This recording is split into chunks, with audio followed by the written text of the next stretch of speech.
and start our morning. Let me get my agenda out and glasses. And I'd like to call this meeting to order, and we'll start with an invocation and pledge of allegiance. Commissioner May, would you like to lead us this morning? I will. Thank you. Dear Father, thank you so much for the opportunity to be here today. Thank you for providing everyone safe travel, the ability to be here, look after those that travel today, Lord, the weather.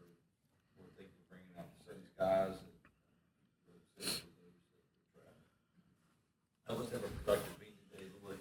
Help us to learn more, understand more, and help us to be able to have some wisdom about what we say, what we do, and what we plan to do. Bless this meeting now, Lord, and bless those who are here. In Christ's name I pray. Amen. Amen. I pledge allegiance to the flag of the United States of America and to the republic for which it stands, one nation, under God, indivisible, with liberty and justice for all.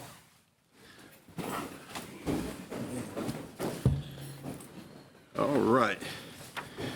And first up this morning is Mr. Scott Phillips, Director of the Development Services. Update.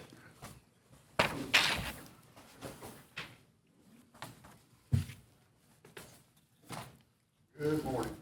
Good morning. Got to press the button. Thank you. Thank you. First on our list is Granville County inspections. Kind of give you an overview of the last, well, actually it's a calendar year, 2024.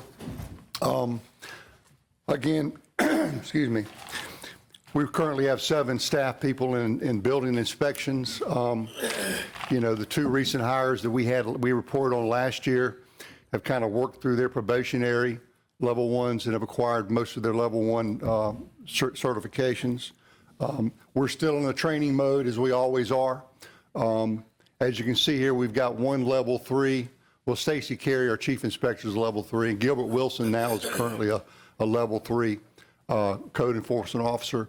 And then we're kind of working through the training of these level 1 to level 2 probationaries. So we're always training. Building permits by types, by townships.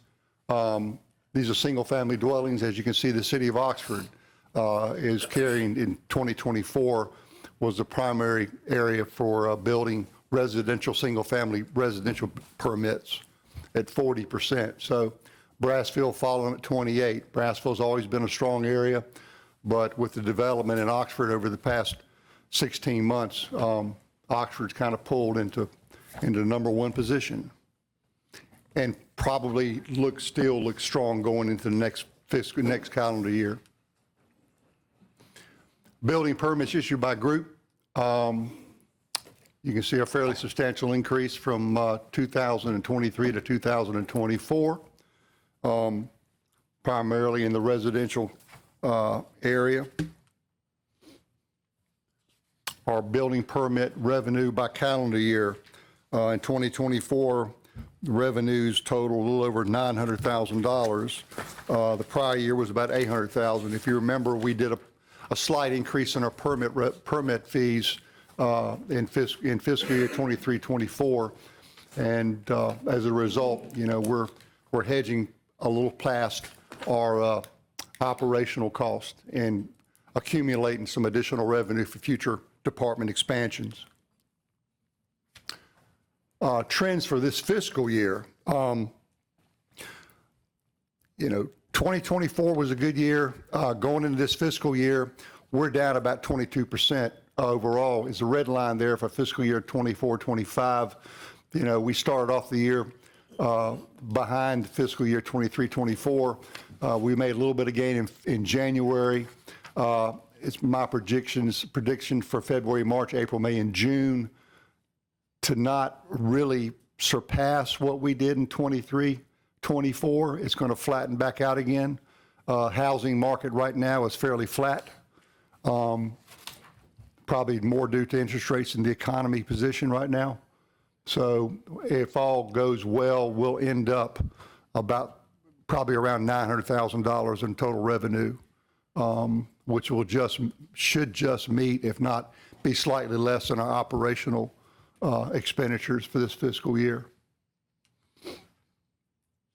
Site inspections, but per calendar year, in 2023, we did 6,051, and in 2024, we did 7,160.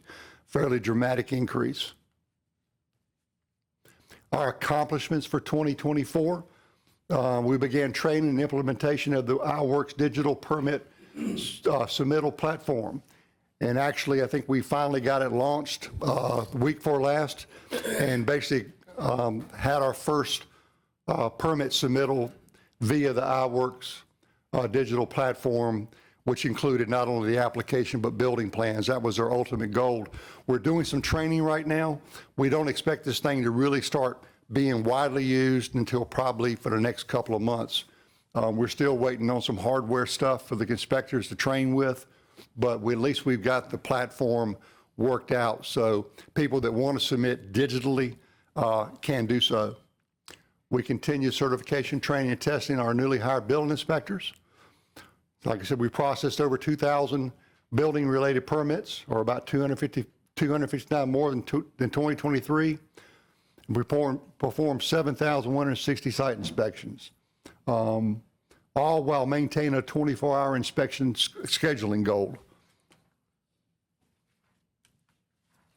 Our goals and targets for 2025, process 95% of our permit submittals through the iWorks permit submittal platform. Of course, this saves us time, saves the customer time, and obviously reduces a considerable amount of paperwork. Continue training and testing to promote our building code inspectors level 1 to level 2 certificates. Excuse me. We're transitioning from the 2018 North Carolina building codes to the 2024 editions. This has been a slow process through the Department of Insurance. Currently, right now, the code manuals still aren't available to us. They're probably about 6 months behind schedule on this transition. We do expect that the manuals will be available in the next couple of months. The actual transition date is going to be July 1st of this coming fiscal year, according to the North Carolina Department of Insurance. We continue to monitor development trends within our county and plan for department expansions. I know you heard from your municipalities Monday on some of their development activities. A lot are fairly optimistic, in my opinion. But I do see that probably within the next 12 to 16 months, probably another 600 to 800 lots being ready for development. A lot of these developments right now are on paper, truly on paper, but there are a number of developments that are actually breaking ground, starting infrastructure construction. So it's going to take a little bit for these subdivisions to get ready to sell houses, but or obtain permits for houses, but it's coming. Any questions on building inspections? Let me go back to one slide here. Consider a retention salary increase for our building code inspectors. That's something I would like to bring up during our budget conversations that, we've got, we're still a little bit behind some of our surrounding jurisdictions, not necessarily Vance County and Granville County, but probably Franklin County and Wake Forest, obviously Durham and Wake County. It takes about 1.5 years to train an inspector. We were lucky enough last year to acquire an inspector from Vance County, Andrew Rice, who had his probationary level 1s. That's been an oddity for us. It's really hard to attract certified inspectors from other jurisdictions, primarily because of our salary base, starting pay, and benefits packages too. At this point in time, I guess the retention salary increase is the fact that we can't afford to lose an inspector right now. We've put a lot of time and investment into these guys, getting them trained. But as a note, we've hired young guys, which is good. I mean, a lot of these fellows we've got, are Granville County guys, but they're now starting to have families. And with that stress, they're going to be looking. We can't keep that from happening, but we should at least try to at least throw out some goodwill to say that we want to keep you. We've got about $200,000 in our revenue surplus account right now based on the permits revenues we had last year. So it's my thought and my discussions with the county manager and the finance department that we use a little bit of that money to try to boost their baseline pay to try to keep them on board with us. Is now a good time or prefer to hold a question?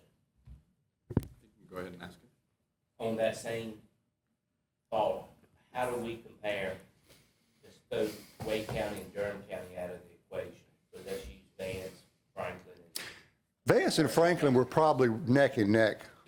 You go to Wake Forest, it's not even comparable. And I don't think we should compare Probably not, no, it's a municipality. Person County, those other three. Other how we three. compare. Probably neck to neck, So we're not terribly behind. We're not terribly behind. Yeah. Oh, okay, I'm sorry. That's the question. I mean, the problem is we've got 7 certified inspectors live within Granville County that choose to work outside of Granville County. We have tried, we've communicated with them in the past about opportunities here in Granville County. No, they're just not looking at it. I think a lot of it is not necessarily the dollar for dollar pay. But a lot of these other jurisdictions have a 5% 401k with no match requirements. They've got substantially less health insurance premiums. It's a difficult market, very competitive market. So What do you think it's got in regards to 5%, retention? Sorry. 5%. I think that would at least say, we're working for you. So what the impact on that is, I haven't calculated that amount. But it is a conversation that I'd like to have with our county manager. Right now, based on your calculations, you would have enough within your surplus to take care of. Oh, quite, yes. Yeah. I mean, we do foresee probably adding on another inspector. Not this fiscal year, but certainly next fiscal year. Depends on how the development trends go, which I feel like are probably going to pick up as the economy kind of gets back on its feet. Hopefully interest rates will lower. People will start buying houses again. So. It's interesting, we were on a call yesterday with a group that may eventually help us with the pay and classification study. And we're looking at different drive time radius maps, and 45 minutes gets you down close to Cary, but one thing I noticed was that Morrisville was definitely inside, and I think we lost a senior inspector. We did. A while back to Morrisville. So it's just kind of interesting to sort of, all of our conversations about who we think we're competing with and so on, clearly for that kind of talent, trained inspectors, we're competing with those kind of folks. I mean, some of these jurisdictions are paying 6 figures. And I mean, guess that's my question. What is the driving force when you do an exit interview with a situation like that? What is the driving force? Is it the pay and the benefits? Primarily. I mean, a lot of them, like I said, we had the inspector we lost in Morrisville was, offered a little over 6 figures. Here he had trying to keep his wife at home, taking care of 2 young kids. Yep. And that, like I said, used to think that, well, nobody's going to drive 30 minutes for an extra $5,000 a year. Yeah, they will. They will now. And they definitely will for 30 or 40. Our drive now is nothing compared to where it used to be. Amen. It isn't. I mean, And they'll take up a job in a heartbeat driving an hour. Well, they got to feed their families. I mean, they Right. provide for the families. Right, and the benefits that they're getting, but it makes up that hour drive. It does. the I guy. did that for a number of years and chasing money. And as I got older, and I began to realize, I'm sorry. I begin to realize that, there's a little bit more in life than just money, but it's kind of hard to tell this to somebody who's got a child is 1 and a child is 3, and, it's difficult, yeah. It's a lot of difference in the way a 30-year-old looks at the world and a 60-year-old looks at the world. Oh, yeah, that's, you're right about that, so I've lived that. I've been there. I have to. And this guy that left us for the 6-figure, did he move into some type of supervisory role, or are they paying that much for No, he paying that much. an inspection? He was a level 3 inspector, it was, but no, they pay that much. So, yeah. I mean, Morrisville is a high demand area. I mean, it's like Wake Forest, it's like Fuquay, it's like all those municipalities surrounding that southeastern side of Raleigh is just blowing up, and they're just having to deal with it. Scott, can you articulate the difference between a level 1 and a level 3? I kind of know the commercial and they could do commercial. Yeah, level 1 is basically your residential only Okay. kind of inspector. Level 2 gets into more smaller commercial buildings, and level 3 is basically unlimited side of commercial institutional buildings. So Level 3 is like he industrial. can do anything, exactly, Commercial, Right. everything. everything. Okay. Do these guys actually have their GC, Scott, or just focus on this, or they have both? Pretty much most of them focus on certifications to the Department of Insurance. It takes about 6 years to get your level 3 certificates. Again, it takes about 1.5 years to get your level 1s, another 1.5 years to get your level 2s. So, it's a process. It's a process. And look, when I worked with the City of Durham, we faced this in water and wastewater. Because other places like Raleigh paid much more than Durham did. Orange Water and Sewer Authority paid much more than Durham did. And, you lost people to those. Well, then I get on the board of South Granville Water and Sewer Authority, and we're facing it even more so because we're behind Durham, and we're losing people. You're bringing in people that are basically untrained. They get the certificates, they get the certifications, they get the training, and they become, competent, and they move on. They're marketable, much more. That's a better word for it, Scott, marketable. Yeah, Yes, I mean, thank you. and the thing is, when our guys go to these, these training classes and stuff, they're kind of networking with guys from all over the state. Yeah. And they're hearing everything about what somebody else is paying and what kind of benefits they've got, and yeah, it's difficult, Yeah, like I said, we've select, I've always promoted when we hire an inspector is trying to find someone that's Granville County, that has, they're kind of home guys. Not only guys, just obviously there's women out there who do inspections too, but in hopes that they make Granville County a career, and they don't consider leaving, but things are getting tough. Yeah.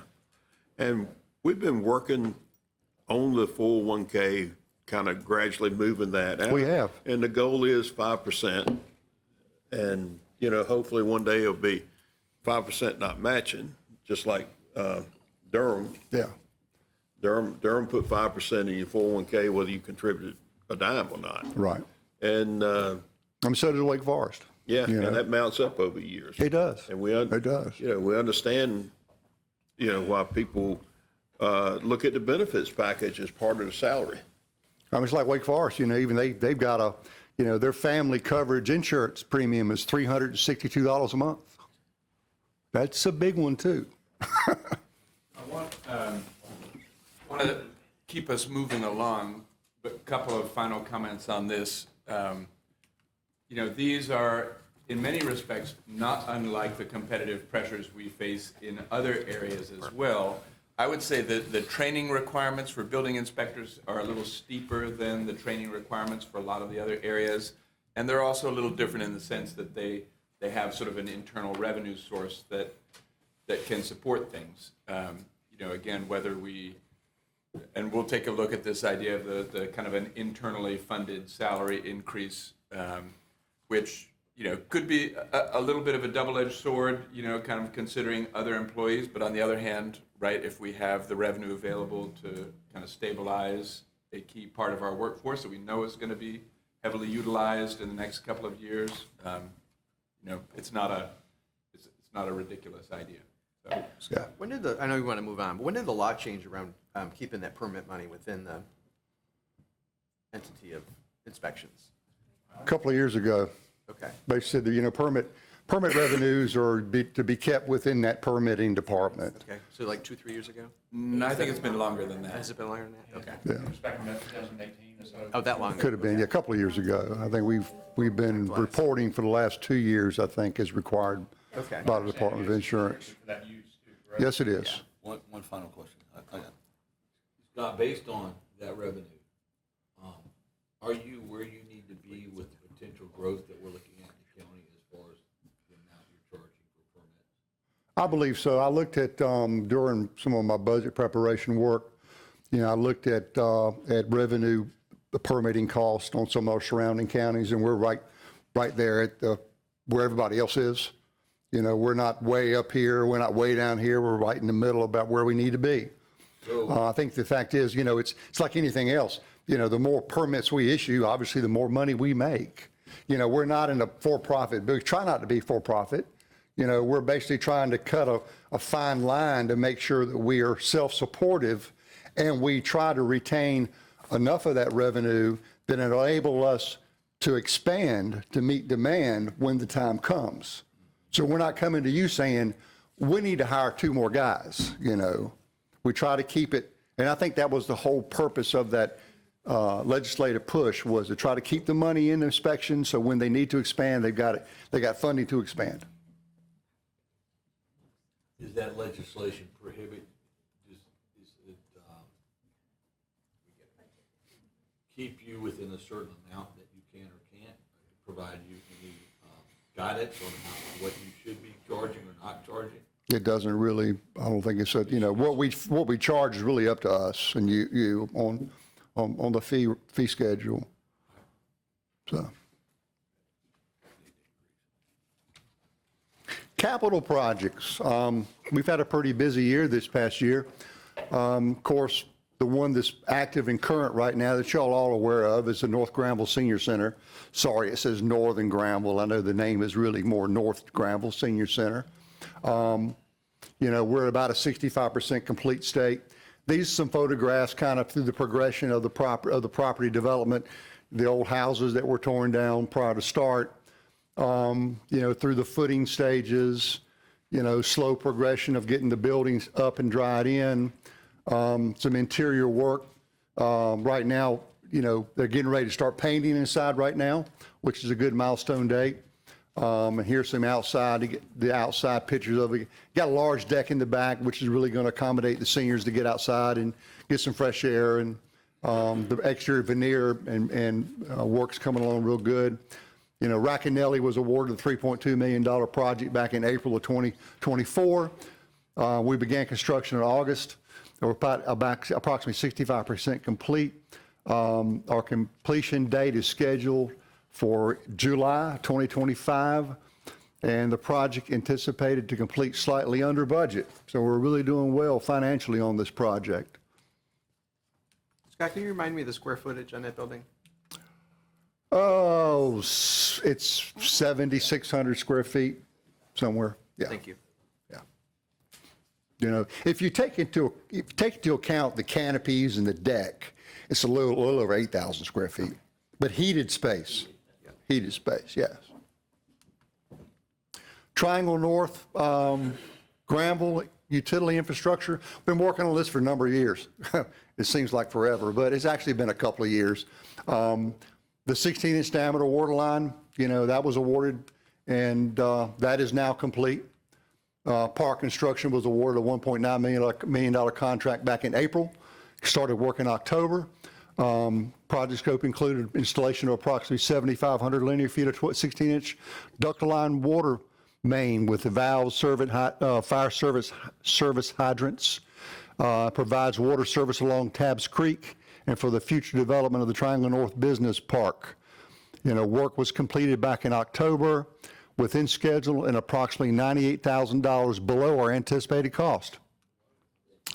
McGill and Associates is currently working on renovation and retrofit documents for the existing sewer infrastructure. Our schedule anticipates these documents ready to bid by August, with the proposed work taking an additional 8 months to complete. The value of this work has been estimated at approximately $1.5 million. Everything on this project ordinance is within budget and currently on schedule. I think right now the only scheduled milestone date that we're kind of working toward is the expansion of the Advanced Granville Community College Technology Center there, which, is still under design to my understanding. I'm not exactly sure when it's going to be bid out, but I think I think they're 24 months away. Are you involved with that? I have been, off and on. I know they're doing they're doing the site schematic development now. I had some phone calls from the civil engineer a couple of weeks ago. So like I said, based on the project size of what community college is doing, I would say it's going to probably take 8 to 12 months to get the design done. It's probably going to be at least 16 months to get the work completed. So, Orange Street Community Center roof replacement. We do now have construction documents for the roof replacement at Orange Street. This was a funded project this fiscal year. The existing roof system, comprised of both asphalt and rubber membrane, is approximately 25 years old. The proposed work scope removes the existing roof materials and portions of the roof deck that have been weakened in past leaks. And we're going to install a new TPO single-ply system with a 25-year warranty. We anticipate bidding this work in March and have an estimated cost of approximately $85,000. This will primarily complete all of our re-roof projects, but we've been working on for the last 15 years. I first came on board here at Granville County, we had all of our roofs were shot, and we've been proactively replacing roofs ever since that time. All of our roofs now are still under warranty. This is the last roof on a county facility that needs to be done. Hunt Street building demolition, completed job. So who's paying for that? We've got a funding amount. Whether or not the bids come back within that amount is yet to be seen, but it's a county-funded project.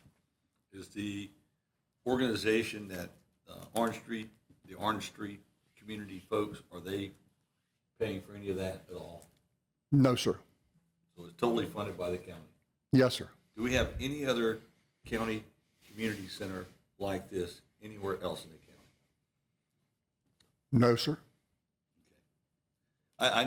Commissioner, just for the record, I'd like further discussion about this at the appropriate time.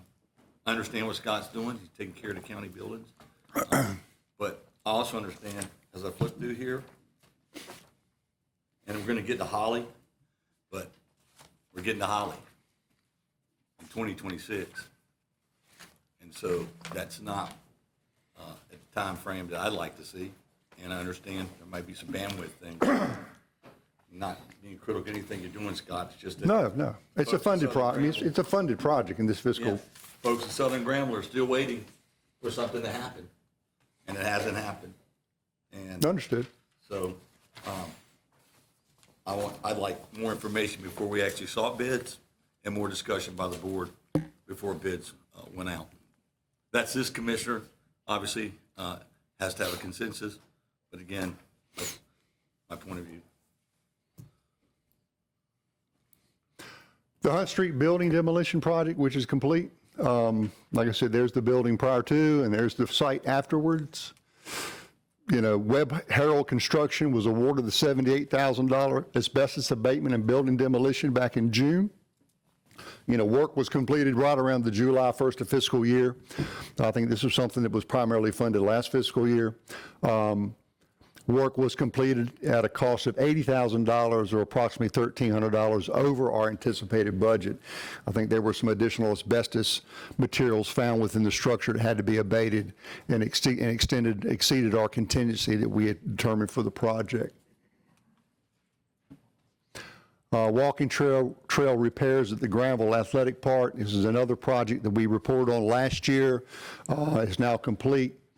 You know, we went back and just some pictures of some of the existing trails that we went back and tore out and resurfaced. So, yeah, turned out really nice, we believe. Black Sail was awarded a $137,000 project back in March of 2024. We replaced approximately 1,900 linear feet of asphalt walking trail. The project was completed in July of 2024 at a cost of $139,000 or approximately $1,400 over our anticipated budget. This was a unit price job, so you try to work within those units, and they're paid actually for the square footage or square yards or tons of material they use. So ran over a tad bit, but not substantially. Pending projects for 25-26. Hawley School, abatement and demolition. It can't happen soon enough. So. Well, we're having some security issues that we're still kind of fighting, but that's obviously it's in the nature of a vacant building. Post-project includes asbestos abatement and general building demolition. In addition, there are 4 underground fuel tanks that will require removal along with some minor amount of soil remediation. I think we've got one tank that's probably 25% full of a fuel oil that we need to kind of deal with. Total size of the building is approximately 90,000 square feet, and a preliminary project cost is about $1.5 million to wipe that off the slate. So, yeah. That's doing everything. Doing everything. Or demolition, abatement, and tanks. Have we had an opportunity to figure out what, if anything, can be saved on that site and how to get it rehooked to the power and water and sewer infrastructure? We haven't been that far yet, no.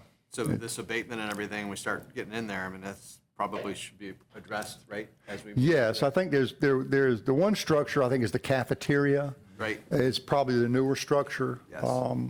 I haven't really looked over the asbestos abatement reports, but it's my assumption that most of the asbestos is in the older parts of the building. So, but no, we answer your question. Pardon me? You'll swipe everything off.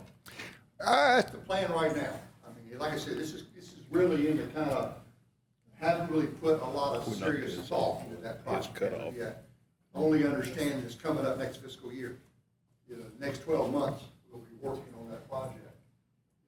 It's desires of the commissioners to try to retain part of that structure for whatever use.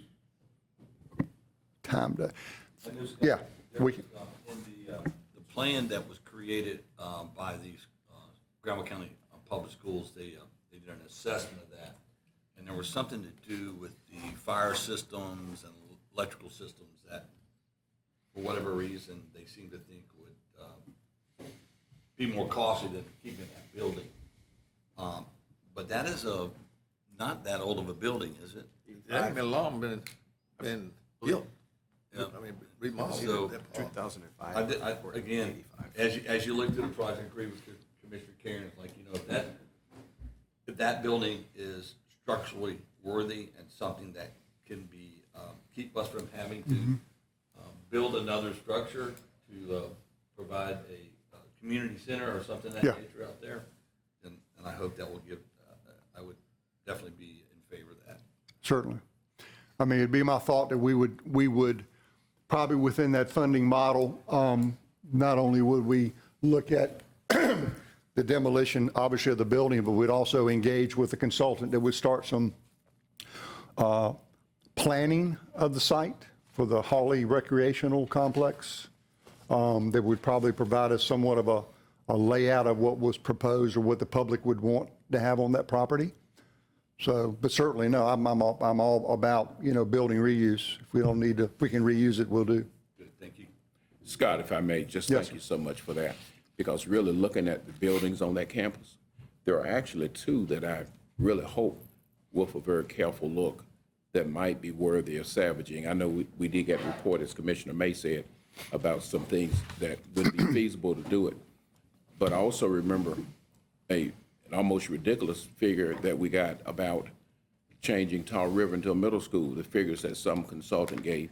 So thank you for watching out for that and just seeing if there is anything that we can salvage. Yeah.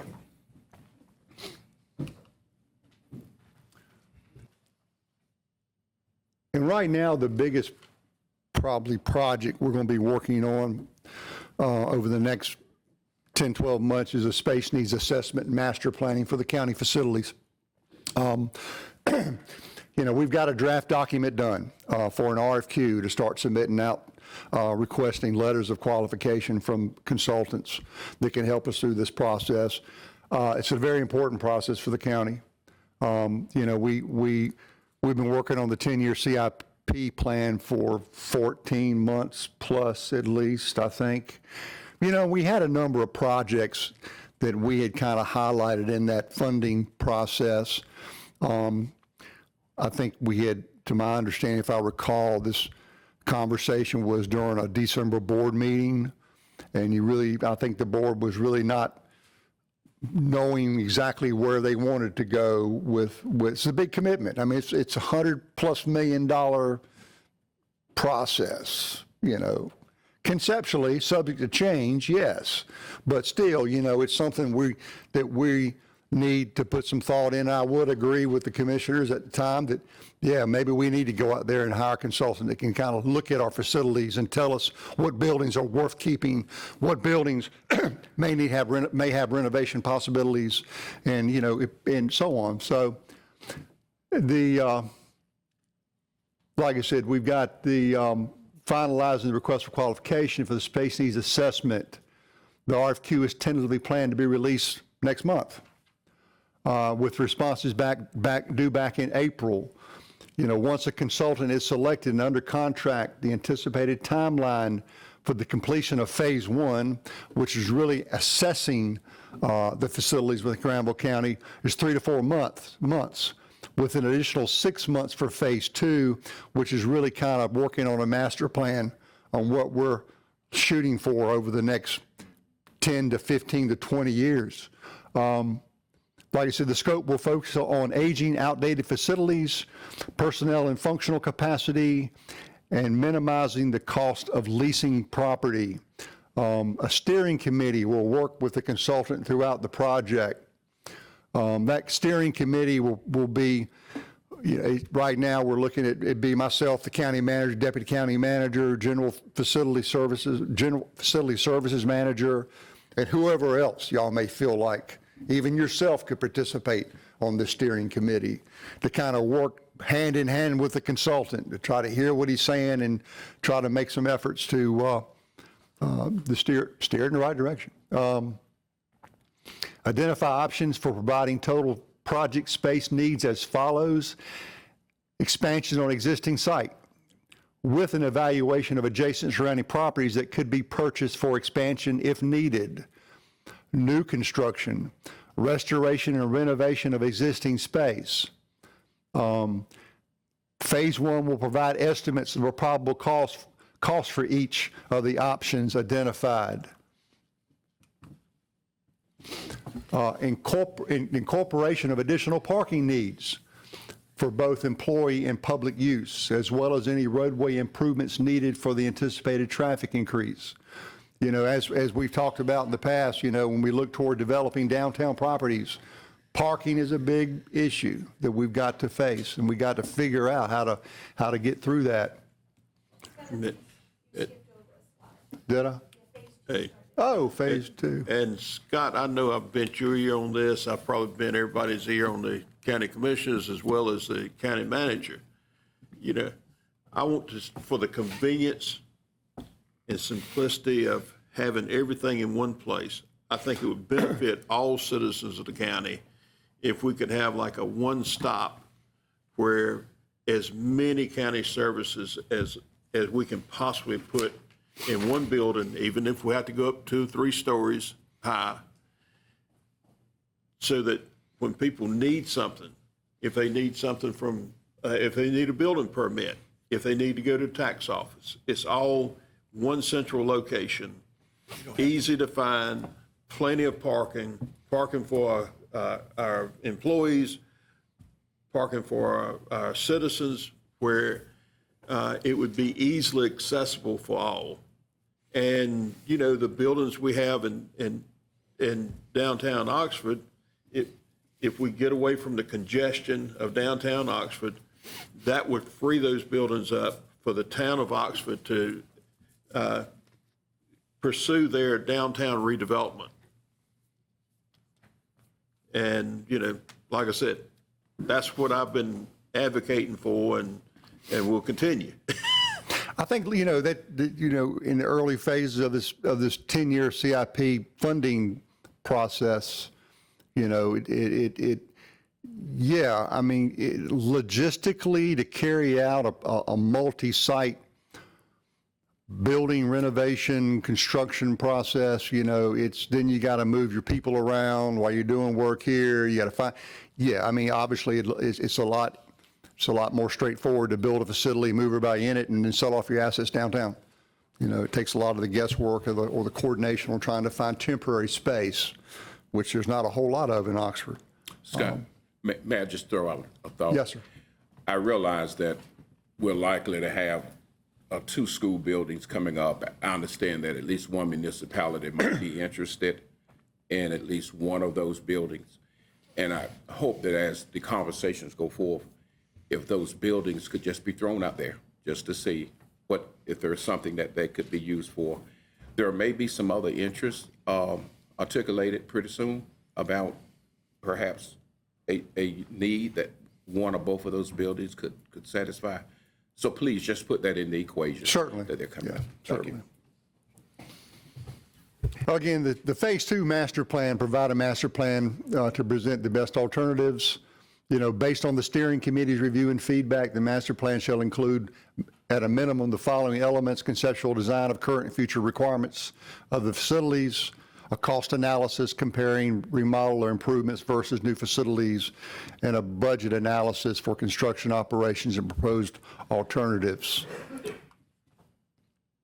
Again, incorporation of additional parking needs, facilitation of a long-term growth plan that may be revisited based on unforeseen circumstances. You know, obviously anything we put together today is going to be probably going to need change 5 years from now. You know, you don't know. And an employee phasing plan to address all affected departments needed for temporary relocation during demolition or remodels. That's when it really gets difficult. Any questions? Last but not least, I've always brought it up at every retreat, and I'll continue to. Facilities maintenance. That's something we really need to look at. You know, we've got over 350,000 square feet of building space in this county occupied by our staff and other state people, and we've got 3 people to maintain it, and it's not working. You know, or you know, we're doing things. I'm working with general services to get preventive maintenance contracts on HVAC systems for each location. That certainly helps take the burden off of the general service guys. You know, but it's just the day-to-day needs. You know, it's something that you can't administrate yourself out of. You've got to hire guys that are women that have technical capacity to wear a tool belt and go do work. You know, throwing another administration position at it's not going to help that. So Scott, you hear me? So along those lines, I'd love to see a master list of all the county property. Got it. That includes property that doesn't have buildings on it. And Don't have that, but I've got the facility the reason I'm list. saying that, Commissioner, is we have an opportunity to maybe unload some things that we don't need. We don't plan to use, or they're been sitting there and need to go. But I would like, if we could get a copy of that and start part of the the master plan would be, in my thinking, would be what properties do we own, what properties we need to keep, what properties we need to sell, and then see how that can benefit our CIP, and drive those funds to a CIP if possible. But I think that's another piece of the puzzle I'd like to see, because I think it's out there. I don't know how much, maybe not a lot, but it'd be very interesting to know. Yeah. But out of respect. What's your idea as far as property that we currently have that's not being used by the county in approximate value? I have no idea. I mean, do you think it's a few $100,000 or like? I have no idea. Okay. I think the county, I believe, owns little parcels all over the county. They've basically gotten through tax foreclosures or whatever. And I just think it's I mean, time. I know that we've got like Hunt Drive, that's a parcel of property. Now the building's gone, it's sitting there. So We've always realized that to be a possible site for I a know building. There's some value of keeping things. Right. I mean, obviously, because you don't know what you're going to do 5, 10, 20 years from now. But for those that clearly don't seem to align with the possibility of that something we may do, or maybe more value to us selling. So thank you. Yeah. Quick comment on that. We do have, and have looked at within the last month or so, a list of vacant sort of little parcels that the county owns. So excluding the ones for which we might have a future public use, we have a meeting on the books now, I think, for next week, where we're just trying to figure out how we can expedite offloading property that we don't need, putting it back on the tax rolls, so forth. So. But out of respect, I guess, More money. out of our administrative folks, administration certainly is a key to trying to get work done. And it certainly helps try to coordinate elements to make sure we're hitting our goals and doing the things we need to do. But in respect to general services, you need people out there, on a ladder, changing bulbs or whatever needs to be done. I mean, I looked at the work order system a couple of weeks ago and just looking at the various items that needed to be done that's kind of sent over to Gary and his guys, and it's everything from putting together a chair to putting up shelving to, I mean, it's not all technical stuff. It's just, so people need hands to help them accomplish tasks, so. Jim, an idea how many people you would want, Scott, for that? Well, I mean, I think that one would be a great start. If not, I mean, I think I did a report last year looking at our surrounding counties. Vance County actually has more people in their building facility services than we have. Franklin County probably had the model department where they had probably of course they have custodial services too, but they probably had over 20 people in their facility maintenance department. I think obviously, we have limited funding, but we need to start somewhere. So. How many do we have in there? 3. 3? Yeah. Okay. Yeah. Could I, finish, I have a couple. You don't work a gift horse to death. They'll give him some help. And I think that department really is working itself with the Lord. I don't think they have to tell you. Yeah, again, we've got 350,000 square foot of heated building space. It's a lot. Why I got the mic right now. I'd just like to what Commissioner Gooch has said about building, about this one stop. We got a lot of our employees and everything, departments scattered out. We need to bring them closer. So when I go get a permit or whatever I need in that same place, I can get everything I need. And when I walk out the door, I have everything I need. I don't have to go on the other side of town or this office or whatever. I think we got too many we need to start thinking about our staffs and stuff, and cause some of these buildings and stuff is cold, old and cold,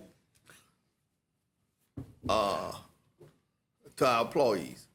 So, that's one thing you can,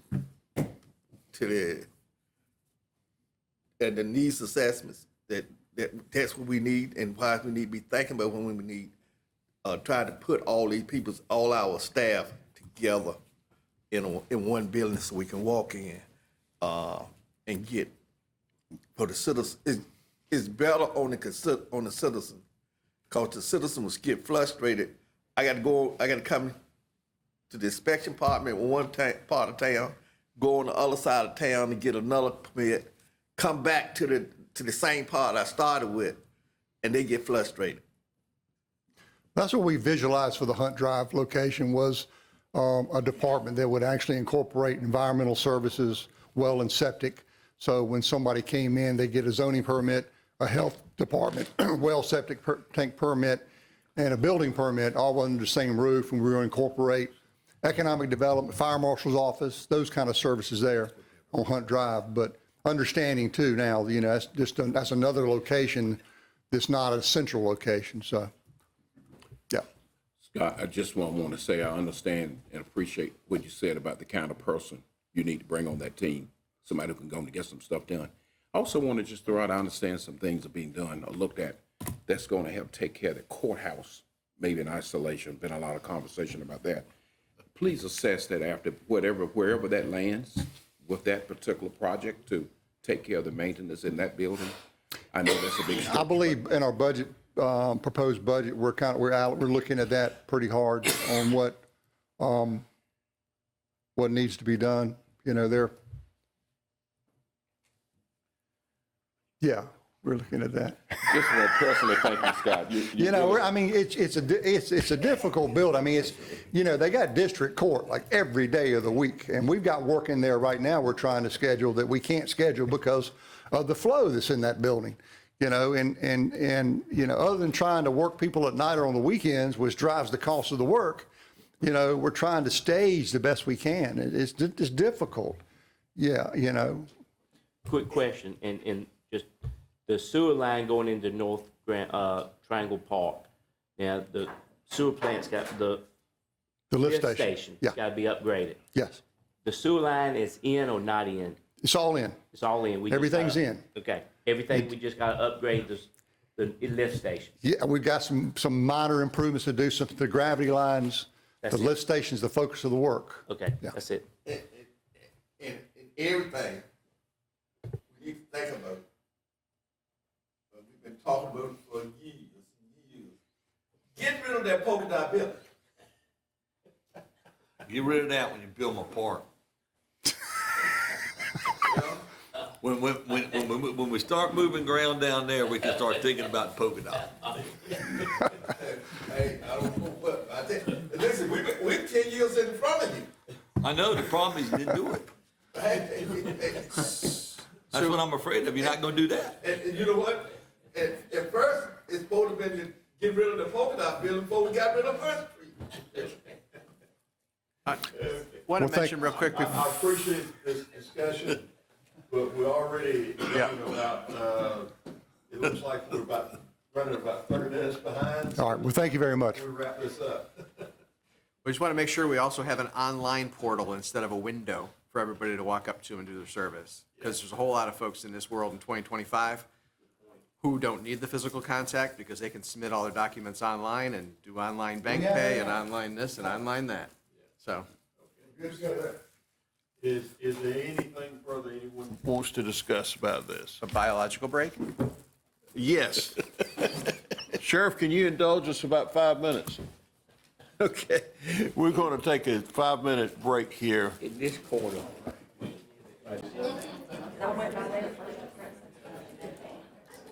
Please don't. Yes.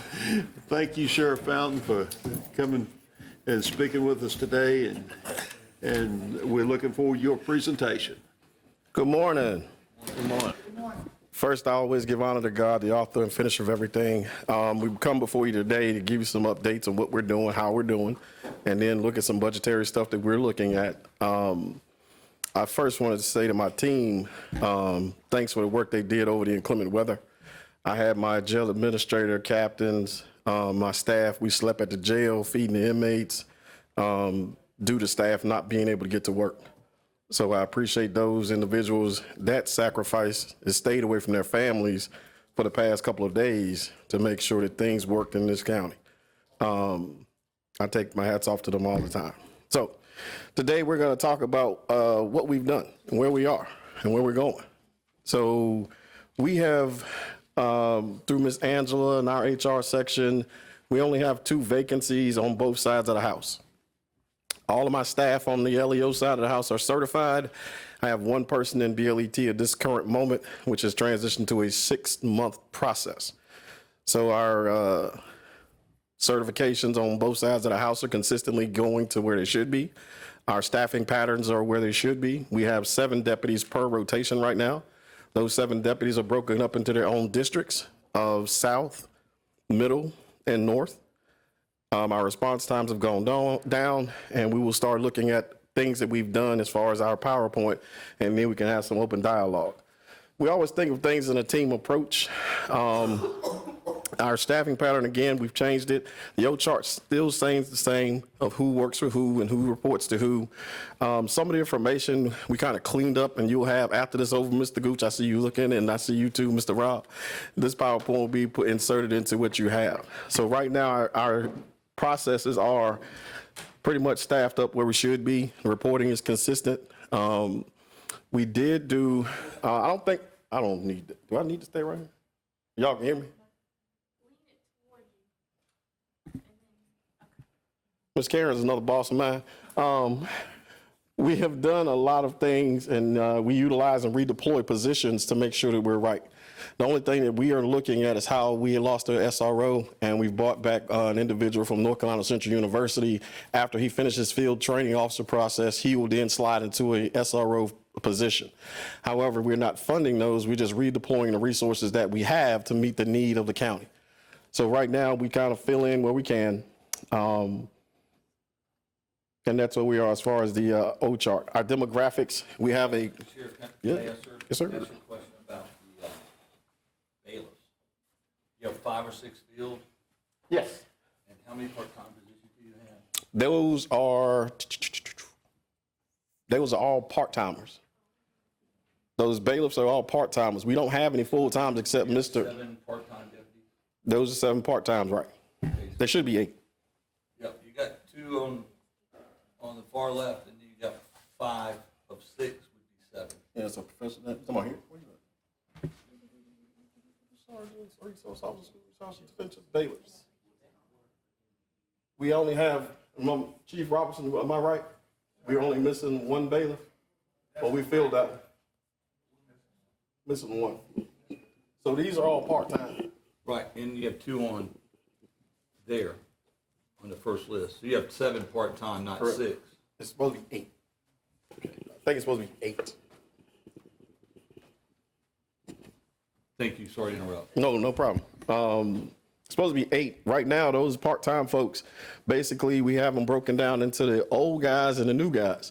So the new guys that can work and affect arrests and serve warrants and those type of things part-time, they will work in the courthouse too. But then we have detention officers because the courthouse is an extension of the jail. So that's why we pushed them over. We had 1 guy that I think last month declined the position because he said he wanted to work full-time. We didn't have a position for him. So I think that's where that vacancy came from. But I think it's supposed to be 8 total, part-time in the jail or special deputies. And their rate of pay is different based on the experience, time, training, and the effectiveness of the job responsibilities and duties that they have. We just promoted a corporal. Hawkins is a corporal on one of our rotations. So that gave me a vacant position as a deputy. And then I think we have 1 more deputy position that is vacant. And we're in the process of filling the rest of our detention officer vacancies. So we probably will not have any vacancies within the next 2 months, but we're still recruiting. We're always recruiting.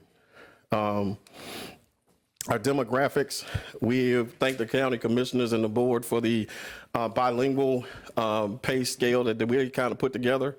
So we now have 3 of our staff members that are bilingual being paid that extra funding. One is an administrative. Rob Bayless helps us on Spanish interpretation stuff. And then we have 2 deputies on 2 different rotations that are fluent in Spanish. So we have 1 more we're trying to get certified. But our demographics, as far as what we have, it's still a male-dominated business, right? Except for in our jail.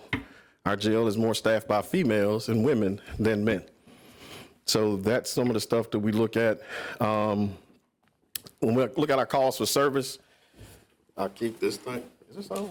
Test, test, test. Yes, yes. Okay, cool. So our calls for services from year to year, from 2023 to 2024 into this year, the biggest number that we see, we've had 2 homicides in the past couple years. I can't go into them, but we're steadily working those cases, and we should have some positive outcomes on both of those in the next 3 months. I think the grand jury meets next month, so we're going to work on some things with those. So sexual offenses or robberies, you will not see some of these assaults, maybe multi-assaults, but traditionally our calls for service is what we went up when we started looking at the warrants that were served.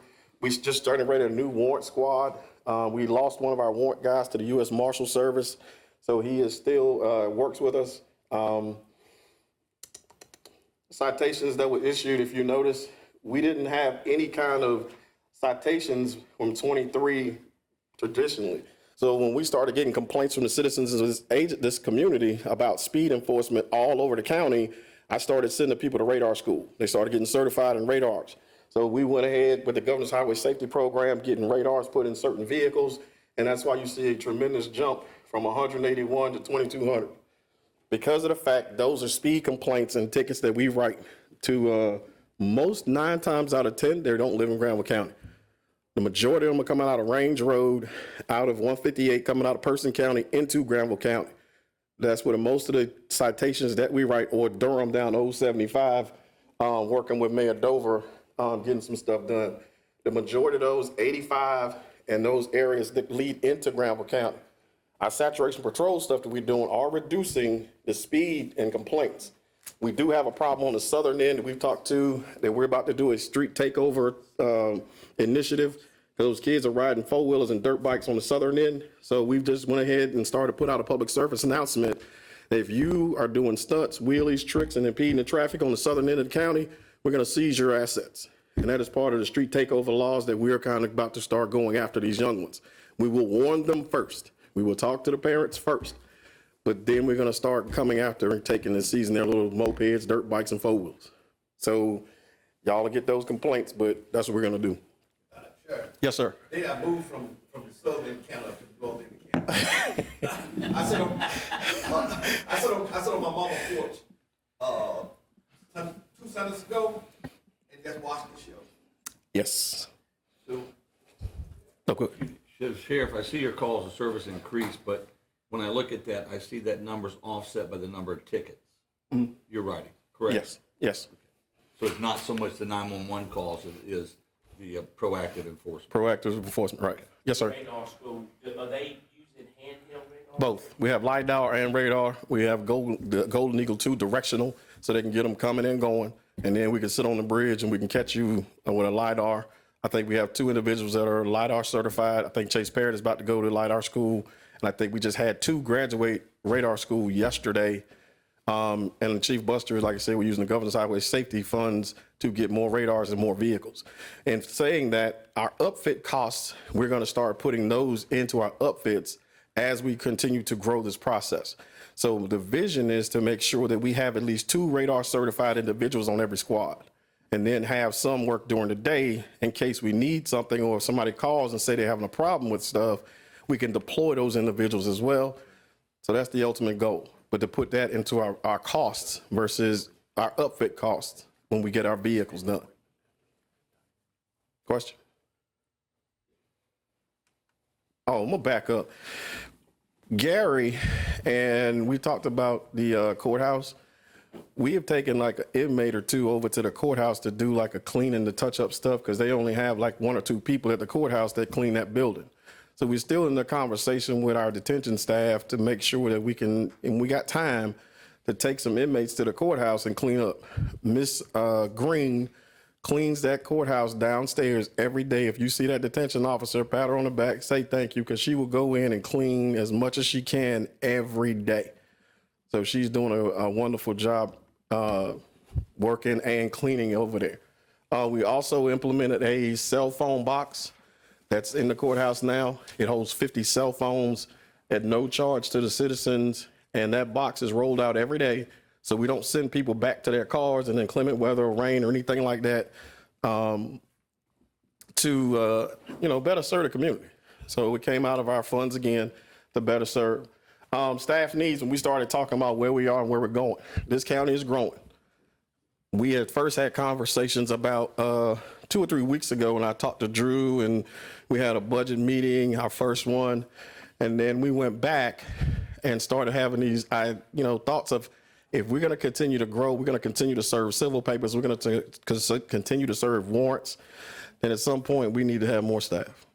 And it's always going to be a wish list to say if we can get to where we need to be to serve our community, but that's just what we're going to do. I think this year if you look at our overtime has been consistently tracking where it should be. We've not come to ask the county for any money for overtime because we've spent a lot of money last 2 years because of our staffing. But now, since we're fully staffed, I think we're tracking with our overtime, and it should be like around 26, 27,000, but we're managing our hours to where they're appropriately being pushed out. Yes. And the only money that we kind of talked about so far is our opioid money. And that money was basically, but not because of the county budget, it's based on the opioid grant funding that we had a discussion about for our 3-year plan. But we do have some concerns moving forward with our jail side once I get there, and we can speak to that. So right now, we're looking at 4 patrol deputies. We're gonna probably ask for 2 school resource officers. I talked to Stan Wimborne, and the board, I think Oxford is having considerations about taking over CG Cradle. Pat Ford and I have spoke about that, but that still leaves us short. We're still consolidating 2 high schools. 1 SRO at these high schools probably won't work. You're gonna probably need 2 SROs at every high school to make sure that these kids are safe. But again, I'm not trying to redeploy stuff and keep filling those holes and then taking away the calls for service in our community. So we're gonna look at 2 resource officers, 2 full-time deputies that work in the courthouse. Because of the courthouse and the way that it's working now, we're arresting so many folks coming out of court that we have Steve Hayes over there, but we need more resources as this population, and we continue this progressive way of doing business. And we need a finance person. Miss Emma does a wonderful job working with Miss Jennifer and Rob, and everybody's trying to get together. We need one person to just take care of our money and work with Miss Jennifer. Should that be a part-time position, Sheriff? Ms. Jennifer will be the subject matter expert, because that position will make sure that we're tracking the right way. And I know people would say, let's look at redefining or reclassifying a position. But again, for the trends that we've seen over years, pulling certified positions to do something is not the way this kind of thing should work. And we've noticed this is a process that we need to look at. And I think if we could get Ms. Lindsay, I look at you, Jennifer. Lindsay work for you, don't she? So if we could steal Ms. Lindsay to come over and take care of all the sheriff's office stuff, that would be great. She got somebody else. Just a thought. But that's the need and the want for the LEO side of the house, because we have to continue to grow at a pace to make sure that we meet our community needs. We have a fully functional SRT team. Our team is now being deployed all over this county. Is it SRT or SWAT? Flavor of the day. What? Special response team or special weapons and tactics, wherever you grew up at. Me and you grew up with SWAT teams. Well, it's different. Well, for us, it's not. It's about the deployment of resources and the training that they get. So our special response team, our SWAT team, basically, we kind of blended that whole mindset to one thing. So most people, again, for us, when call-outs come, I think it took us an hour when Creedmoor little store, the smoker's den or whatever it was. It took us an hour from the time of the call that somebody was still in that building to get our SWAT team up there, ready to go and do an entry. We've done that numerous times. We're helping other counties now. We've done some building clearings in Vance County. We assist Durham if they call. Anybody that needs resources, we are able to help. Now, the thing that we're looking at is Durham will come here and give us assets and resources to move our team. But when we go to Wake Forest and other communities to train with them, we have to use their resources, i.e. their armored vehicle, to go in and out of places. So we're looking at grant funding opportunities. We're looking at other resources. And we've, I think Rob and I talked to David about the ambulance that was being surplused with the county to see if we could utilize that retrofitted as an armored vehicle to move our SRT SWAT team in and out of places, which will reduce the cost tremendously about buying an armored vehicle. So those are conversations we continue to have. But yeah, we have a fully functional team. We have a certified, one of our guys is going to sniper school. We lost our sniper to Creedmoor. But we now have Chris Hester is going to sniper school. And that'll complete the whole tactical process. So building clearance, entries, special escorts. We have a dignitary protection school coming up. We ran dignitary protection for Congressman Don Davis in coordination with U.S. Capitol Police this past week. And it's good to see the guys are training. It's good to see that they're doing things that they would traditionally not have done. And they're receptive to learning these new roles about what we do. So anybody from now that state U.S. Capitol Police calls us anytime there's a dignitary going to visit this area. They are calling us to, hey, can you guys cover the protection details for these individuals? And again, my guys did a bang out job. And I was proud to see them work. And they're learning, but they're going to do more. So that's where we are as far as that. Our technology, oh, go ahead. I thought somebody said something. We have 2 drones. We're looking to expand our drone fleet. We found the other day that the drone that we have, once it goes inside of a facility, because we will breach a window, we want to send our drone inside before sending personnel. So we're looking at a process of getting a smaller drone or technology to get us in that building to lay our eyes on things before sending in a canine and or physical human being resources. So those are one of the needs that we're probably going to take care of through asset forfeiture money. Yes, sir. You have somebody that's certified? Mark Harrison. Mark Harrison is certified. Tyler Ellis is going to drone school, and Shelby Boyd. So we have 3 people that are certified to fly our drones through the FAA. Questions? So we started talking about our detention facility. Our detention facility has the biggest effect as far as the budgetary concerns that we have looked at right now, because no one in this room can predict how many inmates are going to get arrested today. Nobody can tell me how many people are going to get sick in a jail today. So we have to figure out a way how we fix that. And it has to be some collaboration between all of us to communicate that versus pointing fingers at anybody, all right? So my thoughts are for our jail detention facility that we need to do a better job of, our overtime is good. However, when you start looking at, we'll start over here. So housing federal inmates, right now as to date, we've generated right around, how much is that, Chief Buster?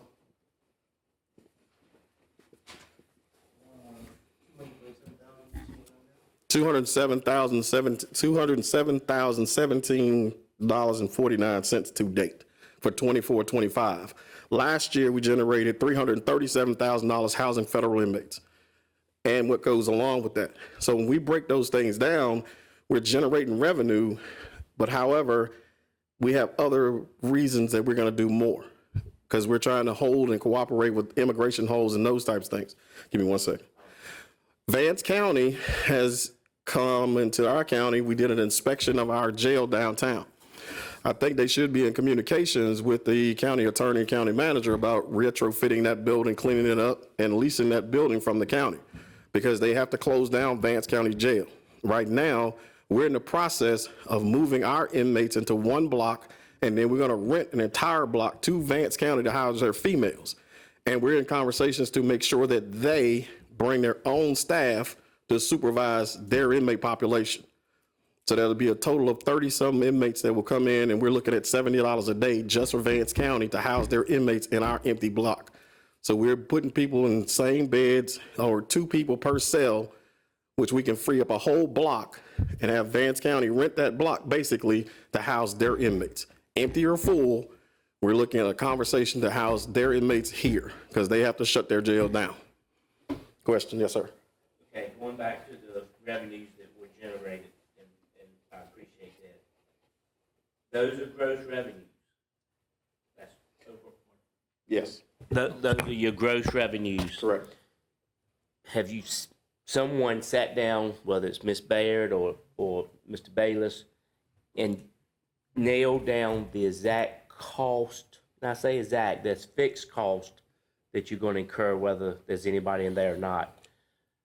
The variable cost, the food, insurance, other things that maybe I'm not aware of that you would be, to know what we are actually netting out of that 337 or 333,000. Right, so we're doing that.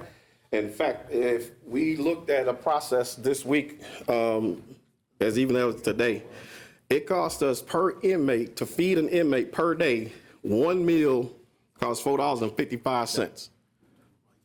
That is the biggest cost that when you start talking about food and medical. Those are your 2 costs that you're going to incur. So right now, when you start looking at meals per day, there is I guess they call it a sliding scale. So the sliding scale is based on these 3 factors. 76 inmates to 101 inmates, the meal per inmate is $4.08, okay? That $4.08 times 3, then that times 30 gives you, well, times 100, because that's what we kind of based that on from 78 to 101. That sliding scale takes you a figure to $41,000 a month to feed inmates at the jail right now. That's what it costs 1 month. However, and I asked Drew about this. We had submitted a contract to get signed off on back in September that would have dropped that by about 30 to 40 cents. We would have saved about $2,500 a month depending on the cost. So right now, if you look at 76 to 105 inmates, it's $4.55. If you look at 102 to 127 inmates, it's $4.08.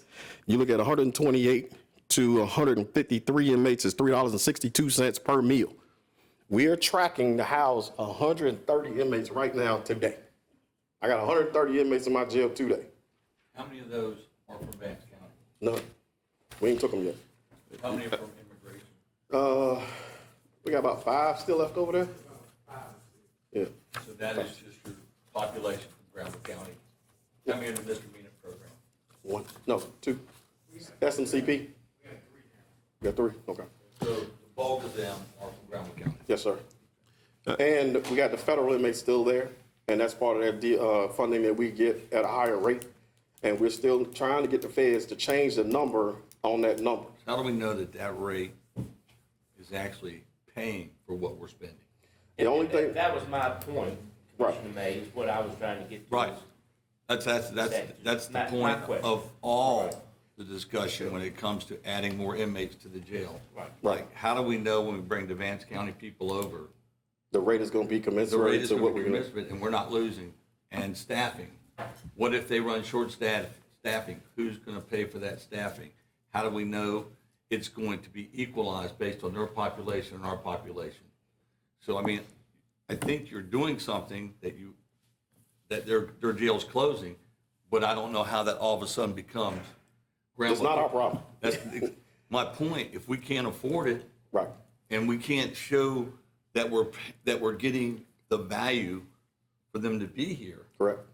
then, I like to be a person that helps other people. Correct. But when it comes to our tax dollars, Vance County folks need to make sure that they're paying what's going to cover that cost. That's and, why- and the same thing, Sheriff, goes for the federal inmates. When you look at your overall budget, which is close to $5 million for the jail, Correct. you look at your fixed costs and your variable costs. Okay, I don't understand how we don't know within a range of how much it costs to house an inmate, one inmate per year. Well, per day, it's gonna cost you probably about $25. Because when you look at the meals, it's sliding scale That's for the meals meals. only. Right. That doesn't cover medical. Right. Doesn't cover what it costs to build a jail, doesn't cost the cost of detention officers, staffing, heating, air conditioning. Yep. Water, sewer, all those other things, so. Clothing. I Correct. mean, it's just, my concern as a commissioner is that it's great that we want to help other people, but the people of Granville County shouldn't be bearing that burden. Right, that's why it's a better option to release them to Williamsboro Street Jail. Let them do the whole process themselves if it was amicable, if they could do it. That's cool. Why them to do the same thing they'd have to do to overhaul their jail, so I don't see Yeah, what they could. I stay out of it, turn it over to y'all. They Yeah, came I to mean, us from and a asked commissioner's questions. standpoint, I'm concerned that right now, that we already have some concerns with what it costs for the safekeeping and juvenile. We're gonna get there. Okay, so now we're gonna be adding more responsibility and then taking more inmates from out of county into our jail, whether we like it or not. Once they get in our jail, they're our problem.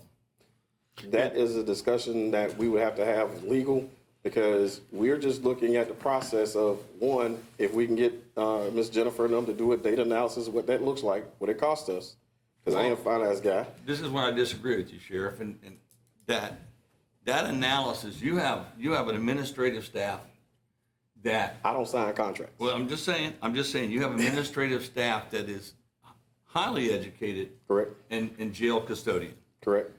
It seems to me that there's ample formulas out there that can be utilized, that your staff who has firsthand knowledge of the cost, the invoices, and everything, that can be done. And you go back to your, So why do we need a finance? That's what I'm saying. If that's the case, why do I need a finance at her office? If I could have my own, I would have my own. no one's stopping you if you have a finance officer, Right. but you know what? Have you thought about retooling one of your positions for a finance officer? Just spoke to And- that. And advertise it? Just spoke to that. So, I mean, I I heard you don't want to rob Peter to pay Paul. What I want to do, if we're going to do this thing, then let's do it to where it's consistent about making sure that we're getting the best bang for the buck. So if I Right. take a detention officer and move them into a finance officer. No, that's not what I'm saying. Take a position and reclassify it. Right. Take one position out of all your positions and reclassify it into a finance person and hire someone with those skill sets. Why not have the county allocate a position to me? Same conversation. Well, listen, as much as I respect Mr. Bayless, Yes. you've got a consultant that's taking up a FTE. Okay, so, I mean, it's kind of hard to argue that when you have that position already occupied. It's all about I remember listening to your recent town hall. You're operating on a flat budget, That's what we did for last year, correct? right? And you really weren't going to ask for anything, We weren't until I went back and talked to my team. okay? And that's why I just said that a few minutes ago, once I went back after that meeting, Okay. to have a conversation, do we continue to rob from the community to get things done, or do we stop deploying resources, Right. expand your footprint in law I enforcement? get that, there's a greater need, but when I go back to your crime data, if you could go back to your crime data.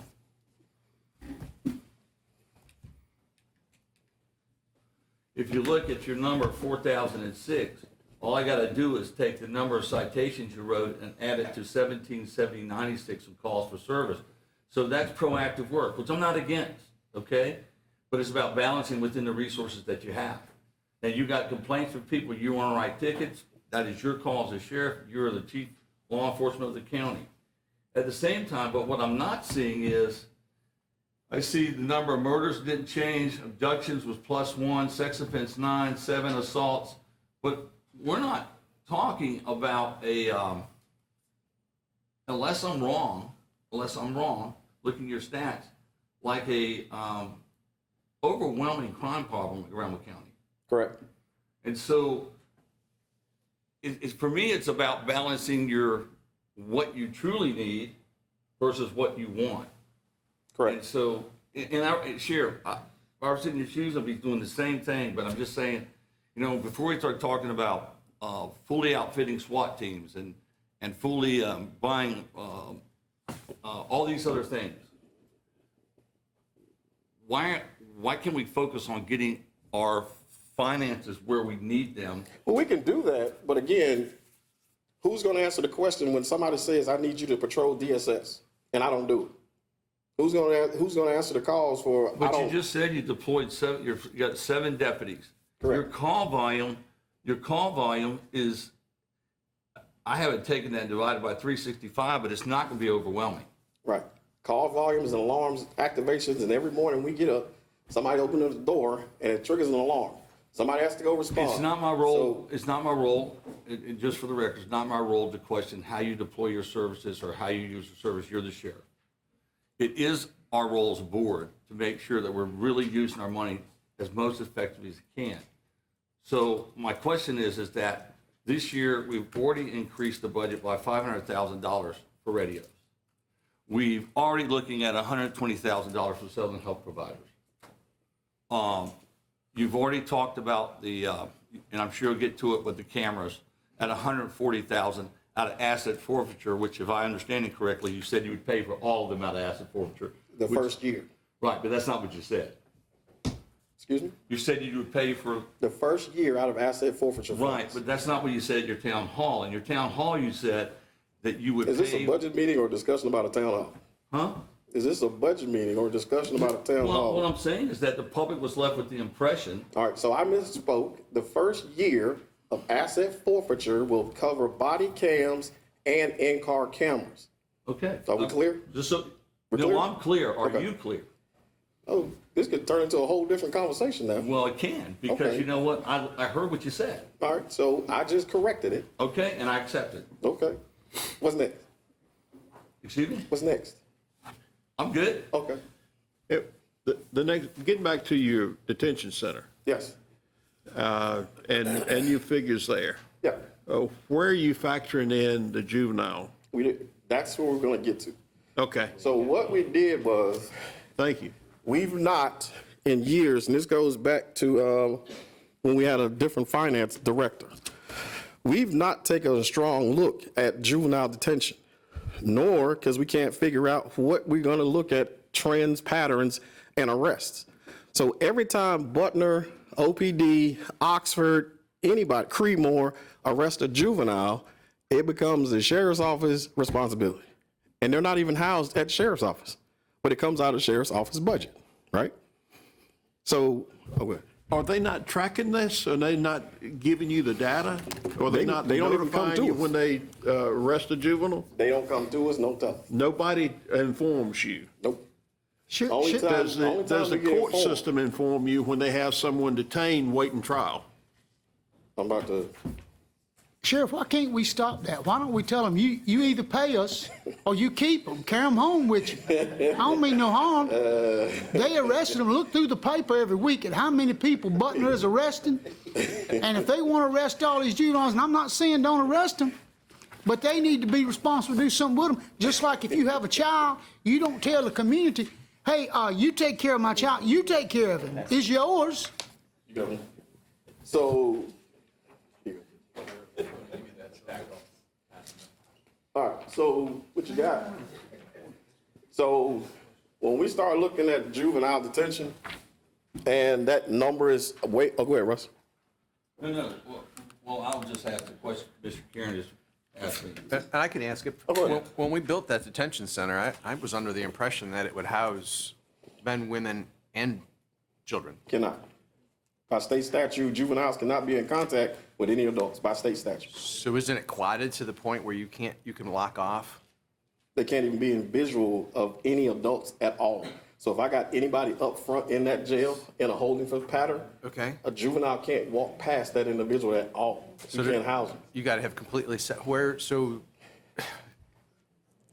We- other agencies have completely separate buildings that they're putting these folks in? Separate sections, yes. Or you go to CA Dillon where it's all of them over there in one. So like Warren County can have theirs on one side of the jail, and they can have juveniles on the other side of the jail. Our booking process, everybody has to walk through one way. I'm confused because, we used to have all the above on Williamsboro Street. Is that regulatory changes or I don't know, that's what statutory I'm trying to find out. I mean, Two again, boxes. legislation changes over the years? Juvenile housing, those changes came about, I must say, probably 20 years. Okay, so we managed to do it in Williamsboro Street. May not have been the right way, but. I And just, now we picking it up, it's like $300 a day to house a juvenile, and the state kicks in half of that money, and then the other half comes from us. But none of these municipalities tell us when they have arrested a juvenile, because they can't get processed at our jail, they will go to a facility that will house juveniles. And we may not never know about it until we get a bill. Can you walk us through, and I know, Drew, we're on a time schedule, but it would help me. Well, it would help me. Walk us through that process. When For Creedmoor- adults or juveniles? Juveniles. All right. So they get arrested in Creedmoor, but it doesn't matter. Tell us how it works, please. They will find the nearest juvenile detention facility to place them. They don't come past us at all. That would be that arresting Agency. agency. Yep. We don't know until they turn 18 and they show up at our door. But when do you know that you're having to pay for that? Oh, as soon as we get a bill from the state, like last year, they didn't send us bills from the North Carolina Department of Adult Corrections. They didn't send us bills for like January, February, March, April, and May until after the fiscal year. Then we got hit with a whole bunch of money for juvenile detention that they didn't process bills to Do us. they come to the sheriff's department or they come to the county finance department? They'll come to us and we send it to them. So is this how a $250,000 projected surplus turns into a $500,000 deficit? Yes. And then you're not including the medical costs associated with those either. Yeah. And another thing that people don't realize, the DA can tell us, we don't want these people housed together. So then we have to send them somewhere to where they can't be housed in our facility together. So we've had 2 separate incidents with 10 individuals, juveniles, on a murder. So they can't be housed at our facility. And then you're talking about $300 a day for these 10 individuals till they're 18 to come back to us. And the state picks up half of that? State picks up half. And the county picks up the other half? Yes, sir. So Sheriff, that means we're paying 150 or 300? 150. The total cost is 300. 150. Right. And how does that 150 compare what it costs for an adult in our, We're probably an in adult. the detention So it's center? gonna cost you somewhere between 25 meals, all of that. If somebody don't get sick, you probably looking at $30 a day, maybe 40 to house somebody. 50, say 50 versus 150, is that, Right. that Yeah. fair? Yep. Fair assessment? Yep. So it basically costs us $100 a day more for juvenile than adult. Yep. And so Sheriff, Sheriff, so for my clarity, and I get the part about separating the How come the city can't pay for it juvenile themselves? from the adult. Right. When they go How to do other carry down jails there, do say, that? we're from Greenville. Is this all because That'd be of like me how buying a our new car booking saying, process is CG configured? robbed the bill. Or is there a way that you can modify your booking process configuration so that they don't pass by adults and can go to a pod, thus save money? We looked at it. I just met with Secretary Buffalo, was it last week? And then I met with the juvenile justice guy when we had the escape from CA Dillon. They came and looked at our jail. And that was one of the things they were concerned about, us having those inmates pass by adults that could see them. And then the medical situation, if you got to take them to court, then you're talking about moving whole populations to accommodate getting a kid out of the building without being seen or contact with an adult. Our structure is not that we can house them. We would have to have something totally Could you different. create, I'm sure you've thought through it all, this is just for my edification. So if you have a pod on the back end of the building, can you create an entry exit back there? Through that way in which the juvenile is being accessed, and the egress doesn't allow that, that transgression. We could, but there's only one pod that would be good for that. That would probably be our segregation unit. So we would have to retrofit that whole building to get a whole egress entry and coming through and the searching mechanisms. So they won't go through the body scanners. They won't go through normal booking processes. Then we're talking about a lot of money we're going to try to build So on you're to right the back where you facility. started. Exactly. That's just. And just kind of for clarification here, we're lumping all juveniles into one. Yep. But technically, you need 2 juvenile units, one for male, one for female. Correct. So, you're looking at, I'm guessing one would have more population than the other Males is more. by a long shot, but you still have to be prepared for that. And you'd still have to send somebody out too. You're talking And about bodies you gotta have, transport situations, Yeah. different medical, mental health. So Yeah. the cost of that would be astronomical. yeah, so we need, we need to work with the justice system to bring these cases to court quicker. You know, in a more, not say quicker, but in a more timely manner because of the cost that you're incurring in the detention center. And also work with your other agencies that are making the arrest to be sure you get notified when when a juvenile is put into state custody, which, you know, C.A. Dillon's in state custody. Right. And personally, I have some reservations about that because when I grew up, C.A. Dillon was the really, really hardcore. They could, however, it's a problem with the staffing and the facility. That's why they've had so many inmates escape in the past 2 years, because you're talking about somebody, because the age moved up. The kid that escaped that had the murder charges the last time, all he did was scaled over the fence. There's no barbed wire, there's no concertina wire, there's nothing prevent them from scaling that fence if they want to, or accessing the roof of the building to hop onto the fence like the 5 that got away. That's how they escaped. That was one that was found on Range Road. Yeah, we had that one, and then we had 5 more escaped at one night and one time.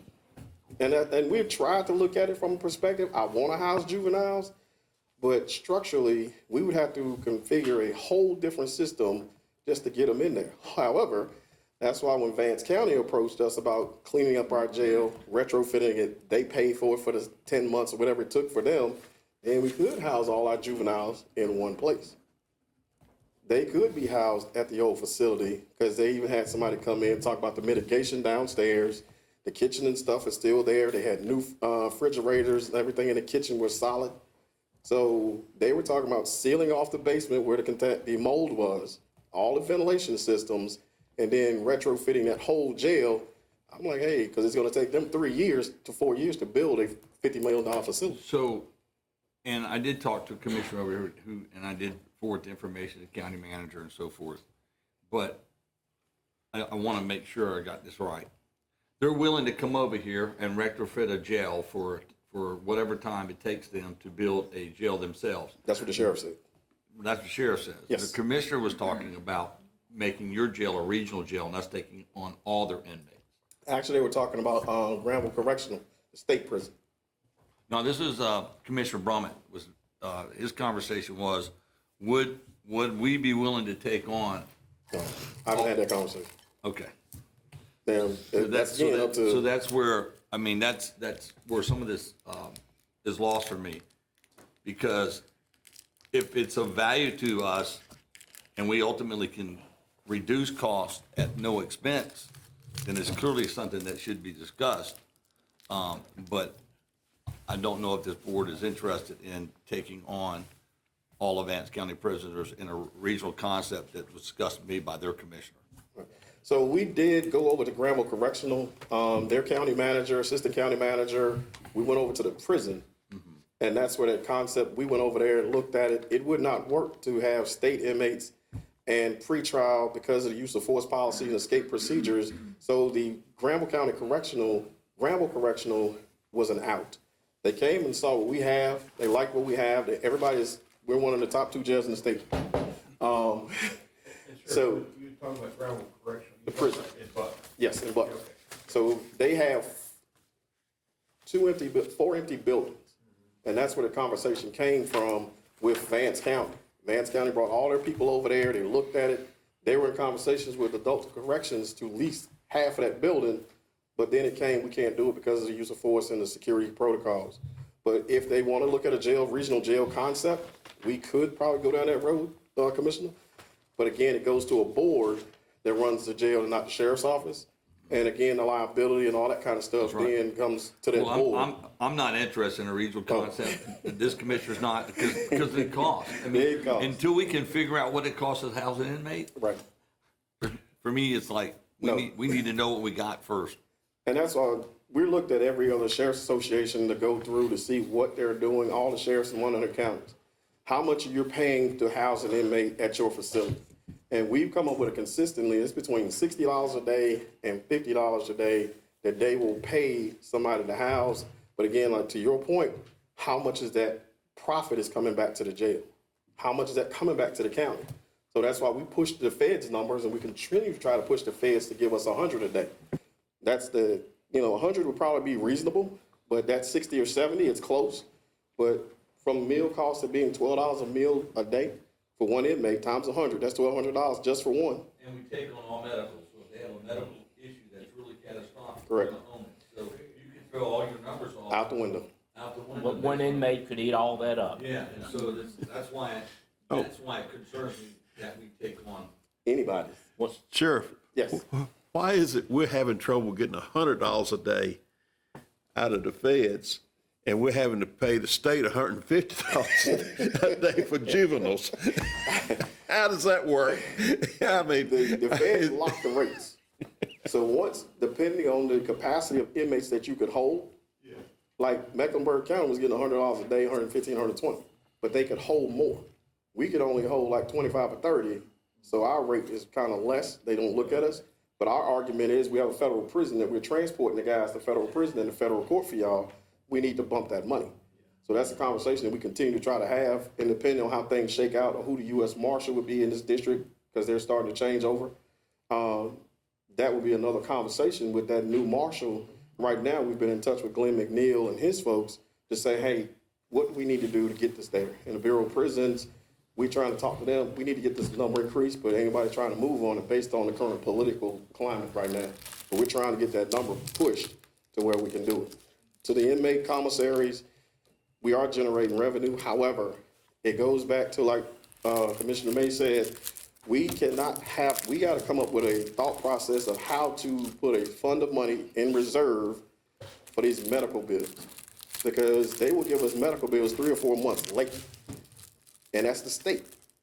So just like the guy that we're housing at Central Prison, they will have to house him, all his medical bills, all those things are then sent back to us maybe a month, 2 behind. Another problem that we incur is anytime there's a safekeeper anywhere that the DA or somebody tells can't be housed here, that facility is going to send us a bill. Well, they send us a bill through Prime. Prime scrub the bills, and then they submit the bills to us for payment. So there is a process to where it works. It's a process, but the funding is the issue, because you cannot predict how many people going to jail. One person going to, right now, for an inmate in our jail, goes to the hospital, Advanced Granville Medical Center. If Granville Medical Center, somebody goes to jail there, you're talking about $8 to $10 grand off top. If they go over there for anything, it's $8,000 to $10,000, because the first thing you're going to get is every blood work they can figure out and every what is it called, a CAT scan and all that stuff. You're going to get it all.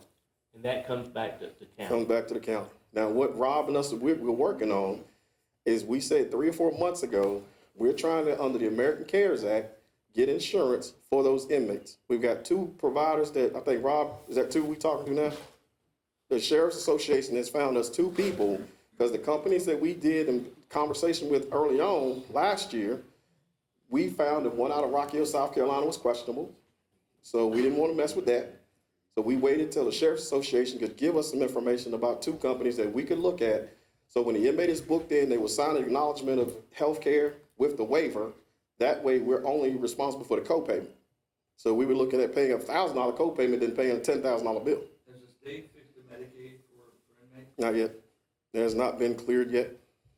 And again, all that cost, which is, you can't imagine, and then you're not talking about staffing hours that go out to sit with these people.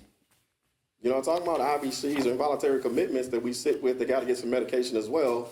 So those things have to be kind of thought processed out. But I think the answer for the thing is, we need to have a reserve funding set aside for inmate health care, safekeepers, and juveniles. We can project that we may have 10 or 20. So the information that I gave you goes all the way back to 2018 and what the budget said for those years. So most of the time it was like $100,000. Now you look at this year, it was $40,000. but then we had a $150,000 juvenile detention bill coming, right?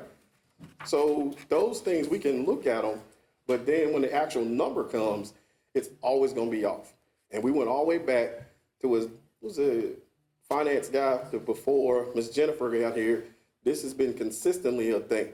And you saw the spike was in 2024 last year. You saw that number jump from about 25 or 30,000 to 150,000, which we couldn't have projected. No matter how much data you could have collected, all of that stuff, it was just a jump. So when you got 10 guys all involved in two murders, and it's $300 a day plus medical, this costs get astronomical. Yes, sir. Sheriff, this has been very informative, and quite honestly, as I look at this, the Commissioner May answered the question I had originally, and we bear the 100% of the medical costs. Yep. So that throws a monkey wrench, just the subjectivity and anything you might have. The whole discussion about our old jail in terms of certain populations. Yep. I remember the last report I saw from the visit by the state jail people on that facility. We had some issues, concerns with some things with locks and some doors and some things like that. But if Vance County is going to do whatever need to be done there with a certain population from that area, be it females or whatever, I just wonder if that could potentially be a source of revenue for us, and if they're going to do it. So, please let's look. I would love to see us really explore that possibility. I think the building is there, and I haven't heard of any particular needs or any ideas on how we need it. So, I'd just like to ask if we could explore that possibility in a very detailed fashion. I know Sheriff Brayman, like I said, his administrator and some of his folks, we went through and walked every square block, checked the camera systems, everything in the building, the kitchen. I got you, Rob. And he was like, our jail right now on Williamsboro Street is in better condition than his jail is. Some commissioner told me that. It is. Yeah. And we went through and checked the doors, lights, stuff. They're going to have this, if they're cost. So if they're willing to fund it, and I told them to call Drew, I told them to call Jim, I ain't got nothing to do with that. It's the county's building if they want to do it.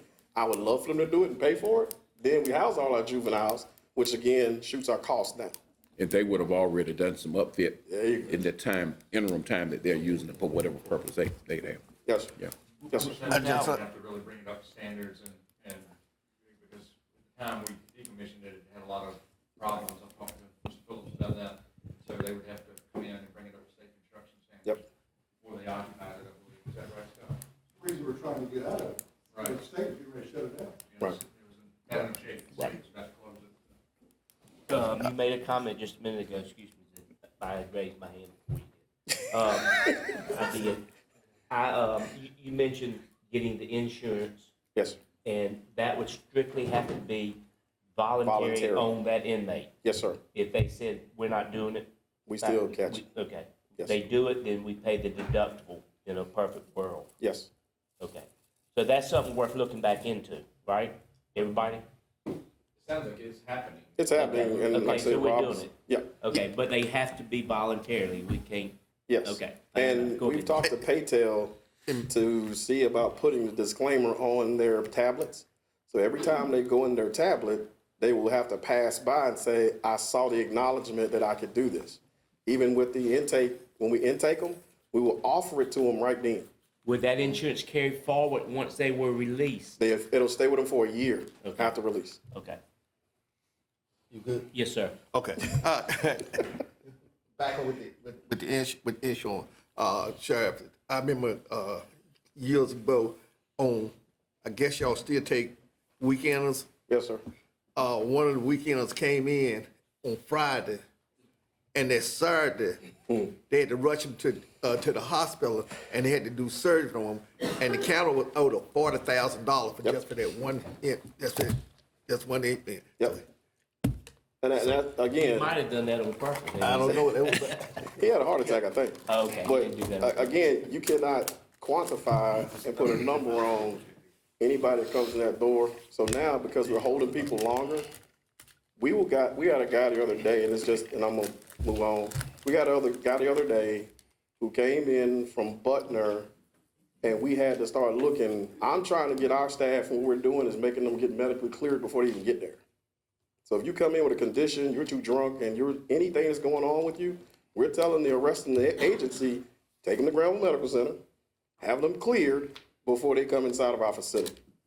Because that way, we kind of can reduce some of that stuff. I get a lot of pushback from the chiefs, but it saves us, some. It ain't gonna save us a lot, but we're trying to tell them, hey, go to Granville Medical, we ain't gonna take them. So I get the flack for it, but it saves the county money if we can continue to do that process. And Granville Medical Center will clear them and send them to us if they cleared. If not, they can deal with it. Sheriff, on Yes, this sir. topic, last question I have on this topic is there, do you have a liaison with whoever's at the state that does all this billing? To where, whether within your administration or the county, that can basically say, we just had X, Y, and Z occur. We can't wait 4 months for an invoice, because when we close out our fiscal year, Yep. when that revenue, when those bills come in, they're going against The current budget, a current budget that Yep. did not plan for those invoices, correct. okay?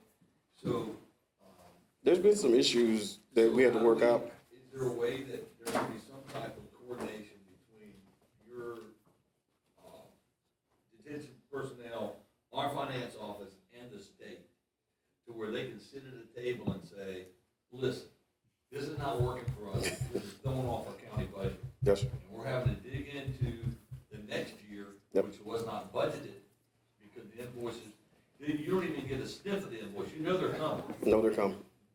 So that's one thing. Yep. The next thing I have is there a way, based on what has occurred with that cost, that you can at least provide a trend cost back to budget when you're setting up this year's, like for this year's budget? Is there a possibility that you can set up a trend that's been occurring that can project that? It's gonna be hard. Yeah, it's gonna be hard because you never know who's gonna get locked up, who's got a medical. Okay, got it. Mr. Coleman Williams, we tried to get this guy off the streets the other night, driving down the middle of the street at 11, 12 o'clock in a wheelchair with a black blanket around him, and you can't get him to IVC. We know he's dangerous to himself and others. I talked to Chief Ford, hey, what we gonna do with him? I don't know. But if he get ran over in the middle of the street, then we have a bigger issue because we had to keep him to where he got his foot kind of cut off, or toes cut off, and that cost us. It doesn't cost OPD because they arrested him, they bring him to us, they're out. Take someone on IVC. Yes, sir. I see your IVC's increased quite a bit. When you take them in under the involuntary commitment, Yes, sir. and once they're in your custody, does that cost, medical start ticking on us, or does it cost once they've been placed in detention center? Once they're on us, because I think the hospital takes them and covers them until they're in our custody. Once we take them in our custody, we move them straight from most times from the hospital straight there. Unless we got one guy from Central Regional Hospital who's probably been with us 3 or 4 months. Because he was involuntarily committed long-term, couldn't get charged, but we're holding him because he assaulted somebody. So we're picking up all of that cost and all his mental health stuff through Dr. Coy and those kind of processes. So all that stuff get dumped on us. Anytime they cross that threshold of that jail, they're out. And the county picks up every bill that comes with it. I just want to point out we're approximately an hour behind. And I want to say with regard to these overages, it is absolutely true that some kinds of costs are very hard to predict. But I really do think that better communications, whether that's, with state, CA Dillon, or other affiliated law enforcement agencies, better tracking of trends, we can do a lot better job budgeting accurately. And I also think that the more we know about those trends, the better a job we can do, or the more information we'll have to talk with other powers that be, whether that's judges, DAs, other folks, to talk about possible policy adjustments that might help us reduce these costs. And I think all of those things are, can help us chip away and help deal with the things that we can't control, which are significant, right? But we need to be doing everything that we can control to kind of help improve our information, our understanding, and our planning for the unexpected. Yeah, like I said, just like we have a fund balance, I think for that probable thing, we could set it at a limit and say, hey, here's what that is, but have that in reserve so it doesn't have to be a conversation with everybody. You as the chair of finance or you county manager, y'all just know that, hey, that number's gone, and we have that money there in reserve for that whole process, because that the fund balance is basically what we're gonna have to have for juveniles, safekeepers, and medical. Because again, a triple bypass is gonna cost you 50 or 60,000. And we eat it. Now this is what we do. If depending on the crime that the individual is created or has or committed, we will then go to the district attorney and ask them, can you unsecure their bond? Unsecuring their bond releases of that obligation. However, if they're a threat to the community, we're not gonna ask. If it's some misdemeanor or something that we can get them gone and have them do a promise to appear or something like that, we will work with the DA's office to get those done, or have a judge or magistrate unsecure their bond to where they can then get off of our books. But those ones that have committed felonies, they're staying on us. And there's nothing we can do about it. Even low-level felonies, I'm not gonna release any felony to the streets or serious misdemeanors to the streets. We're not gonna do that. I don't think it's too much more. Vending commissaries, we're generating money, and me and Jennifer talked about this. You'll see a negative here. So we're always tracking to go up. And this number, 6,000, is not a correct number. We talked to Oasis, and they said anything that shows a negative could be the time of billing. So we're looking at, when you start talking about month to month, how we're making $14,000, $15,000, $12,000 a month in commissaries for inmates buying stuff. And again, that helps offset the cost of what we do. The more the inmates spend, the more canteen and stuff they generate, and that number continues to track how it's continually going up because we started doing things a little different. So we're trying to get those Fed guys in because they spend more money. They'll stay on the phones longer. So when you start looking at $15,000 to $20,000 every month being generated on top of housing, then it starts to be looking different, right? So everything's got to be taken into totality. Maintenance, and I think Scott has a great point. We have one maintenance guy that takes care of 88,000 square feet. And Joel is trying to do everything he can without calling a contract person to come help. He will try to do all the work himself, just like we just put in a $6,000 warmer for the kitchen. So he had to take that thing out, put a new one in, and we had to pay for it because the warmers went out. So again, certain things we can't do. He does a lot. We need we need a lawnmower and a scissor lift. We're trying to stop from renting all this stuff to come in and change lights in a 20-foot ceiling, a 30-foot ceiling. So lights go out, fire sprinklers, and those things have to be replaced or dealt with. One person has been doing it all. So he's trying to stop. Even this Saturday, was it yesterday? Yesterday, when they were cleaning snow, they ripped out one of the floodlights out front that illuminate our flag. And so what did you get? Sparks starting to create issues to where we got to short out a whole system. So him coming in on a 24 hours, Joel is 24 hours a day, 7 days a week. He's the only guy we got. I got one detention officer that assists him in getting stuff done and one inmate. But that's a lot of work for one person or even two or three, 88,000 square feet, both sides of the house. So he helps as much as he can. He upfits and does the geotabs for all the vehicles in the county. And that's what his job is. So, I'm done. Thank you. I appreciate it. Thank you, Sheriff. Any questions for me? I'm good. No, it's really good to see how you've settled into the job of sheriff. You're getting into the nuts and bolts of things, and that you've kind of matured in position. And we didn't hear anything about, I like to spend up front and then pump the brakes and get through the end of the year. You're seeing how things can bite you at the end of the year. That's unexpected. That totally catches you. That blindsides you. and where you need to save during the beginning of the year to have the money to get to the end of the year. And it's refreshing to see that, and I want to thank you. Well, I appreciate it. If y'all look at our budget, we get a budget analysis every week that tracks so we can see where we are. And if you look at it, I think we're supposed to be right at 62 or 63%. We're right at 65, within 5% of our spending. We're right at 5% of that.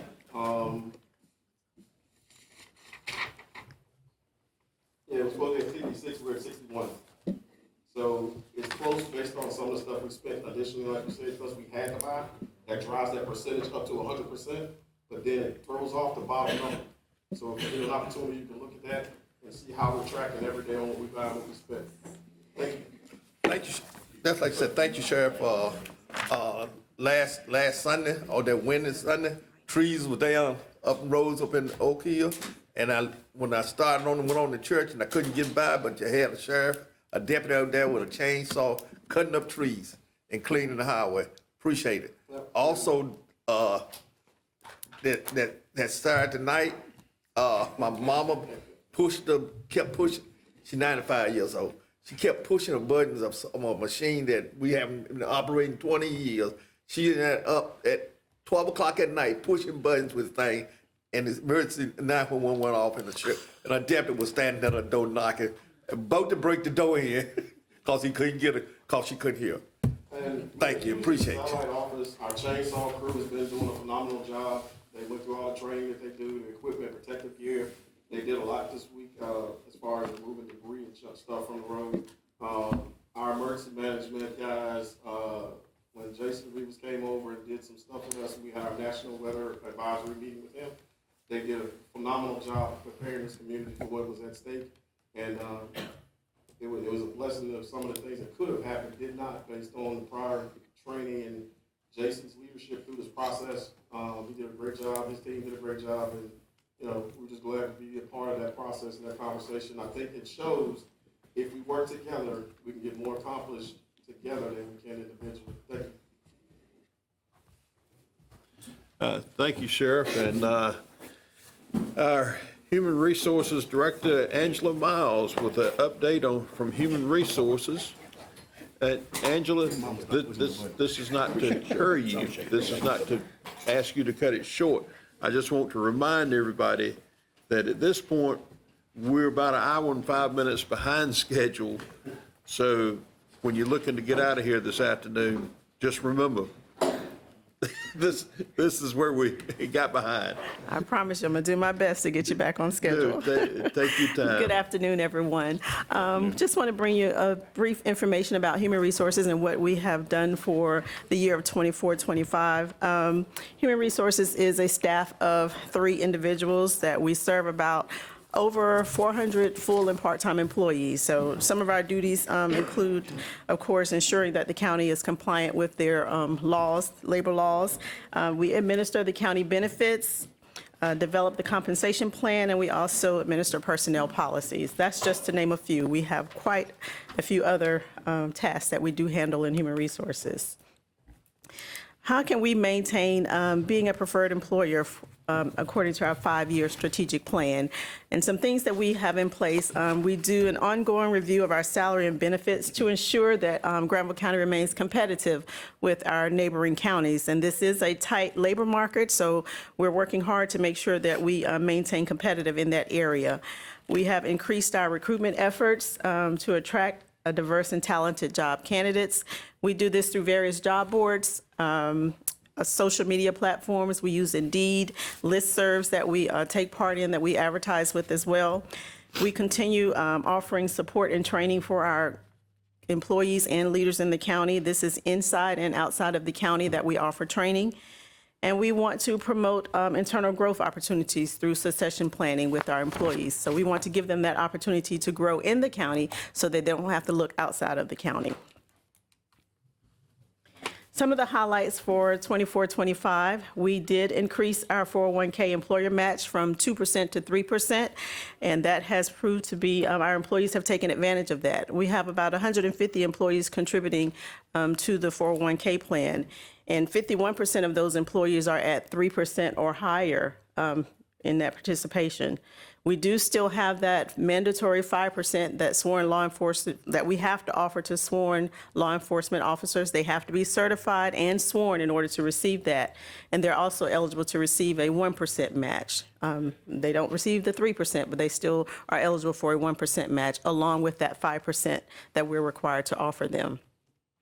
We're continuing our countywide leadership and training programs. This past December, we had people maps for our leaders and supervisors just to get them to identify their personality traits, and this was a good exercise for our leaders. We have implemented, in January, we implemented the bilingual incentive policy. Since the implementation, we have had 4 employees to certify in that bilingual area. 2 of those are in law enforcement, 1 is in our detention area, and we have 1 in zoning. So they can be used throughout the county to translate to use as translation services for the county. And we've also updated our DSS pay plan to align with the state plan. And this was just changing the way that we use our grading system for the DSS, so that when we're looking at DSS positions in the state, they align with us in the county for that. So our DSS pay plan was changed to align with that. And of course, we're continuing to do things to encourage our employees to promote employee morale. And we've had our 2nd annual Employee Appreciation Banquet, which was a success, and we're looking forward to the 3rd one. So that's going to be something that we continue to do for the county. So just to go over the demographics of the county, you can still see that we are a female-dominant county when it comes to the workforce, 60% female, 40% male, but we're very diverse when it comes to our population, 50% white, 46% black, and then we have our Hispanic and Asian and American Indian population that we have in that area. If you look on the left side of the screen, the years of service in the county, that 2%, that less than 2 years at 34%. And that's due to the turnover rate that we'll be talking about in a little bit. And then, of course, those with that 25 plus years is dwindling down. And we want to keep longevity in the county because we need to keep the knowledge in the county. We want to make sure that our employees are qualified to do the position. So we're working on decreasing that turnover, turnover rate in the county. So you can see that we've gone up and down with our county turnover. 2020, we had a 20% turnover. That was the start of COVID. So we had people leaving because the children were out of school, having to be home with the children, looking for work-to-home jobs. So we had a slight increase in 2020 for turnover, and then we dropped back down in 21. That was because Granville County, we kept working. We did not close. We operated as normal. So we didn't lose the people who were here, they stayed. We didn't lose a lot in 2021. And we want to keep things at 15% if we can. In 2022, people started to go back to the workforce in 2022, but they were leaving Granville County because they were seeking those higher paid jobs, and things were changing in that area. And then in 2023, we had a 31% increase, and we had a 31% turnover rate. And this was due to we had a large turnover in the sheriff's office. We had a new sheriff to come in, so there was a turnover in that area, which kind of increased that turnover rate for the county. And we dropped back down to 20% in 2024, and we're projecting about 21% in 2025. But it is our goal to maintain, to be below 20% with our turnover. So we're working hard to make sure that we stay below that 20%. And as you can see here, this is the turnover by our larger departments. The largest department in the county, of course, is social services, followed by the sheriff's office, and then we have emergency management. Also, that's a part of that. In 2023, you see that 54%, that was, excuse me, in the sheriff's office. That's when we had a large turnover in the sheriff's office there. In 2024, we had a change in social services leadership there, so there was a high increase there. And the same with 2025, we had a turnover with our leadership, the management in emergency communications, and that also led to a high turnover there. But again, this is just a reflection of the overall of the county turnover for the larger departments that we look at here.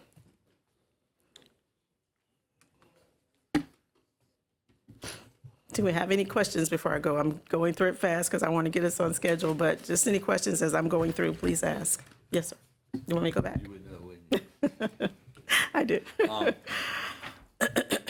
What is the number one factor for turnovers? The number one factor is a lot of people seem to think it's salaries, but it's not. There is reason salaries are low, and that does cause turnover.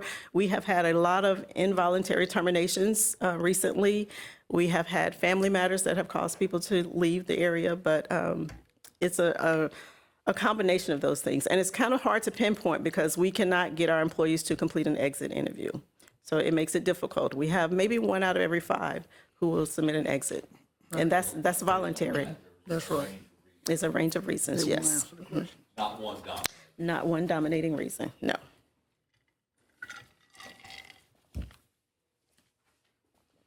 So position I'm vacancy sorry. rate, yes. The numbers you report, they're for the entire county, including sheriff's office, detention center? Yes. All departments? All departments, Okay. yes. Just wanted to be clear. Thank you. We did a breakdown. We did the larger departments just to show here because because they are larger departments, that's where most of the turnover tends to come from, the larger departments. But for the county turnover, this is everyone, including the sheriff's detention, social services. All of the departments are included in that. Comparable to similar related counties, just to see if We are actually, with our neighboring counties, they're about at 20%. They're about at the same, yes. So the vacancy report, we try to fill the positions as soon as we get them in. We're at 27% of filling those positions within 30 days. 59% when we fill those at 60 days. And these are usually those hard to fill positions, people that are looking for more competitive salaries when they're coming into those positions. That's why it takes a little bit longer. We go back and forth with offers of positions in that area. And those that are filled within 90 days, those are those continuous positions that detention is always a turnover in detention. We always have those positions vacant. Sometimes we have those telecommunications positions vacant. They stay vacant for a while and they become hard to fill.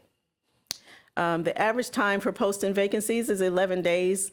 I am pleased to say that since we have brought on our recruitment specialist, that has gone down to 5 days, and that position has helped us out quite a bit with getting those positions posted as soon as possible.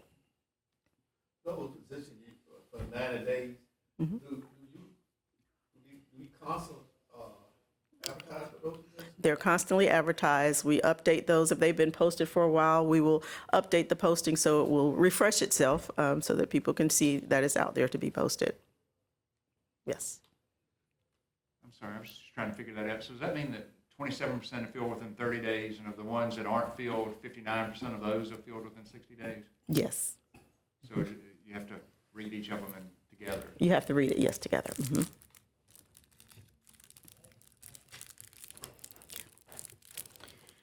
And if you recall, in January of 2024, we did the workplace climate for our employees. This was the first survey that we did for employees. And as a result of that, some of the things that came out of that, of what we heard that from the results of the employees, that employees were feeling a little bit exhausted in the positions. Of course, some of them were dissatisfied with the compensation, that we were lagging behind in our compensation. And some of them felt like there was a lack of trust with their leaders and upper management, and this was mostly due to communication. And we also had increase in cases of citizen incivility. This is when, when you're working public-facing jobs and sometimes the citizens are a little bit irate or upset, they take it out on the employees. So that was an issue that we had with that as well. Mrs. Miles, Yes. that third bullet raises a number of concerns, and I won't belabor the point today with we being on the schedule we're on.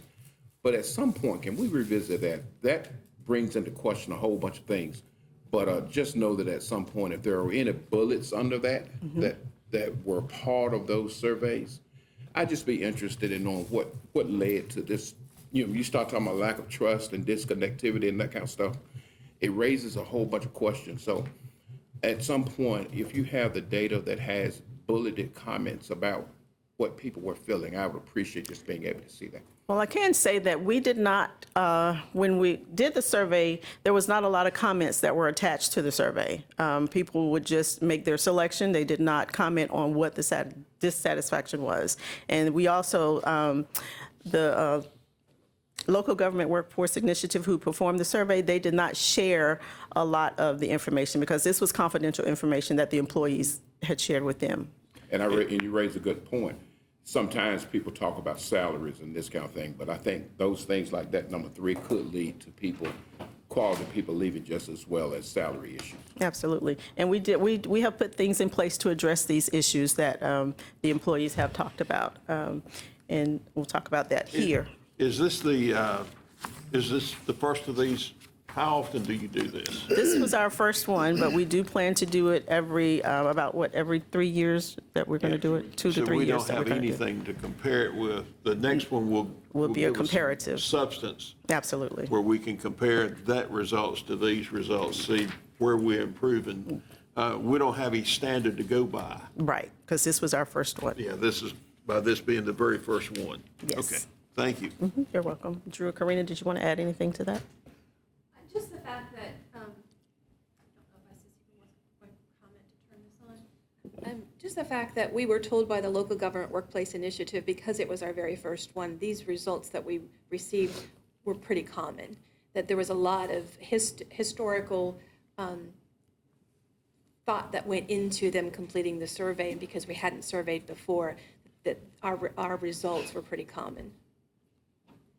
And I have to admit, what I'm seeing here, I've seen the results in other places, somewhere else that I work in local government, and it was fairly consistent over the years. Yes. So county administration and, I'm sorry. I'm sorry, except for the increasing cases, citizens incivility. That I haven't experienced that before. Well, this is kind of one that's, I'm thinking it may be a little bit unique to the tax office reevaluation and tax situation. Yes. Yes, and that was our thinking as well. But we have county administration and department heads. We have been working to make changes to address some of the results that came out of the survey. County administration, they have been increasing the presence and check-ins with the county departments. The county manager has. We get weekly reports from him, providing regular communications to all employees. HR, as a part of the results, we are responding to times and calls, emails and calls within a 48-hour period. Finance is conducting regular staff meetings and employee training sessions. The public information officer, he's summarizing and circulating the minutes and other materials discussed during the department directors meetings. And this is to make sure that we communicate, that the employees know as much as that's going on in the county as we know as well. In individual departments, they're developing specific plans to address the results. We did meet with each individual department to discuss their results, so they're creating changes in their departments that will help with that process. And then also HR and administration, of course, we developed the bilingual pay incentive. We're working to draft the paid parental leave policy, and we're also going to review options for a pay and classification plan as a part of that to help with those lagging salaries. Any questions on that? And in reference to the paid parental leave, I know you've heard a little bit about this, and what it is that this is paid time off for employees to bond and care with a newborn, a newly adopted child, or a foster care placement. And this is going to be 6 weeks of paid leave to an employee. This is in addition to the leave that they have already earned. And what is important about this paid parental leave, again, is going to offer that work-life balance, reduce the stress for employees concerned about their finances during this period, and it also is going to help with the recruitment and retention of employees. This is a benefit that will be valuable to the county. Who's going to be eligible for this? All regular full-time employees who have been employed with the county for at least 12 months. And this is also what requires of FMLA. In order for an employee to be eligible for FMLA, they have to be employed with the county for 12 months. So this will be aligned with that as well. There is an estimated cost for this. Granville County has approximately 5 to 7 parental leaves each year on average. The average salary for the employees in the childbearing age is about $52,000 per year. So this is going to calculate to about $6,000 per leave period. So if we have, let's say if we have 5 parentals leave, that's going to be $30,000 that we'll have to cover for that period. Ms. Miles? Yes, How long has this been in place? it's not in place yet. It's Okay, proposed. this is a proposal. It's proposal, Gotcha. yes. Okay. Yes.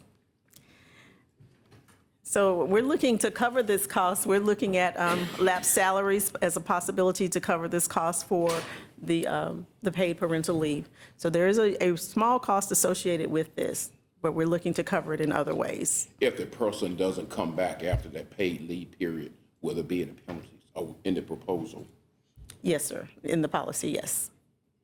As like with FMLA, there is, if a person doesn't come back off of an FMLA leave, we pay for FMLA, we cover the employee's health insurance during that period of time. If an employee does not come back to work after FMLA, they have to pay us back for that medical, that insurance that we paid during that period of time. So there's going to be something similar in the policy to cover that as well. We hope that we can get it back from the employee, but, you know, the possibility is very slim getting anything back from an employee that leaves. Doesn't usually happen. And we're going to present this policy to the board in June, that with an effective date of July 1 of 2025, once we complete the write-up of the policy. Yeah. And lastly, as a part of that, the study, the survey study, we're going to propose a classification and pay study.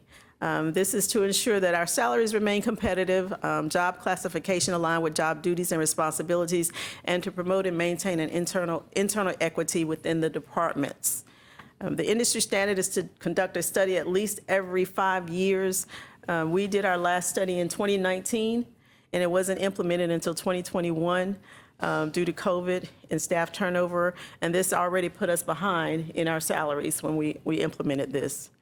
And for some positions, Granville County is significantly behind the triangle market, and we are probably about, with Durham and Wake County, we're about 10% behind their salaries, and we're losing a lot of our employees to Durham. How much? I'm sorry, about 10% behind, yes.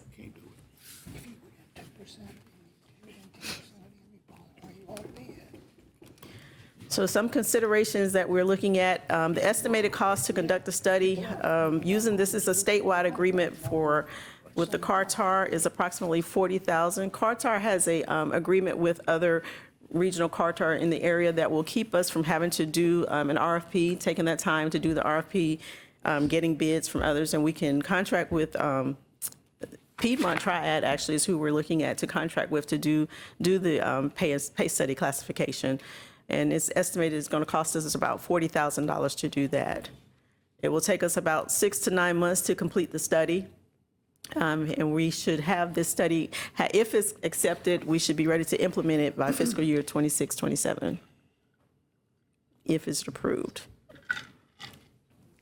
Do we have any discussions about that one? Okay. Hopefully silence is a yes, that we can move forward with this. And you don't know, but we've had some good discussions among about the topic and are working our way towards a good goal. Great, great to hear that. All right, do we have any questions? Ms. Miles, do we have a work from home? Can we have the work from home policy or virtual work? We have a work from home policy in place right now, but we are looking to revise that a bit more because that one became in place around COVID, and we were just trying to accommodate those individuals, but we are looking to revise that as well. Good question. Maybe another simple way of answering that is that we deal with those on a case-by-case basis at this point. That requires the supervisor, department head, and the county manager to sign off on remote work. Any questions? Great. All right, saved you about 20 minutes. Thank you. Thank you. Give us some time back, Ms. Miles.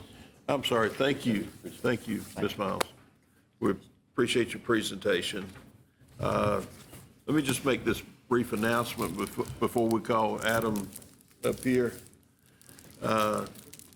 Due to time constraints, if you need to take care of business, just excuse yourself and go on and come back instead of taking a break for the entire board. How about that? Maybe that'll save us a few minutes. And with that, our next presenter here is from Granville Health Systems, has an update from Granville Health Systems and the EMS, and our CEO, Adam McConnell. Thank you, Adam. Appreciate you being here today. Thank you for I'm not having going me. to rush you. Can't ever tell if I'm or not, which button is the right button. All right, so I think I got my slides up here. Oh, oh yeah. There you go. This is great. All right, so I have some good news to share with you. Your health system is doing very well. Thank you for your support, and I'm thankful for your support.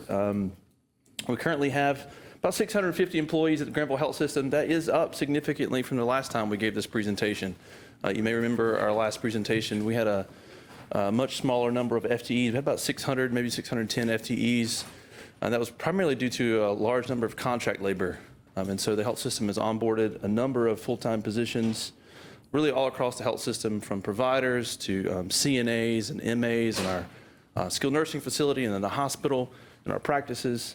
We do still have some contract labor, mainly on nights and weekends in nursing. And so we've got a big push right now to increase the number of nurses on nights and weekends. It's really entry-level nursing positions that we're really focusing in on. And so we're really working with, primarily focusing with Vance Granville Community College on how we can encourage those nursing students really from when they start the nursing program to work closely with Granville Health Systems. So we're having some discussions there now. So as we have in the past, not a lot has changed on this slide here, but we do still have 10 primary care and specialty clinics. You have a 62-bed state licensed hospital, acute care hospital. We staff about 42 of those beds. So at any given time, we are ready to hold 42 patients in the hospital. And so we have ICU beds, we have regular medical surgical beds, we have recovery beds for patients who are coming out of the OR. On an average night, we're housing about 20 to 30 patients, so depending on the seasonality of that. During flu season, we'll probably have anywhere between 32 to 35 patients in the hospital at night. Moving on down, so in the hospital, we do have 3 operating suites. So those are your large operating suites for your really acute patients. They're very nice. Thank you. We appreciate all of our customers across the county. We have a procedure room and one GI endoscopy room in our operating surgical area of the hospital. We have a 14-bed emergency department, and we also have an 80-bed skilled nursing facility. I don't know if you've ever had a chance to go to Brentwood, but Brentwood houses at all times about 60 to 70 patients.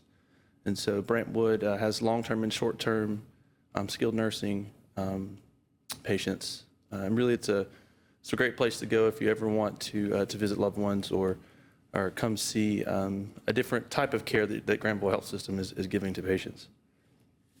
We also, this year, this is a new part of the slide here, we have an endoscopy center. So Granville Health System has licensed a GI endoscopy center on Lewis Street. And so we've just submitted for the state to come out and do an inspection for us. And so we expect in the next 30 to 60 days, the state will come out and do an inspection. The next step for us will be to complete our first set of endoscopies, and then we'll do a licensing process with our accrediting board. And then lastly, on the slide here, you'll see EMS services, which I believe most of us are aware of. So we have EMS services across the county, which we've got some additional slides here we'll share with you about EMS as well. Yes, sir? How many of your employees live in Granville County? The vast majority. I don't have a specific number, but I can get you a number. A large majority of our staff. Besides being a good hospital, it is also feeds into the local economy. Absolutely, yeah. So our mission to promote well-being, accelerate healing, and inspire hope. It is something we are, this year we've, and in most years, but this year specifically, in the last couple of years, we've been pushing our mission throughout our health system, and you've probably seen it in the newspapers and on Facebook and really everywhere we go, trying to really push our mission in everything we do, from clinical areas to even our non-clinical staff. The mission we have here at the health system is something we think all of our staff members can get behind, whether you're an EVS worker, you're a clinical staff member, you're a doctor, or you're a nurse. You can see here we have a general listing of a lot of the areas we work in. Orthopedics, emergency care, gastroenterology, plastic surgery, cardiology, general surgery, primary care, urology, ENT, nephrology, ophthalmology, skilled nursing, OBGYN, behavioral health, and that's just to name a few, right? There's a lot of things that happen at a community hospital. Big push for us this year, a lot of the work that's happened. When my team and I meet, we talk about the last year has been a really building year for us. We onboarded a number of providers. I just wanted to make sure you got to see their faces and saw their names. So we have a new CFO. She took the place of our last CFO. I can't remember his name, but she's doing a great job. Her name is Jamie Purvis. Jamie has been with us, actually been here longer than I have been. She was our billing director. And so she was a director of patient financial services, I think for 7 years. She's doing a fantastic job taking over as a chief financial officer. Susan Solomich is our executive over all of our practices. She's also over our ambulatory surgery facility. That's the endoscopy center. And so Susan's doing a fantastic job there. And then Kelly Lucas is our chief information officer. That's a small title for a big job. Kelly's over the imaging department, laboratory department, security, facilities management, obviously the IT department and all that entails. But if you ever need anything in any of these areas, these folks are always available to you. And then you might recognize some of the other faces here. So, you know, Anne Marie is our chief nursing officer, and Melanie Hobgood is our chief human resources officer. And so this year we rounded out our team. So you may remember last time we met, I think Kelly had just joined us, but it was just us three, me, Anne Marie, and Melanie before. And so now we have a great team that we're getting behind. We're really starting to push out some initiatives, which we're going to list off some of those. This past year has been a busy year for us at the health system. One of the first things that came up for us is we transitioned our hospitalist program. So we used to outsource our hospitalist program to a third-party vendor, and we brought that program in-house, and we hired a local medical director, Dr. Pacas, a cardiologist that works for the health system. So he's now our medical director for the program. And so a lot of that's been transitioning new providers. And so we've had a lot of providers, a lot of locums providers. We still have locums providers, but we're in this process now of hiring new hospitalists at the hospital. We've kept some of the old providers, but we're also trying to find new providers, higher quality providers, more reliable providers, but also providers who are really good teammates that collaborate well with each other. And so Dr. Pak is helping us lead that program. Fluoroscopy, I got a picture for you in a second. Fluoroscopy is just the kind of the tip of the iceberg for us on the imaging project. We've just replaced the fluoroscopy equipment. We'll be replacing all the imaging department equipment. I've got some pictures for you there. We also replaced our radiologist department. And so that was an unexpected opportunity for us. Our in-house radiologist group, we had turnover there, and so we had to find a new group, and we brought in a new group this year. Another program for us this year was eye rounding. And so we've been looking for ways to improve communication from our patients to our caregivers, really closing the feedback loop from our patients all the way to our directors and to administration and to our doctors. So we implemented a rounding system. And so it's software, but it's also instructional to our staff on going around and touching base with all of our patients. And so now our chief nursing officer and nursing leaders, they go and see every patient when they come into the hospital. So not just the nurses are going to see them, not just the CNAs, but a nursing leader sees every single patient in the hospital, and they put the information into a tracking system so we can figure out where are the shortfalls, where are we missing things, what are we doing right, what are we not doing right, and how can we get better at it. We talked about our ambulatory surgery facility. It's been a big, busy year for us. So this is a new program for us. So we bought a new building. We've had to do construction. We've had to figure out regulatory issues. We've purchased equipment. We've hired new staff. So it's been a great project for us. We've improved our practice operations with a new hire there. We focused in heavily on medical school affiliations. And so, yes, for nursing and things, but we've also contacted programs for, Campbell University is one that's on site right now. So they're sending up students to help work with, they have a DO program. And so they're working with our doctors now. So they're sending up physician students to work with some of our providers. So we're just starting to have these conversations. So where can students come to work with doctors? So as we're recruiting physicians in the future, Granville County is a great place for students to come and work. later in their career. Leadership development training for our staff. We also did People Map. I heard that earlier. That was a great program. We did that. It was wonderful with our directors. We've reinstituted some of our foundation work this year. Coming out of COVID, we're trying to re-engage with the community in a different way. So we restarted our ambulance chase fundraiser, which was successful. We held our foundation gala, which has been the first time, I think, in it was 4 years.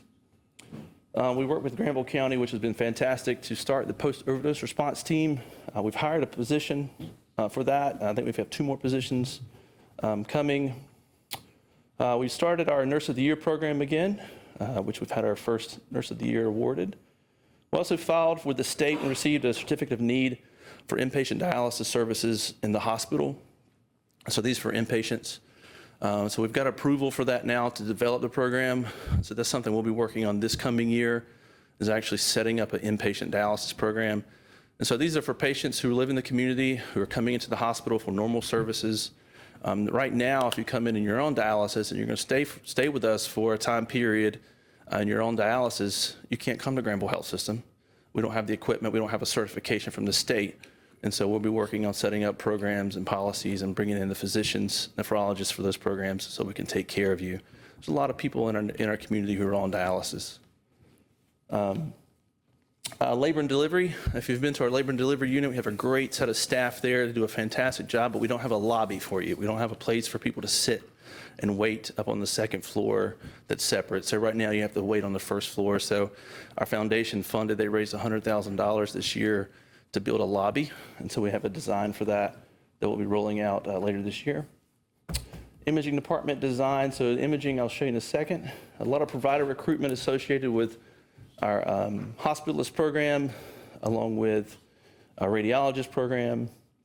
Big push on employee education, really pushing our department leaders and our employees to go out and get education. During COVID, a lot of people didn't want to travel, and it was all virtual. We have to get our staff out. Medicine and employee education for our nursing staff and for leaders. They need to collaborate with others. And then last but not least, BLS wheelchair transport. Been a big push. They've done a fantastic job with that. I think now we have an ambulance, we have 2 wheelchair transport vehicles that are currently in use.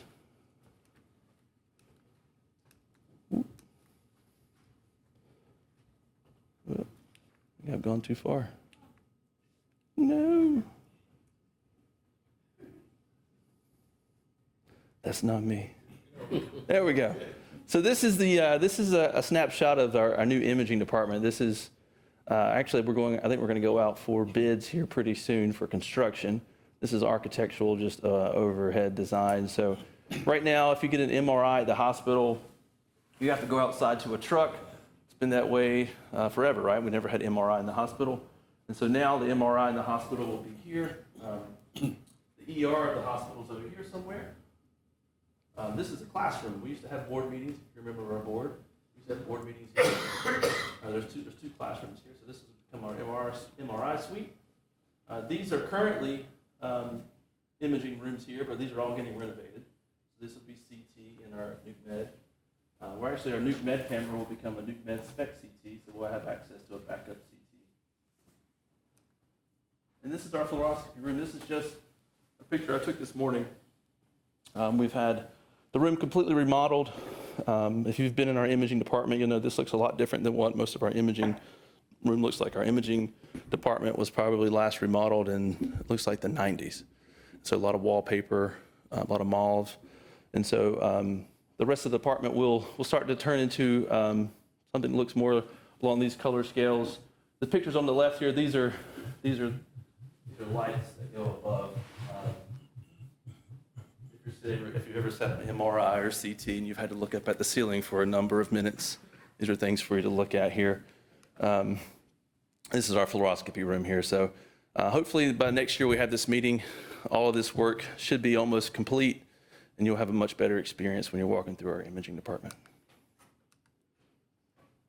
Next, I want to move on to our spotlights, because the health system is made up of 650 fantastic individuals, but we do like to, on a monthly basis, we recognize, we call them spotlight winners. They're employees of the months, and we have, every year, we pick from those 12 people. We picked 2 of them to be our Employees of the Year. We have a Leader of the Year and an Employee of the Year as well. And this year we have John and Nathan. John is our manager of respiratory therapy, and John really embodies a leader. He goes above and beyond. I can't even tell you how many times he was nominated by a patient this year for the work he does, from giving good patient care to just bringing someone a cup of coffee when he didn't have to. Just a great person to work with, a great leader for his department. And then Nathan works in physical therapy. If you ever have a chance or have the need for physical therapy, Nathan does a fantastic job. He always goes above and beyond and gets a lot of great reviews from his patients, but always makes sure that patients are always put first in our community. Nathan stays late, comes in early, and works hard to really embody the mission and vision of Granville Health System. So, next couple just quick stats for you to give you an idea how busy the health system was at the hospital here. We did see about 23,000 patients in our ER last year. The operating room had 4,200 visits. Our imaging department did just over 37,000 imaging studies this past year. Brentwood, you can see there, Brentwood really covers a lot of different programs, from long-term geriatric nursing, rehab services, Granville Primary Care and OBGYN. I did want to note, of all of our practices together, they did over 66,000 visits in all of our practices. In Oxford here, in this one practice here, we did over 21,000 visits. So if you did think about that, they're only open 5 days a week. That's quite a lot. Granville Surgical Associates here. This is right across the street from the hospital. We have 3 general surgeons now, Dr. Hodge, Dr. Sprinkle, and Dr. Kumar. This is 102 Professional Park Drive. We have Granville ENT and Urology Associates with Dr. Alexander and Dr. Zola.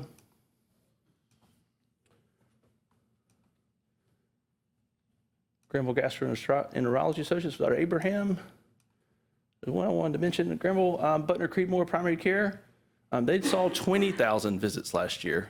So very, very close to what we see here in Oxford, so 20,000 visits, with a lot less providers to be noted as well. There's only two primary care providers at Butner Creedmoor, and they have an express care side. So we have 2 APPs on the express care side in Butner Creedmoor and 1 doctor. So they have 3 on express care and 2 on primary care, and they saw just over 20,000 visits last year. It was very, very busy practice. Harold Sherman Adult Day Center here in Oxford is right beside Brentwood, behind the hospital. If you ever know of anyone in need, we're very good at finding funding for folks. This is for elderly who are in need of some respite care during the day when a family member needs someone to watch someone. We're very good at finding funding for them. We get grant funding from the county, from different sources. And Gail Barnes-Hall does a great job of managing the program. Please call us if you know of anyone who needs any help. I wanted to mention the foundation. The foundation did a fantastic job this year of raising money. They raised more money this year. I think they've raised, since inception, I believe they raised over $102,000 this year. Just at their gala, if we included their ambulance chase, I think they raised over $60,000 at the ambulance chase. They really did a fantastic job with connecting with community members, and those funds are going to be used for a lot of different things. They've instituted a Gary Bowman departmental foundation grants. We lost Mr. Bowman, who was the president of the foundation for a number of years. We lost him during COVID. And so the foundation is going to be giving back grants every year to our departments for things that are going to impact our patients and our employees. Next, a little update from Granville EMS. I just wanted to show you some of the volume trends. This is just the last 2 years. So we did see an 8% growth year over year in calls and transports.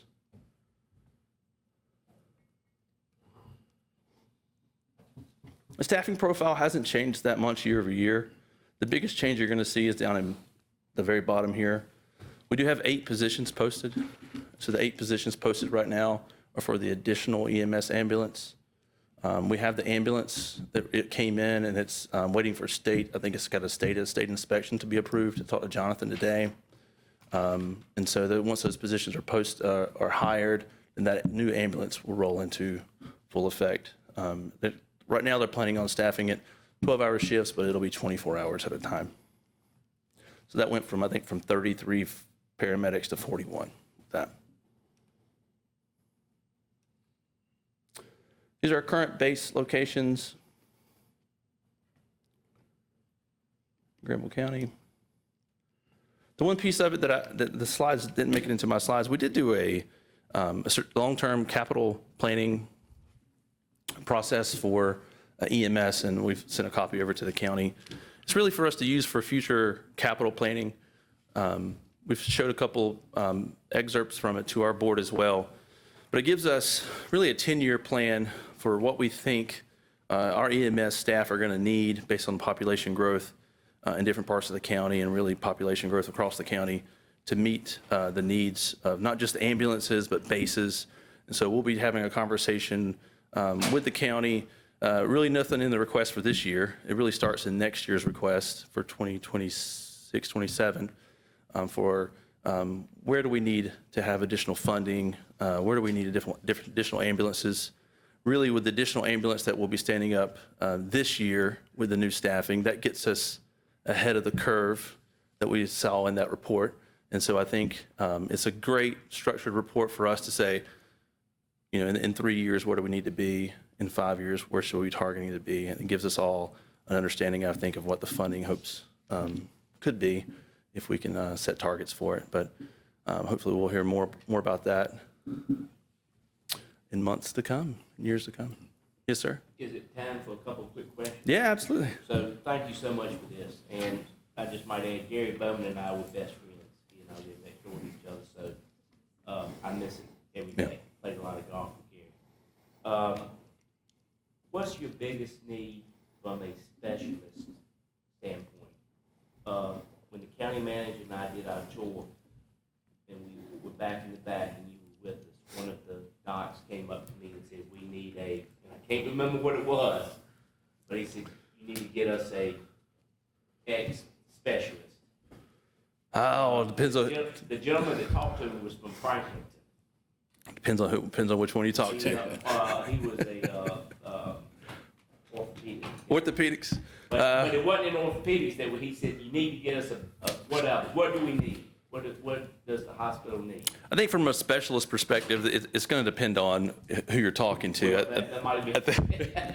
I think from the hospital's perspective, we're going through a strategic planning process this year where we will identify what are the specialists that we need long term. And so we have a good foundation of specialists right now. One of the things we have a shortage of now is we have lots of one specialist. We have one urologist, we have one cardiologist, we have one gastroenterologist.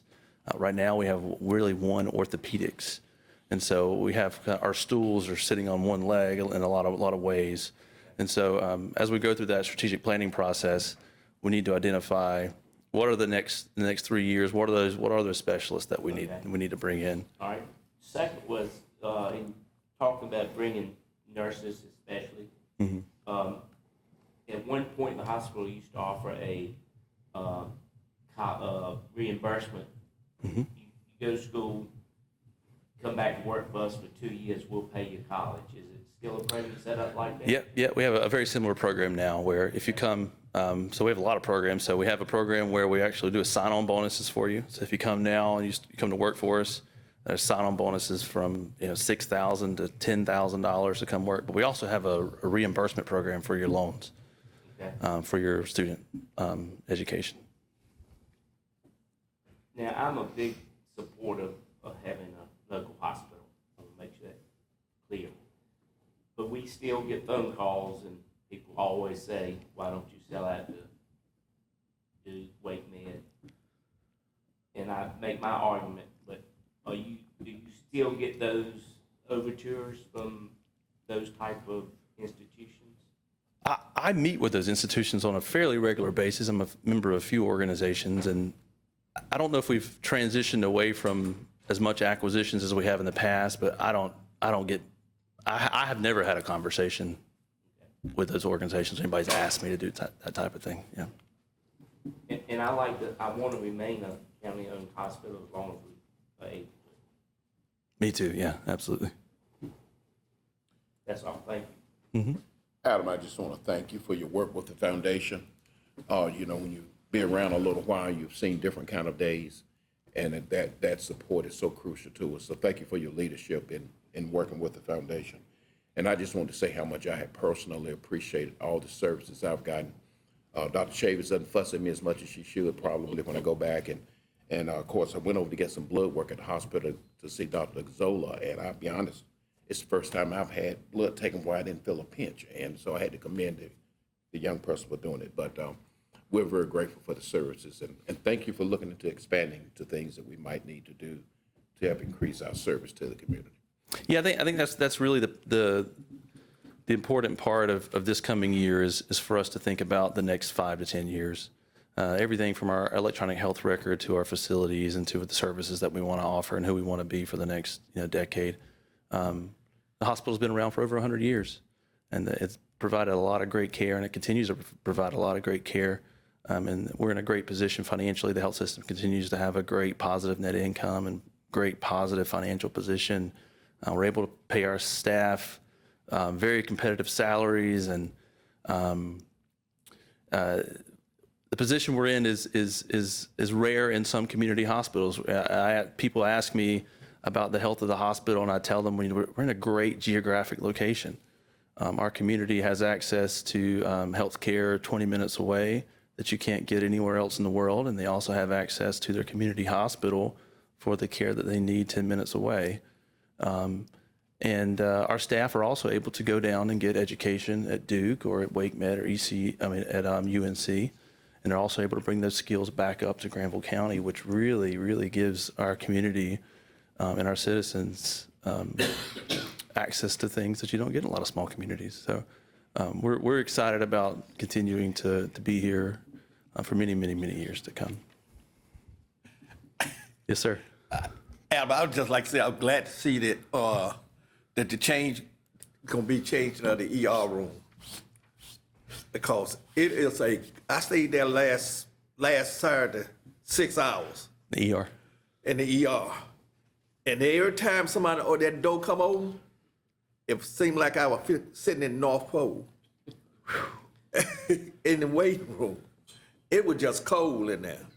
Cause every time that door open up, all that draft is coming right on in there. Oh yeah. And I'm so I'm so glad that y'all looking at changing the entrance of the ER.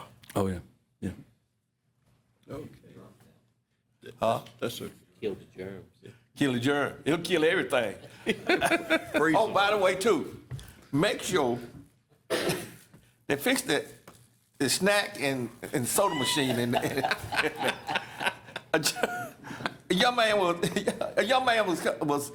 I don't know who he had, his wife or whatever in there, and this was at 1 o'clock, and he was trying to find something to eat, and he went to the snack machine. None of it worked.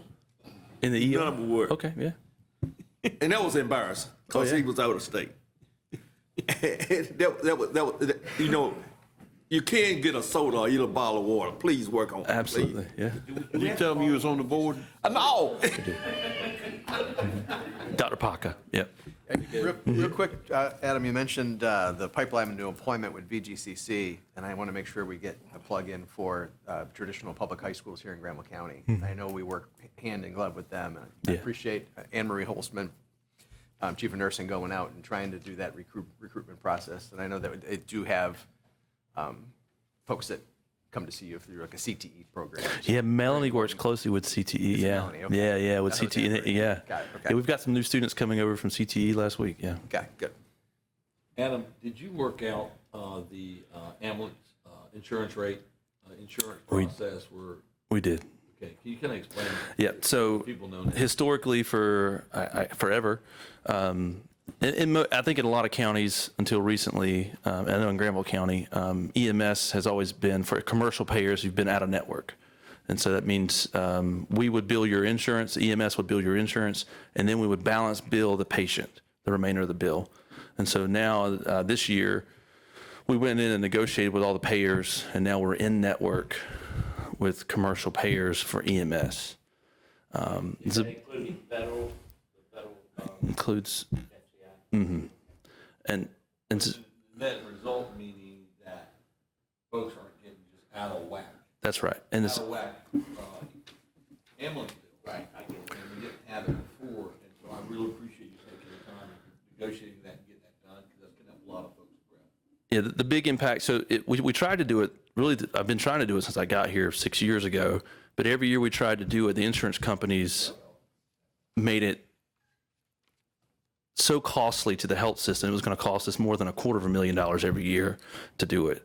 And so this year we've got it to where it was break even, basically break even for the health system to go in network. And so it really, the impact is to the patient, directly to the patient. Just curious, is that anything to do with, like, if you send out a QRV? No. That's all, I'm good, I'm good. One more quick question. This came up about 3 or 4 days ago. EMS goes out to a house and who makes the call as whether or not there's a need to take that patient back to the hospital or deal with it there, or there's no need to take it? How does that work? I would have to defer to EMS. I'd have to ask Jonathan. Yep. But they would make that call. I don't. I can't answer. Yep. Yep. I can't answer. They have protocols to follow with their medical director and that kind of thing. Okay. Anyone else have any questions? If you send the QRV, you don't have to worry about it. You want an ambulance, go ahead and tell it. Adam, thank you so much. Thank you. I want you to know we appreciate the job you're doing. You're doing a great job, and thank you so much. Thank you for We appreciate your support. coming here today. Ms. Toussaint, could you indulge us about 15 minutes or so before you start? We're going to have a working lunch today. Z's hungry. He's cutting me off. We're going to have a working lunch. We're just going to grab our plates and come back to here. But before we do that, I want to ask Commissioner Cozart, if he will, to bless the food for us. Thank you, God. Dear God, we thank you for all of your many blessings. Now please humble our hearts and make us truly thankful for your food and make it nourishment to our bodies.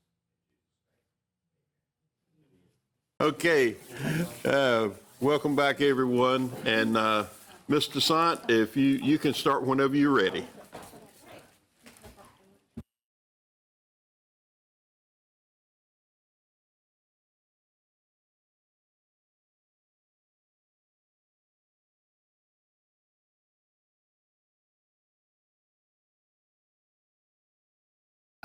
Sorry, good afternoon. I brought my DSS Deputy Director, Ms. Vanessa Taylor, here, and our Business Fiscal Officer, Megan Elliott, to assist me with today's presentation. So this is just an overview. As you all know, exactly what we do and what services that we are mandated to provide state and federally. Everything that we do is state and federally mandated. So we have no choice on a lot of decisions that we have to make, and a lot of budget decisions, a lot of services we provide because they're state and federally mandated and just county administered. The county is required to provide a certain match for all the services that we are providing via the state and federal government. That's benefits administration, which includes Medicaid, food and nutrition, or also SNAP, child protection, which is foster care, permanency planning, child protective investigations, adult services, which is adult protective services, guardianship services, and also child support services. Right now, DSS is at 110 full-time employees. And right now, unfortunately, we have 16 vacancies. That's due to various reasons.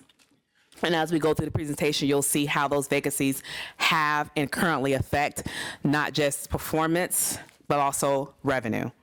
We are across 3 locations, one here in Oxford, Butner, and child support downtown Oxford as well. So our priorities for this year. So I'm a year and 6 months in. So the first year was just putting out fires, to be honest with you. It's putting out fires, trying to stabilize the workforce, trying to understand the state and federal government and how things should be administered, understanding our requirements, state and federally mandated requirements, understanding the compliance pieces, understanding the legislative body here in North Carolina. So it was a lot.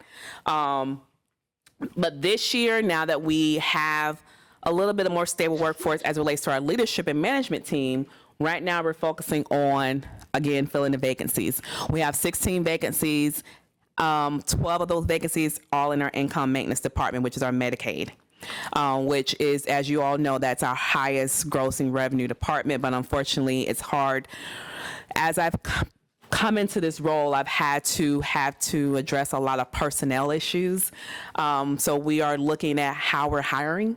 The type of people that we're bringing in to hire. We've had a lot of involuntary terminations, unfortunately, due to the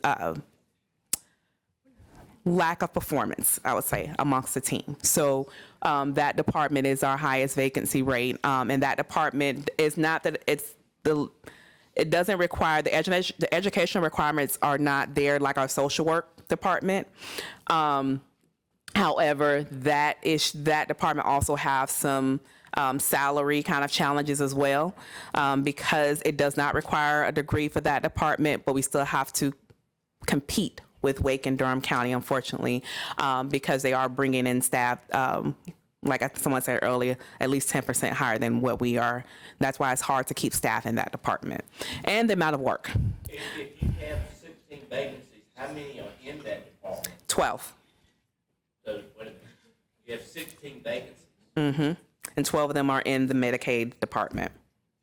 Okay, so 12. How many is in the Medicaid department overall? Oh, overall, it's like half. I think it's like Medicaid department, it may be, we're at 110, there may be about 50 in that department. That's Medicaid, SNAP, that's actually Medicaid, FNS, and Work First. So you see what I'm saying? I think. Yeah. So Do you know how many in Medicaid? total of 100. We have 3 units, so each unit has about 50, yes. So you got 150, and of that 150, you have 16. 50, we have 50 within Medicaid. Okay. 50, yes. So we're focusing on that, filling those vacancies. So right now we are focusing on, like I said, the type of people we're bringing on, how we're recruiting.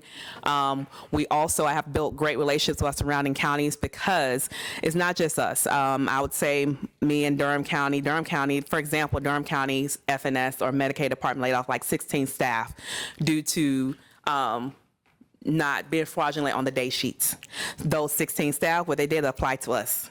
So we communicate consistently. So we have to be mindful of that. In previous years, we weren't doing that. And that's why we've gotten a lot of our staff kind of rotating through these numerous counties and not performing.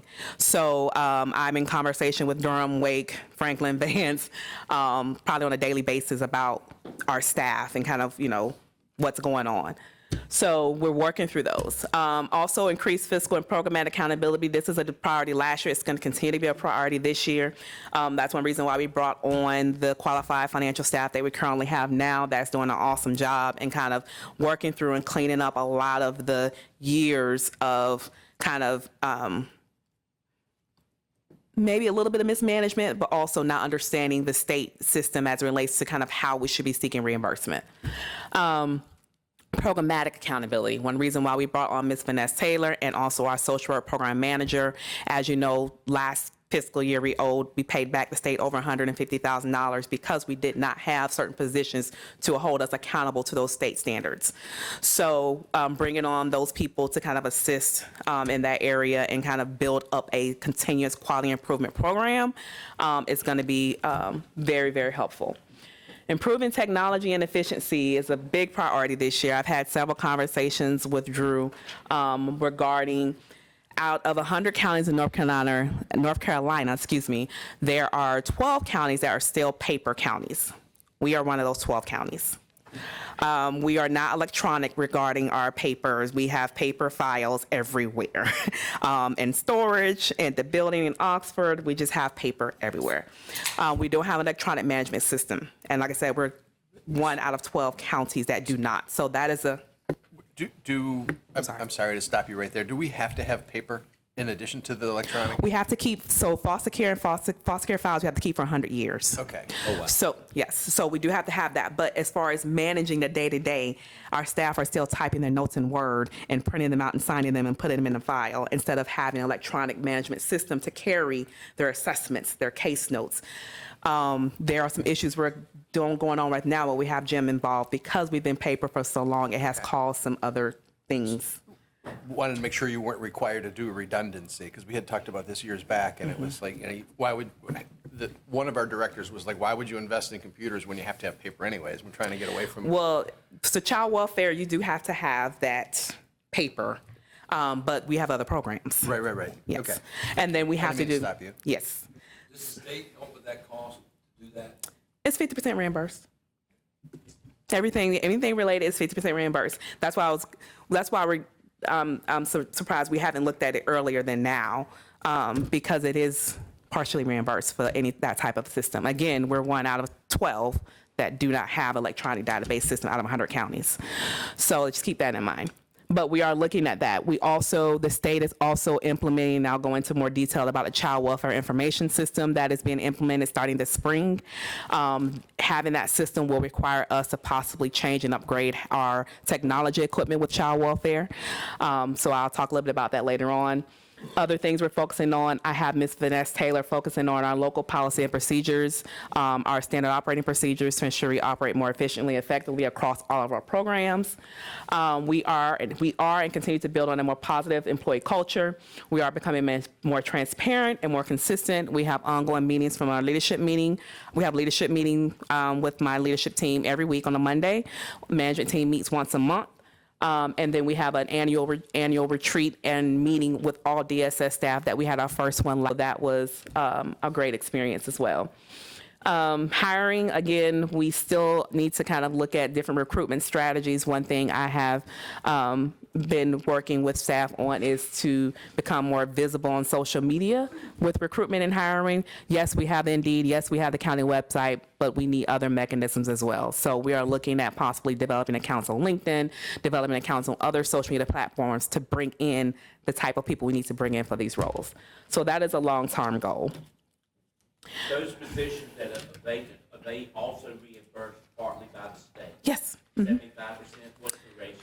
The Medicaid position are 75-25, possibly up to 100% depending on how they work, but the other positions, at least 50%. Legislative updates.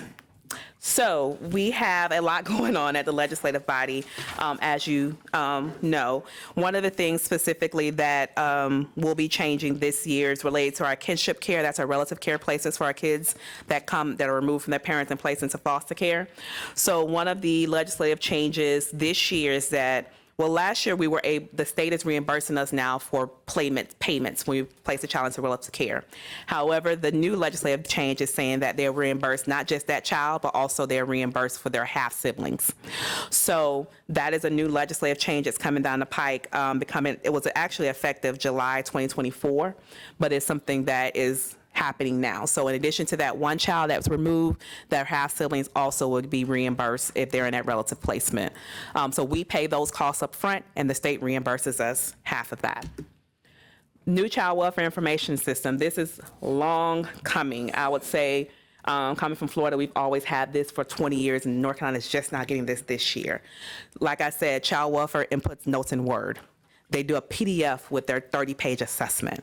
So now this system, it will be an all electronic system, so they're going to be able to input their visits, input their assessments, input all of the data into this system, and we'll be able to see that it's being done. We'll be able to pull reports. We can't do any of that now. We don't have data at all.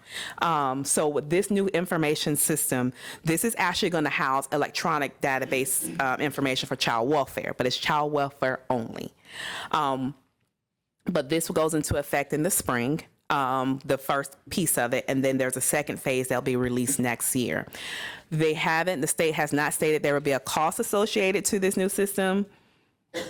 However, I wouldn't be surprised next year in the budget estimate we get a cost to this system, a shared cost. But right now, they have not indicated anything to us saying that there will be a cost to utilize this system. The reason I say there possibly will be a cost because we have a cost for other systems. that the state runs and mandates. So as of right now, there's no cost. This year in the budget, the new budget proposed to you this year, we have increased a couple of lines due to some state mandates and some state changes. So I wanted Ms. Vanessa Taylor to highlight and go over with you adult services, county assistance, special assistance. That is a line on the budget you'll see a substantial increase on because it's mandating we have to provide the service. But I'll have Ms. Vanessa Taylor kind of go into detail what that is and kind of what the changes are legislatively that happen with the increase in those rates. Good afternoon. So with the special assistance program, we had two session law changes over the past few years. The first one was session law 2021-180. This removed the cap requirement for special assistance, especially for special assistance in-home. Before, each county would be capped at a certain amount. Now that they have removed that cap. And what special assistance is it's a program that provides supplement to income for individuals who receive Social Security payments and things like that. They also, with this program, you have to be 65 and older, or you have to, if you're between the ages of 18 and 64, you have to be declared disabled. This program is only for people who are within each county. So for example, with us, Granville County residents, they have to meet those requirements, the age requirements and disability. And they also have to have approved level of care from their physician as well. So it allows them to remain home, or it allows them to be able to live in a facility. But they've removed that cap requirement. Before, we could only allow a certain number of applicants to be eligible and receive the program, and they removed that. The second was the max amount that they could receive for those who would receive the program who lived in the home, who remain in the home. So they've increased that as well. Before, the social workers would go out and tell us how much that person would be eligible for. Now we have to give them the max amount if they're eligible for it. And that max amount depends on their level of care. The max could be at the most, it would be about $1,743 if they're needing $1,743 per month if they are needing a level of care where they need memory care in their home.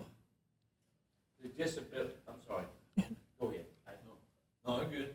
The disability, is that 100% disability, or is it a sliding scale, or? It's disability, so what it is that they would have to be declared disabled by Social Security in order to receive it. And maybe I don't understand, is that total disability? Total disability, not a lot, they're unable to work anymore. So this was a legislative change, so it was an unfunded mandate, right? Yes, so with the funding for special assistance, it's 50% state and 50% county. So the $1,700 about, that would be at least Yep, half. $850 for us. So in total, that line, for example, I think last year we budgeted 170,000. We increased it to close to 200 to cover because we didn't want to go. We don't know. We could go over that, so we may have to come back and say, hey, we're going over it, but we have to provide this service. So we increased it to 190 to give a little cushion. That may be enough, but that's just our best guess estimate. But again, they do have to meet certain criteria in order to even be eligible for that program. Don't they? So that was one legislative change that you'll see in the budget. Also, another legislative change is related to eligibility audits and timeliness and accuracy.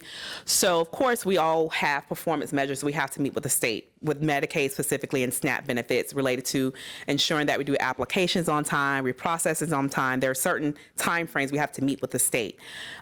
We, of course, if we don't meet those timelines, they give us like a corrective action plan, things of that nature. But in this year's legislative change and update, they added they're going to be a little bit more strict with that. So comes a performance improvement plan, which is a PIP. A PIP is a little bit more serious than a CAP, which brings into the state and has, I think you all have probably been a part of that process. Now, if Medicaid timeliness wasn't a part of the PIP, unless it was very extreme, but now they're putting that into statute. So that definitely means we need staff. We need to make sure we're paying them, and we definitely need to make sure they're being held accountable because we do not want to get into a PIP situation. As you know, what happens with that when the state comes in we lose money. We have made sure right now we have positions in place to assist with our quality assurance piece. We're working through that. I'm not sure, we may need some more in the future. However, we're not currently on a cap related to timeliness. However, now that it's in statute, we have to be a little bit more cognizant of meeting those performance measures. Okay. Questions? So, money. So this was just a slide I put together so you all can kind of see over the years kind of the amount we budgeted in our total DSS budget, how much we spent, and how much revenue we've brought in. So if you look at 22-23, that year we brought in about 65% of our total expenditures back into the county. Same thing for 23-24, about 63 to 65% we brought back, the revenue we brought back compared to expenditures. Here, year to date, this is actually through the budget, the expenditures are through January 31st. However, the revenues are only through December 31st because that's how the state does their revenues. So based off our projections, because we have been short-staffed, because in that area that brings in a lot of the revenue, we're not looking into bringing in probably 60 to 65% this year. We're probably looking at about 53, 55% projection. That could possibly change. But there's a lot of things that go into that, and I'll have Megan kind of explain that, because it's not just the vacancies. It's also related to the kids we currently have in care that we're spending thousands of dollars on because there's no placement for them or the funding is just not there. So I have her kind of go into that. So we have found it extremely difficult to find placements for children, and the placements that are appropriate that we do find can range between $2,000 and $4,000 a month. The state is only going to reimburse us at max $810 for those children, and so we have to foot the bill for the rest, and that's not reimbursable, that gap in funding. So they still provide that $810 maximum, but they don't touch the rest of the money. So it's a mandate that we don't get reimbursed for, and that has really taken a toll on the revenues versus expenditures because we're having to spend it, but we're not getting it back like we get it back for the other kids that are in care. Now, is this, VIA used to cover this in for us. Is this what we're talking about, or has this now been shifted over to the state that's now managing this? Or we're still in limbo? So just clarification, VIA does not cover. Right. They help find placement, Right. and they may cover like the enhanced rate. However, they don't cover these placements. But the state hasn't fully taken that over yet. Right now it's Blue Cross Blue Shield that goes into effect December 31st. Got it. But regardless, that still doesn't negate the fact. Still going to be a gap. There's still going to be a gap because the placements, there's a lack of placements here in North Carolina for one, and the ones that we do find, they're probably not appropriate and they charge an arm and a leg. However, to keep the kids out of the building and spend the night in our building, we have to pay what we have to pay. We're kind of more fortunate than probably like Vance and Franklin, who have a couple of kids they're paying $12,000 to $13,000 a month for. However, if you look at the proposed budget, you also see a substantial increase in line for that. Probably about another additional $150,000 because we have kids that are in high placements right now. The older they get, the more expensive it gets. So we have to predict those costs. We have kids in foster care who are older. So the older you are, the more the placement costs. So we have kids in foster care, kids in therapeutic placements. So as they get older and stay in the care, the more expensive it gets. We also had to project the kids that we could possibly have come into care. So we can't just budget for what we currently have. We have to, it's hard. Take a guess because we could get a child, tomorrow that has all these medical issues and mental health issues, and we not know it, and then we find a placement. It's going to cost us $20,000 a month. So we have to be cognizant of that. So we did increase that line substantially because of the current kids we have in care that are quite expensive, and then the ones that we possibly think we could get into care. But going back to what you just said, if that child comes in and has medical issues, who's responsible for that? We are. Yes. we get assistance from VIA and from now what's going to be will be Blue Cross Blue Shield because they won the RFP because they're going to handle all the child welfare population. They will help us look for placement and possibly pay like the enhanced rate if there's like a difference in those rates. But at the end of the day, we are responsible for that overall rate. But the medical issues, I'm saying we're responsible for that. Medical, yes. Whatever issues come with them. Are those children, are they on Medicaid or do they have it? They have Medicaid, but not all these placements take I got you. health insurance as well, or Medicaid. I got it. It depends on their need. Depends on the need of the child. So when they go to get placed, that cost continues. So when they get placed, that cost continues until, does that continue the rest of their life, even after they're gotten into a... So those kids, they stay actually with us. So if they, like we have a couple of kids, we know they're going to age out with us. Kahaji and another child, we know they're going to age out with us. Once they turn 18, they're probably going to go into our adult system. So they're going to go to probably be placed in some type of adult system under our other unit, which is our adult services unit, which we pay for those costs as well. A 12-year-old child that needs placement, we find them a temporary placement. That family takes them in, they don't adopt them, they're getting their, what were those guardians? They stay with that person for 6 years until they turn 18.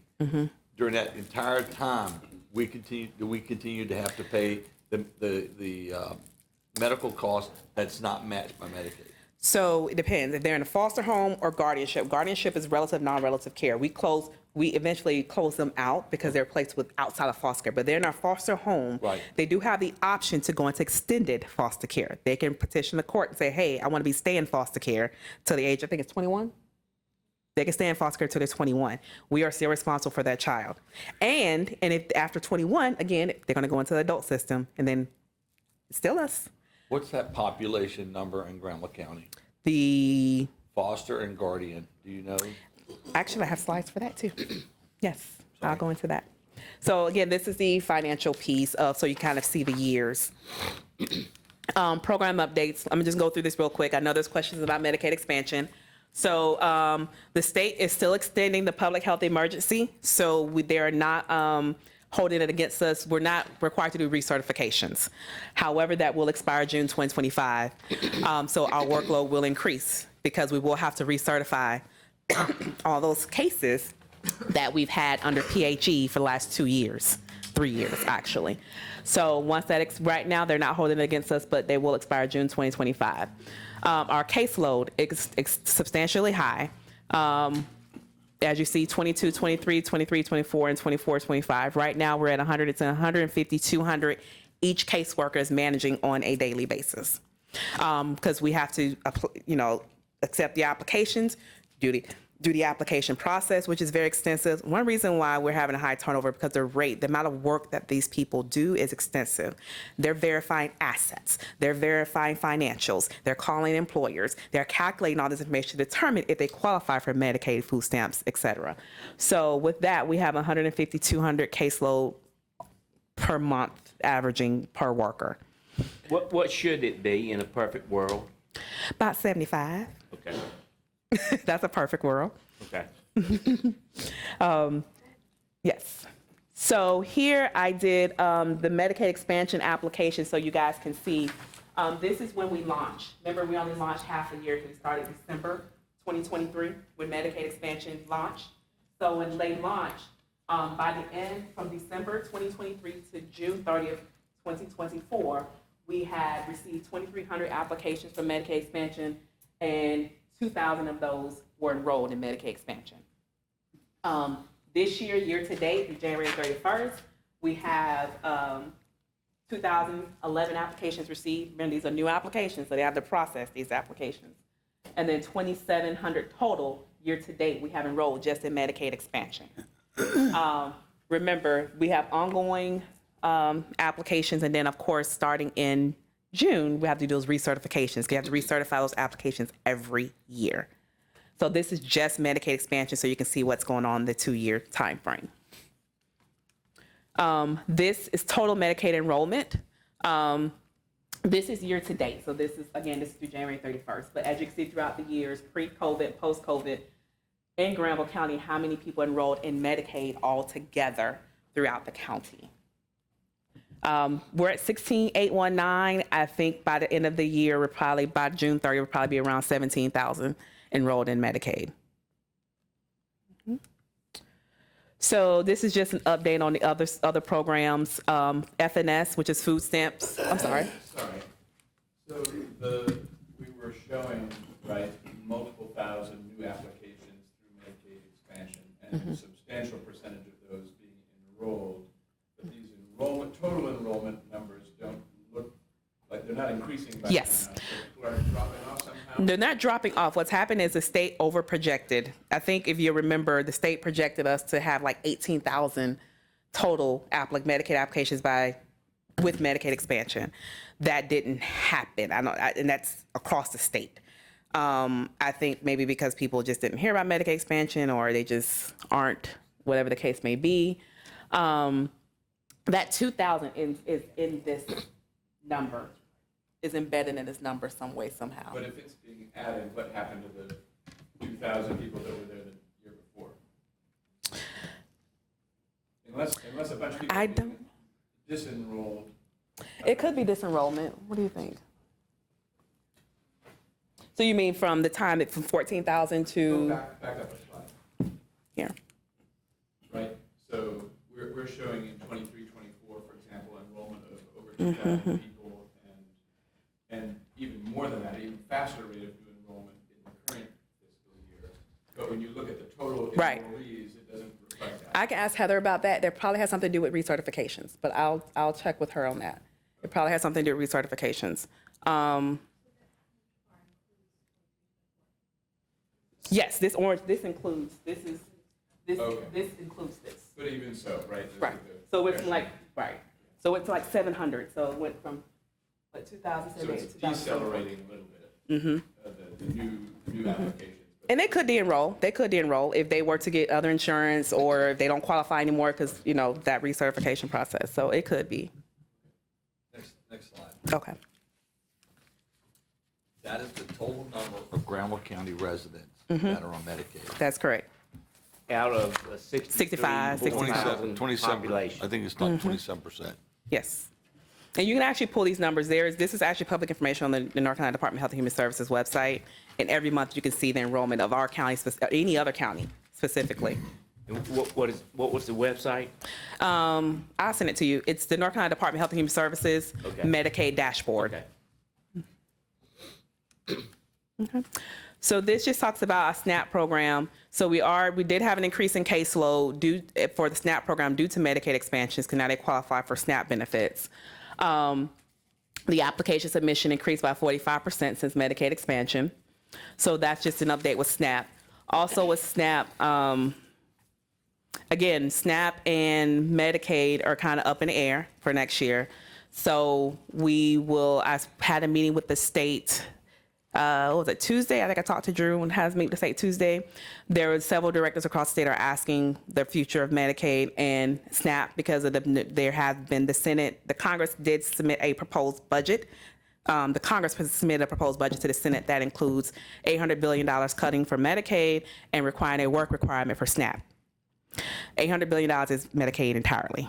So we don't know how that's going to affect our community, what it will look like. The state doesn't have the answers. They're just waiting, just like we're waiting. So we'll keep you guys kind of updated with that. Okay. Program Integrity is our fraud investigations unit. This just tells you kind of how many cases of fraud reports we've had in Granville County related to Medicaid, child care subsidy, and SNAP benefits. So as you can see, we had about 37 reports year to date, 34 investigations. We have currently 10 open investigations, and this is the amount of payback identified, and this is how much we've gotten back so far. So we've identified 63,900 so far and received 43,659 back. Our investigator is very good. Travis does a great job and making sure he gets his money back to Granville County. So foster care. So back to kind of your question, Commissioner Rush, as relates to foster care. We have 26 children currently in foster care. And we have 14 in a foster home placement, 7 in a residential setting, 1 with a relative, 3 in a therapeutic foster home, which is an enhanced rate. And then we have 1 in a hospital detention, and then 14 ICPC. ICPC is Interstate Compact Placement of Children. So we have kids that are placed from other states in our county that are under protective supervision in that state, and we are required by federal law to monitor those cases how that state tells us to monitor that case. How would we get a child like that? Relative or mom, dad is placed okay, here. okay. So they've been removed from, their mom in Georgia and they got and somebody then in and then they don't Granville want them. They have an auntie here. okay. Yes. Or if they're reunifying, the parents are here in North Carolina and they come from California. They were removed from somewhere else. So yeah. Okay. And then we have, that's actually ICPC and inter-county. So of course we have the out of state and we have within counties of North Carolina. So if someone is coming from Wake or someone's coming from way from Buncombe, there has to be a process.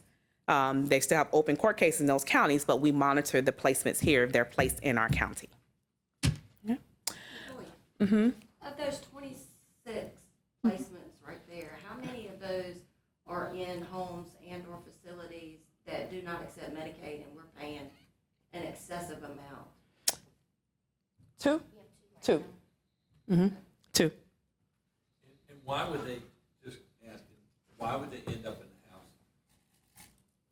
that doesn't accept? Why would they end up in a house that doesn't accept Medicaid? Or is it because we tried to put them elsewhere and we couldn't? Well, most facilities in North Carolina don't, because there's a lot of regulations around. They don't accept Medicaid or even private insurance. It's not the homes, the facilities. That's their choice. But that placement is good for the child. So, and that's the only placement available. There's limited places in North Carolina. We've had to place kids out of state. We had, one child we were looking at possibly placing in Omaha in Nebraska because that's the only place where he can go to. And because I used to work at an agency there, they're going to give us kind of cut rate to place him there because we had no other place to place him because North Carolina just doesn't have the placement options here. So there are those cases where we may have to, those situations come about. Thank you. Okay. In-home cases, sorry, I didn't put a number here. I think we have about 12 in-home cases. In-home cases are those cases where we do an investigation and it's high risk. We don't want to remove, however, we still need to put services in the home with the parent. So our social workers are in the home 2 to 3 times a week, putting services in the home, providing those services to make sure the child stays safe and make sure the parent get the services they need to maintain that home. As we know, children thrive better in their home, in their place with their parents. So we tried, those are the in-home cases. We have 31 licensed foster homes, which is great because we had 23 in 2024. The good thing about Granville County is we have more homes than kids in foster care. However, a lot of them don't want to take our difficult teens. So our homes, we do, other counties reach out to us and say, hey, can you guys, house, our kids? And we help them, they help us. That's the relationship that we have. However, we just need foster homes that's willing to take teenagers. And that's very difficult here in Granville County. Unfortunately, those teenagers have to go out of the county. This year, we finalized 3 adoptions. So that's a great thing because now that we have those 3 adoptions finalized, we now get the federal adoption incentive monies. So every time we finalize an adoption here in North Carolina, the federal government gives a certain percentage of a certain amount of money to us as an incentive, just like we have child support incentive. We have federal adoption incentives. So hopefully by June 30th, we get about $20,000 that goes has to be invested back into DSS though. And we use that monies to do activities that the state allows us to do. But since we have those 3 adoptions, we will be getting that incentive monies this year. I'm going to ask a question while it's on my mind and Okay. I'll forget it. Does the Central Children's Home or the Masonic Home for Children, can they play into any of this as far as, okay, do they? Yes, but they have their own requirements as far as what types of kids they take. Okay. And sometimes they're full because they are servicing the entire state. I mean, there's not that many homes. Okay. But again, the kids that we have, their behaviors, these homes are not taking them. I got it. So that's kind of the difficult situation that we're in. One thing to point out is we can place the kid in the Masonic home or any other home in Granville County. However, if the kid acts out, which is typical of a child with mental health issues, they can kick them out and we're back at square one to try to find them somewhere else to stay. So that's really important to understand, is just because the kid is placed there doesn't mean they have to keep them there. And that's one reason why that, if you look at the budget-wise increase as well, because we have one particular child who blows a placement every other month. So that we had to take into consideration when we're looking at possibly he may be one we may have to place out of state. Probably because he's only 16. Kahaji's 16. We may have to place him out of state eventually because he's went through every placement here in North Carolina. He's going to be in our care till he ages out, and he's probably going to come into our care in adult services. So. And at some point, would a child like that end up in a I hate to even say it, but detention type facility? Oh, he's been there too. Okay, all right. Mm-hmm. We've even had detention to try to keep him on several occasions because we just did not have the placement. You know, they don't like doing that, but you know. C.A. Dillon? Yep. Okay. Mm-hmm. Child protective investigations. So child protective investigation, of course, is when we get a call from the abuse hotline saying a child is alleging the child's been abused. So this unit here has one supervisor and 6 staff, but we do have vacancies, unfortunately. This unit has the highest vacancies in the social work side. They have about 4 vacancies right now. We currently have 153 open investigations. Now, that is quite high. There is a backstory behind that, which we are in conversations. We have been in ongoing conversation with our board, Drew, and legal regarding this situation. We are dropping that down. We started off at 200. Now we're at 153. Normally for our county, that should be probably around 50 to 60. However, again, there are some things that has been uncovered that has been going on for probably about 10 years now that we've had to address. So I want to kind of make sure you guys kind of understand why that number is so high. We have 109, this year to date, we have 191 referrals. That means we have 191 abuse reports called into our hotline. 111 of them have been screened in year to date, and 9 of them have been removed from their parent and been sheltered into foster care or into guardianship care. And I think that was that answering your questions about? Yeah. So, top allegations here in Granville County, unfortunately, it's housing and hazardous conditions. We're having a lot of hazardous conditions. We're moving children from homes that are just not safe. That is one of the top allegations, and that goes back to neglect. So when you have hazardous conditions, that's called neglect. Second, improper supervision. Then we have substance abuse and unsafe discipline. And then under that, of course, you have domestic violence, physical, sexual abuse, things of that nature. So again, the highest is injurious environment. Now, I can say that the state has, we just had a call with the state. They have found an agency to implement an evidence-based program, which is something I've been fighting for since I've been here, called Home Builders. Home Builders has been around for years. Actually, I was a part of the implementation evaluation group for Home Builders in Florida. Now they have it here, and they're going to have it in every county in North Carolina. This agency is going out into the home that's going to be able to address this situation here. They're actually teaching the parents how to clean, how to manage behaviors. They're in the home teaching them how to, you know, address these situations. Instead of like with us, we're just going out to make sure they're safe. These people are in the home. They're going to be in the home 2 to 3 times a week, 2 to 3 hours a day, making sure that these different things are addressed before the child is removed. So this is prevention service. It's something that we've been fighting for, North Carolina's been fighting for years to get. So that we actually had a meeting last month. It's supposed to go into effect the first of the fiscal year. So we're excited about that this agency we're going to be able to refer families to this agency to do those preventive services. Guardianship, these are adult services. So this is adult protective services. So of course, there are situations where we get reports in on our elderly population for an abuse, neglect, things of that nature. So we've had 72 reports called in into the hotline, and 23, 24, 51 of those were accepted. That's high. It actually was only 30 last year. It's going up and up.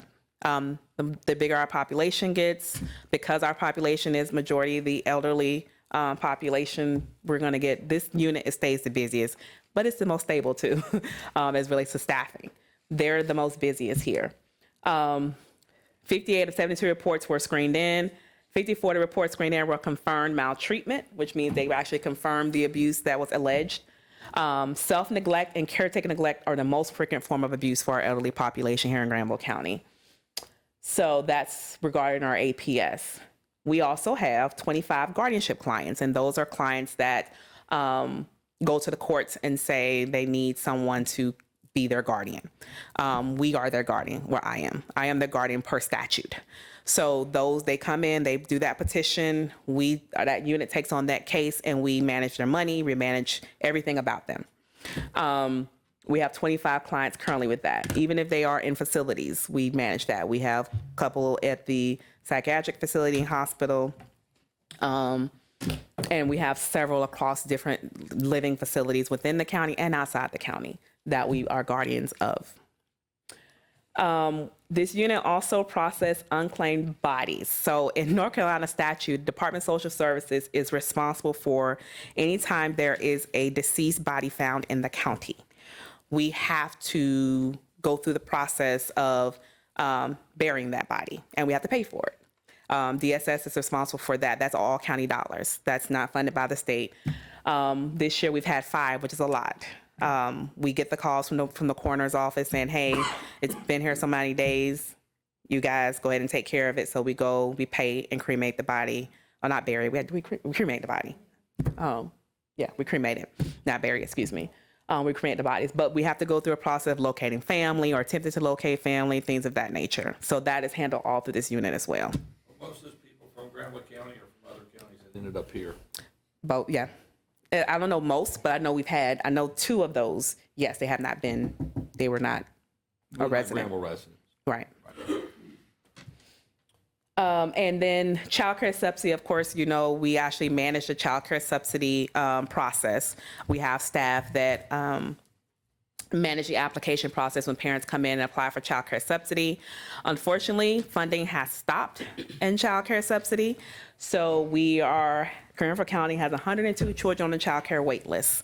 We're waiting, and Tony knows this better than I do, because that's all managed through Smart Start. We do not manage the funding of that. We just manage the application process. But we do, every county right now has a wait list because funding has ceased in that area. So that's all we do in this unit here. So any questions? The waiting list is just very concerning. Yes. There's several reasons for that. Not just the funding, but we just don't have the facilities either. We don't have child care facilities like that here, so. Okay. Child support enforcement, very cut and dry. They're busy. They stay busy.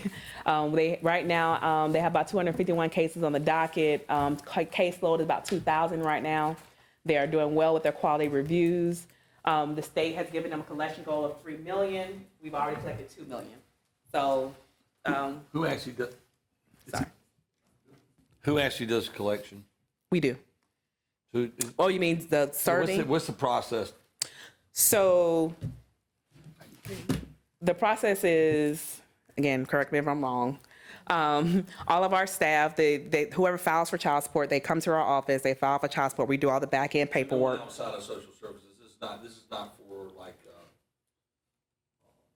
what's it called? Garnishment of wages and such. Yeah, I mean, like a child. Like a support. credit app, okay. Is this Yeah, child support, this not is- paying child support? We do everything. So we do everything here. Now, there are some counties that contract out child support. They contract out to other agencies. So this is my question. If you had more resources there, would it pay for itself based on collection rate? Yes, because child support incentives. So as you know, the child support incentives, we have about $800,000 in that pot right now. And it's going to do nothing but build. So this is an opportunity if you had maybe additional resource, I don't know what, but it would explain. Right. If we had additional resource, for example, we are looking at having the officer full-time. So because right now it's just any officer that's available and we're behind. So right now we are looking at hiring a full, contracting with Granville County Sheriff's Office. And it would pay for itself Yes. plus. Yes. Okay. But now, you still have to go through the court system? don't Yes. you? Mm-hmm. So they're serving is there any papers. kind of bottleneck at the court system? Yes, our courts, and that's just across the board. In all of our programs that are involved in the court system, we have issues. Courts only held once a month. Judges pushing things off. It affects not just child support, but even our child welfare side, because we have performance measures to meet and reunify children within 12 months. Judges are extending past 12 months. Judges are not on board with adoption. And, we recommend a goal change to adoption, but they want to give the parents 6 more months. That, for one, it's not good for the child because the child needs permanency.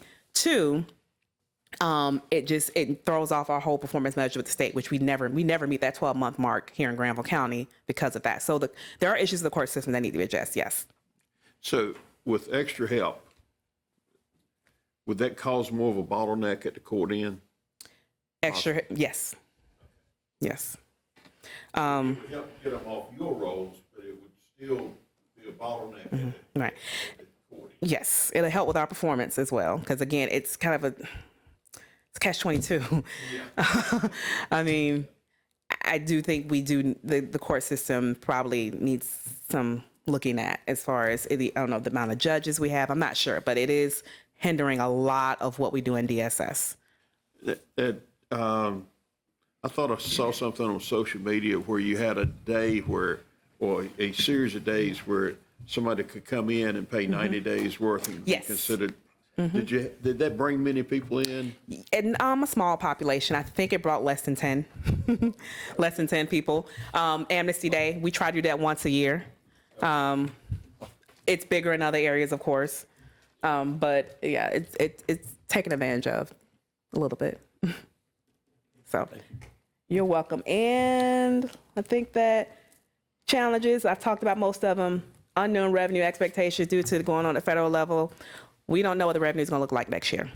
I'm just being honest with you. It could be less. I don't see it being more. Either the same or it's less. Lack of ongoing training resources and supports. So the state, this is something we've been talking with the state for years, is to provide us additional resources and supports to train staff. A lot of the issues that I'm currently having in program right now is due to staff not being trained, staff not being coached, staff not being mentored. Because we don't have a lot of positions within our departments that can train, specifically on social work side, we have to depend on the state, which we know the state, they're not very dependable right now. So that is something that's an ongoing challenge for us. Underfunded programs, adult services, child welfare. They're the most expensive programs, but the least funded program by the state and the federal government. So that's always going to be an issue. As I stated, I think at the new commissioner orientation, the Director Association is advocating for, during legislative session this year, for more additional funding for adult services and child welfare, because the federal government is actually trying to cut child welfare right now. So right now, SBDG funding, which is about $1 million of what we get, is actually on the agenda to be cut. So that is all child welfare dollars. So that is something we need to keep in mind, because that's going to come back onto the counties to fund. And how much was that? SBDG is about $1 million, about 1.4 for Granville County and child welfare. That actually passed. That was actually on the budget proposal for Congress to cut that funding. And actually, I think I sent an email to Drew. I don't know if he sent it out to you guys related to that. And that's all child welfare funding that is going to be cut. I think it's SBDG. SSBG. Don't ask me what it stands for. Social services block grant. Yes, social services block grant. Thank you. Yes, so that is on the chopping block. Look. Lack of therapeutic placements. We've been talking about this for years. We just do not have the placements for our hard-to-place kids. That's just an ongoing issue, as a statewide issue that is consistently ongoing. Staff retention, we are having issues again with the increased workload, especially income maintenance with increased workload. And then on the social work side, it's the salary. So it's like reverse. So social workers are the highest paid. However, we're still on the low end of paying us because those positions require bachelor's and master's degrees. So we're still kind of low end of paying for those positions. So a lot of people are leaving and going to those larger counties or paying probably like $10,000 to $15,000 more. But then you have income maintenance. We're okay with the salaries. However, the workload is tremendous. So, yeah, that's kind of where we are. So You addressed that, I apologize. Having an increase in that necessarily would not change that because of the workload. An increase in the pay. the income maintenance, Yeah. a little, but not enough. because we actually did an increase with the last update for income maintenance. But however, with income maintenance or Medicaid, a lot of them that apply don't qualify for like a level 2, which is what it takes to do the Medicaid applications. They qualify for level 1, which means you have to pay them less until they qualify for 2. So, and those positions typically start off at $40,000 a year and go up to, I think, like 50, I think the max like 58,000 for income maintenance. Social workers right now, we are bringing them in probably between 50 and 70. However, the other counties are bringing them in at 65 to 70. So it's like we're fighting. It's a lot, but we've done a great job recently with making sure we're competitive with our smaller counties. But then you have Wake and Durham because they know social workers, it's high risk. It's a lot of work. So they are, they're pushing the button. So what are we doing that can help us compete with those counties as far as their workplace conditions and things of that way to like when I was a young police officer, I worked in Durham and we made much less than Raleigh police. But I loved working for my city and I loved working my community, and it was a trade-off. Right. And I didn't have to drive the trip back and forth Raleigh. A little different times, dark ages, I understand. But that's my question. How are we trying to maintain that with when we have difficulty competing? So one thing I have control over is just making sure. One thing that we did was make sure we bring in a management team because they were not. A lot of our staff did not feel supported. Again, all the social workers when I first started all reported to me. I did not have Vanessa, I did not have Megan, I did not have Felicia, who's a program manager. So it was a lot. So they were not being coached, they were not being trained, they're not being supported. Now we have those pieces in place. So that's first start. The caseload is high, but it's not as high as Wake and Durham. So that is one thing we're saying, like, hey, yeah, you're gonna have a high caseload for a small county. However, you won't be getting 20 calls on the weekends. You may get 1 call a weekend, 2 calls a weekend. Those are the things that we have control over. Unfortunately, everything else is just really, and then one thing you have to know about Granville County, half our staff do not live here in Granville County. Okay. None of us live in Granville County. Because those social work programs do have degree requirements, and a lot of them are in Wake and Durham. I don't think there are any social workers that live in Granville. I think there's 1. So that's kind of the struggle. The qualified staff, we're going to have to kind of dip out. So that is where we are. Questions, concerns? I think I highlighted 2 little pieces within our budget that you'll see there's an increase. And then, of course, I didn't go into the service requests or the expansion requests because they're very small, very minimal. One point you made actually just prompted a thought, which is, losing an employee to another county, for example, they could already live in that county. They might be choosing a shorter commute than they have right now if they're coming from out of the county to work here. So that, I haven't really thought about that lens on turnover, that it can work both ways. Right. Because you have like our income maintenance staff, majority of them live here in Granville. Social workers, they all live outside. And Commissioner May, I just wanted to come back to you on when you said, when you said that you you worked in Durham, you could have went somewhere else and made more money, but you liked working for the city. Well, for our social workers, like they have huge challenges of just plain safety concerns, just making sure that they have the tools that they need. And that's why I appreciate David for helping me out getting 2 more county vehicles so that our social workers don't have to drive their personal vehicles with the client in it. LaToya and I, we checked on the push buttons, the panic buttons that social workers can wear on their person. So if they need to reach out to 911, it's not taking a cell phone that you have to get to if it's not already in your hand, and having the time to dial 911. Because we've had several cases where our cars have been destroyed by clients, and it's been cases where that social worker no longer works for us anymore. So it's just about, giving them what they need to feel safe and get the job done the best that they can. And you feel like at this point you're getting there. We're getting there. We're So not in our there, but we're so getting in our there. expansion request, it's all about safety. You will, because that's a big deal. That's a big issue. And thank you, Megan, for reminding me. Staff have issues with, they don't feel safe in our agency locations because we don't have security like other places. However, I did put in the request to put some type of monitoring system. We need some cameras. We don't have cameras anywhere. We have clients coming in a lobby, high and drunk and destroying, and staff are scared. We don't have partitions at Oxford to kind of block kind of the front desk staffs. Like, that's what we ask for. Panic buttons. Having that's going to go a long way with our staff. I would say it's very obvious that Mrs. Toussaint has put in place as much of a support system for the team as you can. And also,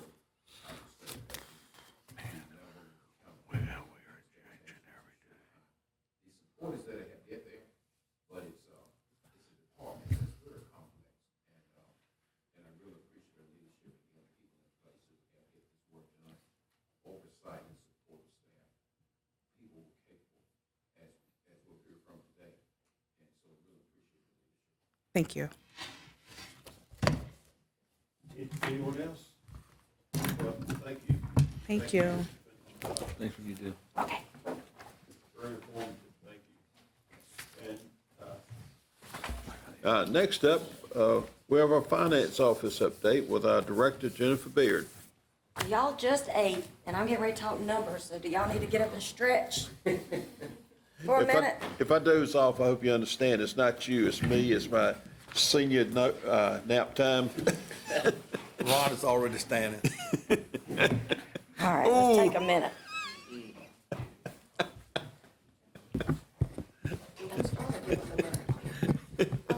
The mic is very sensitive.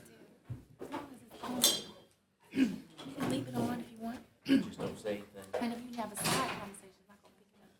Oh, how are you today? Like you normally would. I also make a note on of the time. Get that to what's name. So, oh, yeah. Audio at that point to make sure I I haven't said anything yet. I don't think we've said anything, but these other people are. We do. Yeah, that's right.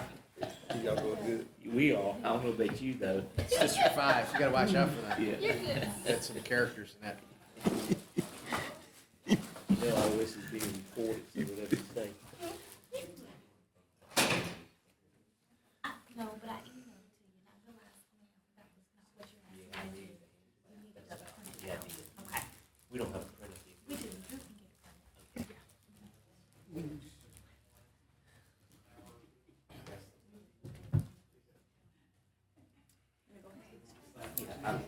If you're not careful, the conversation start outside. Can I get one of those yellow? Look, I'm cutting the mic on. Thank you. Okay, so I'm gonna go ahead and get started. Yes. And so here's our finance team. And we have the finance director, assistant finance director, accountant, accounts payable, technician, payroll, and our new finance technician position, which was filled, and she started on Monday. So I just want to say that I know how much the board has poured into and committed resources to the finance department, and I appreciate that, and I'm going to do my very best to show you what we're doing with that support and show you what plans, future plans that we have to do with that support. So we have successfully, here's some of our major accomplishments. We have successfully hired and onboarding our new assistant finance director, who's been here 7 months, and finance technician, which was the newly approved position that just came on board this week. I became a certified local government finance officer through the UNC School of Government. And we successfully submitted the FY24 annual comprehensive financial report for the county, for TDA, and for South Granville. And as you know, they came and they presented, the auditors did, and we actually had a really good audit. We had a couple of minor findings that were related to just stronger internal controls related to credit cards, and making sure that we're closing out our capital projects timely, which we've already closed out 3 since then, and a budget violation that was related specifically to new GASB expectations and requirements related to leases, which we have also taken care of that, so that will not be. We may have, we don't want any findings, but we may have some minor recommendations. But my goal is that we won't have the same findings or the same recommendations, because we're going to take care of those. Here's some process improvements that, that we have put in place in the 10 months since I've been here. So we utilize cashback rewards from desktop scanners to purchase those scanners to do backup documentation. So previously, the transactions for invoices, journal entries, budget amendments, there was no backup documentation scanned into the system.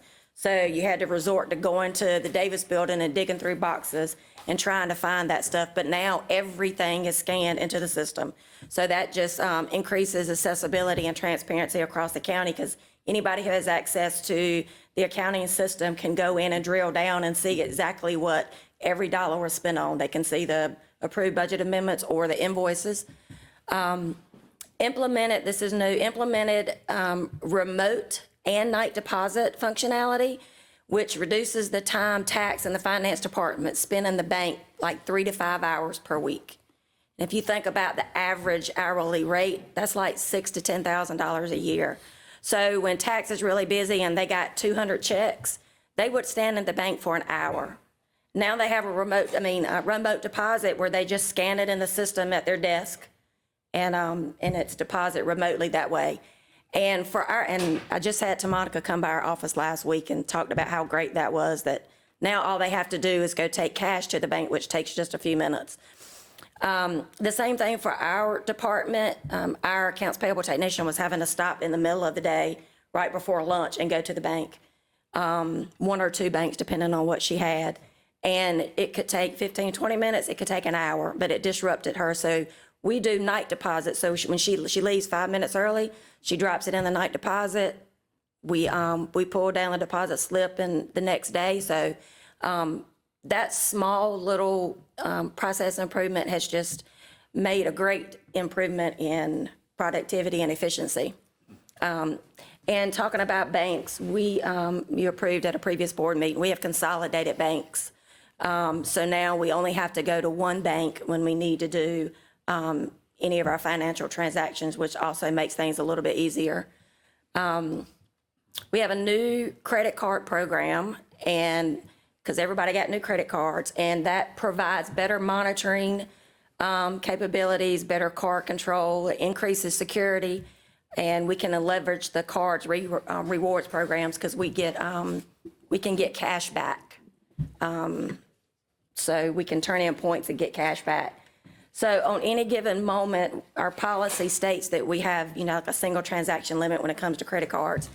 If there's something, an exception or something, emergency happens, one of the departments, and they need to make a $5,000 purchase because a piece of equipment went down, they can call me and I can increase their limit temporarily and then take it back down within 5 minutes. So all they have to do is call me, and it gives us reports so we can see what things are being spent on, every transaction that's pending. So it gives us a lot more control. Some goals that I have is like, it's kind of like LaToya was saying earlier, you kind of spend your first year just keeping your head above water, just understanding how things work, what's working, what's not working. But this upcoming year, like I want to create a strategic plan for my department specifically. And because I think we just need direction.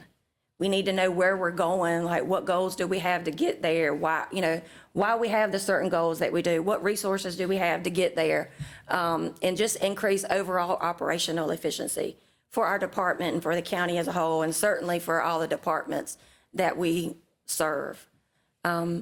Another one is the investment strategy. So we're just starting to see where, right now, all of our investments are with the North Carolina Capital Management Trust, which is where all investments there specifically for local governments, municipalities. And that has served us very well because the money is very liquid. I could call in the morning and have money transferred by the end of the day. And they had really good interest rates. Were those rates competitive? Very competitive. So there was really no reason to search elsewhere. But now there's a couple of things. We need to make sure that every dollar that can be invested is invested. So that's where looking at cash flow, monitoring that, and being able to even, just as quickly as we can get money, I can call this morning and say, I want to transfer $1 million. And I can get a month's interest on that. And then if I need to pull it back in, I can. But right now, the short-term investments, as we know, they're just starting to decline. But the long-term investments are kind of they're going to increase. So probably within the next couple of months, I need to start looking at some long-term investments, which could be maybe like a 2-year CD or something like that. So we could start having a hybrid of short-term and long-term investments to keep up with where the market is. So that's just a strategy that I need to continue to look into and have conversations with some of the economists and some of our contacts with NCCMT about that. A big project that we're working on now with Truist is integrated payables, because right now we don't pay any of our vendors electronically. So if you think about the cost of a stamp, the envelopes, the checks, the time it takes to print them, separate them, stuff them, addresses, like all of that takes a lot of time. So hopefully within the next, I would say 6 to 8 weeks, this should be set up, and then we're going to start, hopefully within the first 90 days. My goal is like 20% of our vendors are set up on ACH. Working with Truist, what will happen just quickly is they will set up a secure portal where the vendors will go directly to that portal and enter their banking information. So that way it takes that responsibility off of the county to have to keep those secure records. And that will have to go before the board, so I'll bring that before any of this is finalized. But and then we will just continue to import our file just like we do on a weekly basis when we do AP checks, and they will send it out. One ACH costs $1. So for the ACHs, that will be, a great reduction in administrative costs, because stamps are, 70 cents now, I think, or going to be. And not to mention just providing that capability to our vendors to be able to, receive their payments a lot quicker. I know this is something that LaToya with DSS asked for a couple of months ago, specifically for like foster parents, foster care, trying to get them their payments as quickly as possible. And that also means employees, those who want to receive any reimbursements for travel. So that has been a project. It's going to take about 3 or 4 months. We're about halfway through. So that's going to be really good for the county and for our vendors. Well, who would administer that directly? You or one of the people within the finance department? Have somebody have eyes on it. Yes. Lindsay will oversee this as far as, she and I are the ones who's directly working with getting it set up and working with Truist directly and having meetings on about. You have a 2-tier It will still require that the pre-audit is done. It will still require for invoices to be reviewed, and it will still require double signatures. And they will also send the emails out to the vendors to say, within 3 business days, you're going to see a payment come through for this invoice. But it will have the same requirements that writing a check would. So general fund balance. This is the end of the year of FY24. This is where we ended. That 33% is, our target is 35% with a minimum of 30. So we're right in the middle of our unassigned fund balance. And this year so far, we have used $78,000. So we've appropriated $78,000 of that $27,000. And $68,000 of that was like for the radios to supplement the interest from ARPA to cover the radios for the sheriff. So, I mean, we're 7 months in and we haven't had to appropriate any of that unassigned fund balance, which is really good. So, yeah. So we're at this point in a really good place. And I think it has been shared with you guys before, what's in these different, like committed, assigned, unassigned, restricted. So we're in a good place. We talked about investments. So here's our investments. So we have $74 million invested at the NCCMT, which is where all of our investments are. And to date, which I think was last week, we had earned $1.9 million. We have budgeted $2.2 million, and it's very likely we're going to exceed that $2.2 million. So making sure that we have every dollar invested that can be invested. That covers several positions. That's $2.3 million. So we're right on track with where we need to be.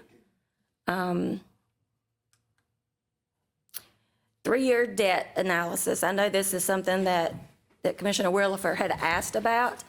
And so I did this. So in FY25, at the end of FY25, we will have $68 million outstanding, and that's principal and interest for all of our current debt. $8 million will be paid off, so by the end of 2026, we'll have $60 million. And FY27, we'll have $53 million. And you can see the maturity dates go from 2037, 27, 44, 38, 29, and 44. So we only have one that's coming to maturity this year, and that's the sinking fund that is September 1st, 2025. And I got those list of interest rates that we're paying, and we're pretty decent. That's one or two that could be lowered, but the majority look good. And most of this debt is new debt. There is some refunding. So there's a couple that we have went in and refunded to get lower interest rates. So this is where we are. And I will say, I don't know the terminology that the auditors used, but they did say that this is very favorable to the LGC, that while we have $68 million, the amount that we're able to decrease that on an annual basis is very favorable. So we're right where we need to be with $7 to $8 million a year. So general fund expenditures. This looks familiar. You can see that 31% of our expenditures are for education, 23% human services, 20% is public safety. And currently our budget is just a little over $90 million. This is the breakdown by function. This is through the end of January. So if you're looking at where we need to be, our 7th month out of the year, we should be at about 58%. So you can see that we are right in line with where we need to be with our spending for all of the different functions. And I just wanted to throw this in here that, I think it's 34%, 36% of our total expenditures are for personnel, and the other is operating. So 64% is operating. So we are where we need to be as far as our expenditures. And our revenues, our property taxes is 63%, sales tax 20%. And again, our budget is $90,227,000 right now. This is where we are, and again, 58% is the minimum where you want to be. The higher the percentage, the better we are. I do want to point out with taxes, we're at 95.72%, which is really good because last year at the same time, we were at 93%. That will continue to increase because we collect motor vehicle taxes throughout the year. And we will also start collecting some of the discounts, prior year taxes, penalties, and interest is going to start picking up. The sales tax is low because we're always a month behind. So there is no concern at all there. You can see our investments is up a little bit. Our restricted and intergovernmental, that includes a lot of grants that are either reimbursable or come in stages throughout the year. So we are on target with where we need to be with revenue collections. Our tax collection rate, I just wanted to point this out that we're up 0.04% from previous year. And the reason this is so important is not just do we want to collect the money, obviously, but it also plays a part in how we can budget next year.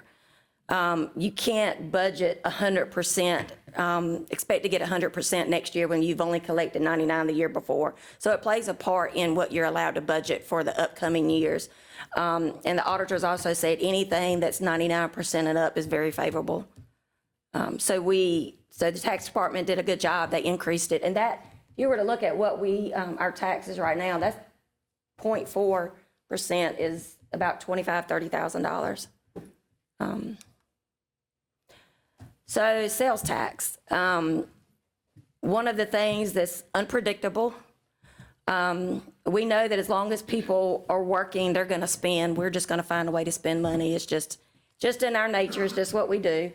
But you'll see that the green line represents the total sales tax. It has continued to go up, but it's going up at a much smaller rate.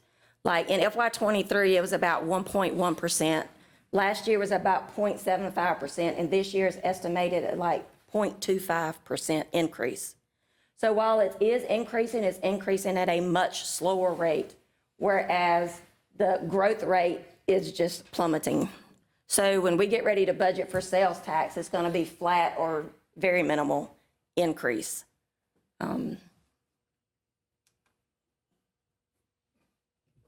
Look, this is not going to take long.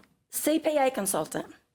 So this is one of those areas where, the board chose to kind of pour into and support finance and to make sure that we were where we should be with all of our financials, not just our audit, because they are not there. They're there to determine our financial standing, not necessarily looking at turning over every rock. So a CPA consultant was approved to come in and work with us, and her name is Beverly, and she's been great. I actually went to a conference this weekend, and we spent a lot of time together this weekend, or last weekend, actually. So we've already closed out 3 project funds. It could be that the project was still open because it had 16 cents that was not balanced, or one of them was $400. But that was one of the findings, recommendations from the auditors, is that we need to close out our projects timely. So we've closed out 3, and I've got 2 more that I'm working on. So we should have all of that taken care of. So this is a big one. And she's going to spend much more time on solid waste, because I told her this is one area that I don't have a full and complete understanding, and I really want to have a very comprehensive, detailed understanding of solid waste, being our only enterprise funds. So one of the things that we found is in FY23, the board approved 2 amendments that moved money into solid waste.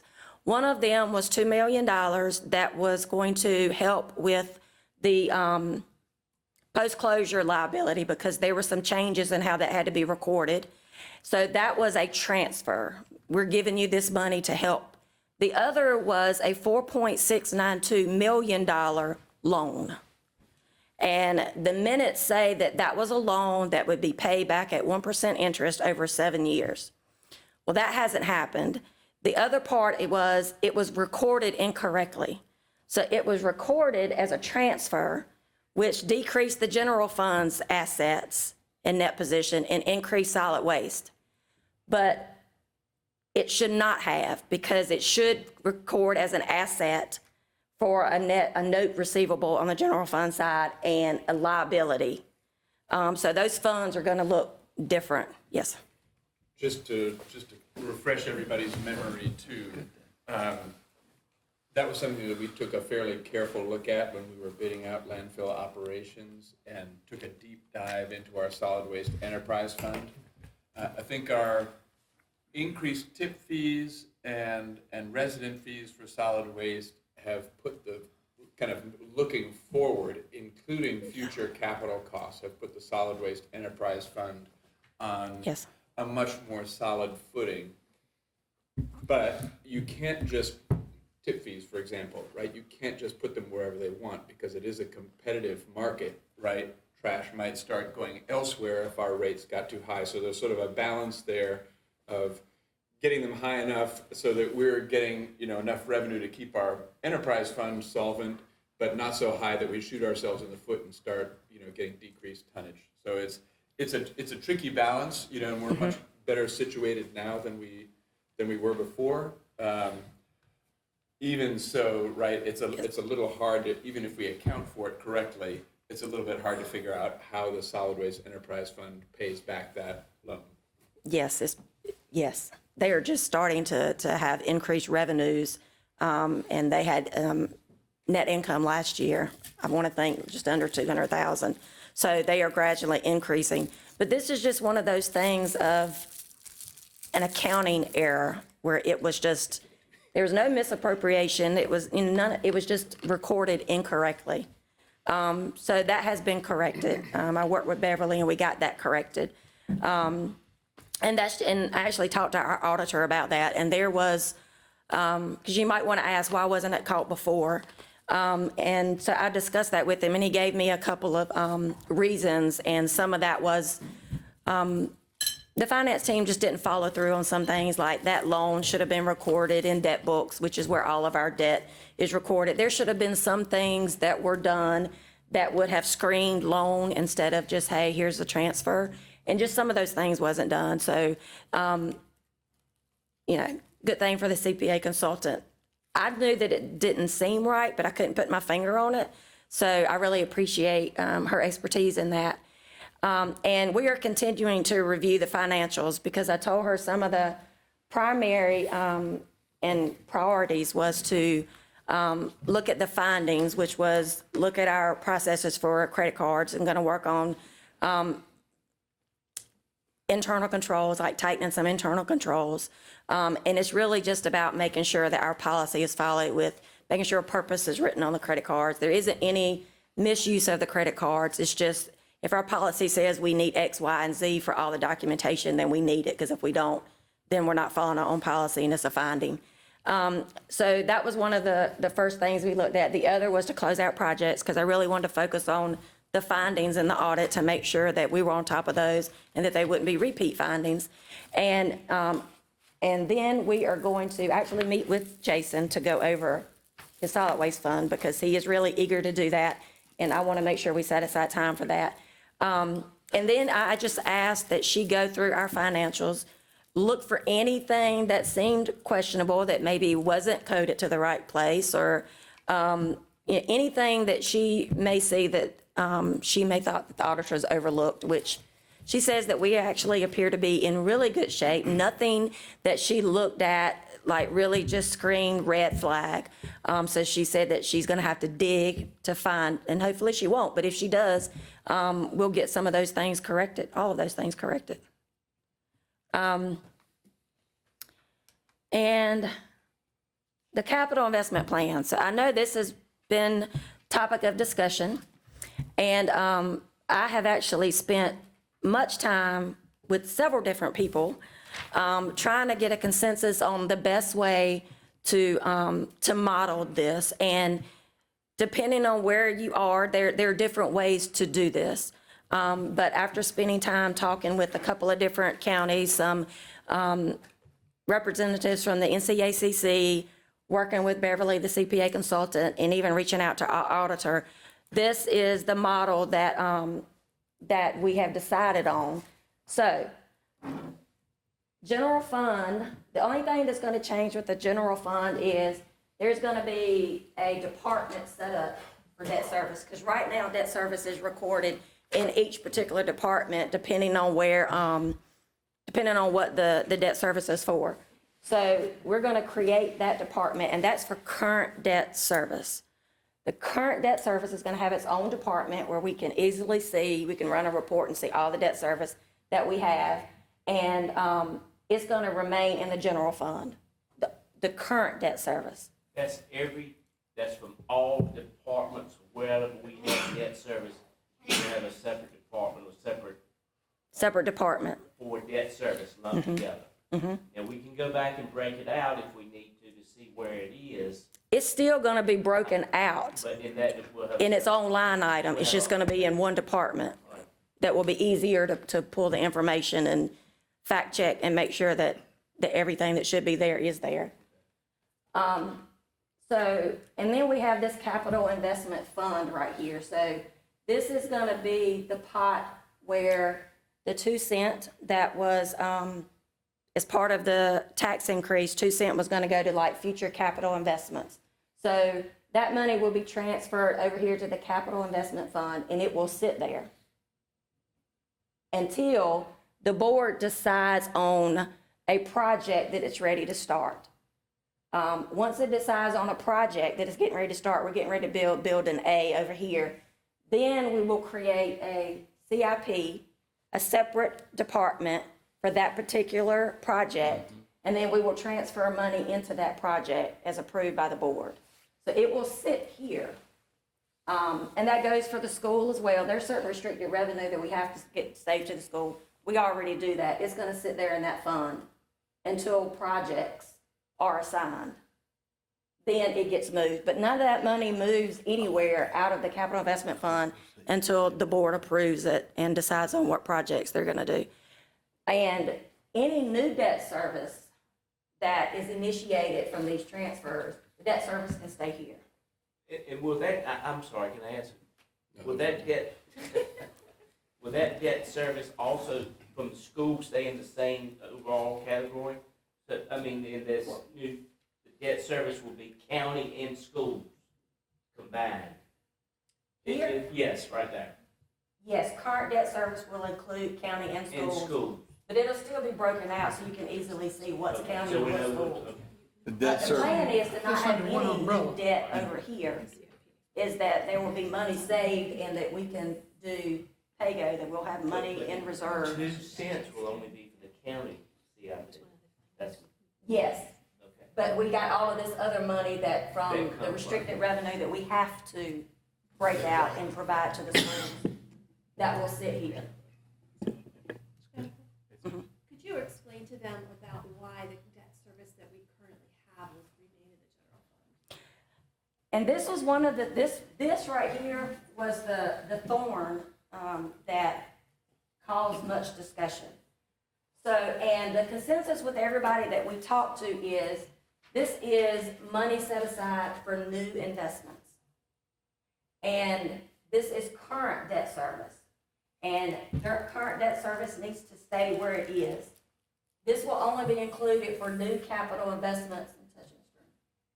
That's the way that, that's the way it was, that's the way we decided to do it. Also because if you look at the UNC School of Government and you look at Kara, their attorney that works there, she's very clear about money that goes into the capital investment fund need to be for certain capital projects, and that old debt service is not paid out of there, that it needs to be kept separate. Right. And as we pay down this debt service that's going to stay in there, are those funds gonna become moving over into the new debt service. Do you mean the savings each The year? savings each The year. delta, yes. Because they're gonna be reducing, and they're gonna get sent over to the county CIP. Clearly modeled in the Yes. overall CIP funding. Okay, so that should rise every year. Yes. Okay, another- And it will be in- Less over here, and Right. you're able to pick And up that more was- and more over right, here. right. And it will be invested, so it will, it will accrue some interest.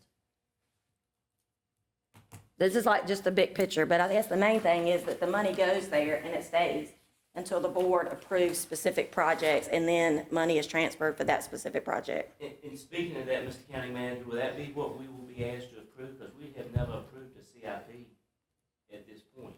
Right, so I think this is coming back in March. Yes. Maybe the second meeting will be to approve the sort of the financing part of the CIP. And this model is what we'll be approving. Correct. Mm-hmm. And then, as she noted, and as we discussed in December, the projects will move on sort of more of a piecewise basis as we're ready to commission them and create official capital projects. Mr. Wren's got a question. Yes. So there'll be a capital investment fund, and then that will be the overall fund, and you'll have line items under that, or, I guess I'm just trying to figure out, like, each of the individual funds, are they? So it's almost like the general fund, we have like Fund 10, and then it's got all these different departments under it Right. that identify each particular function.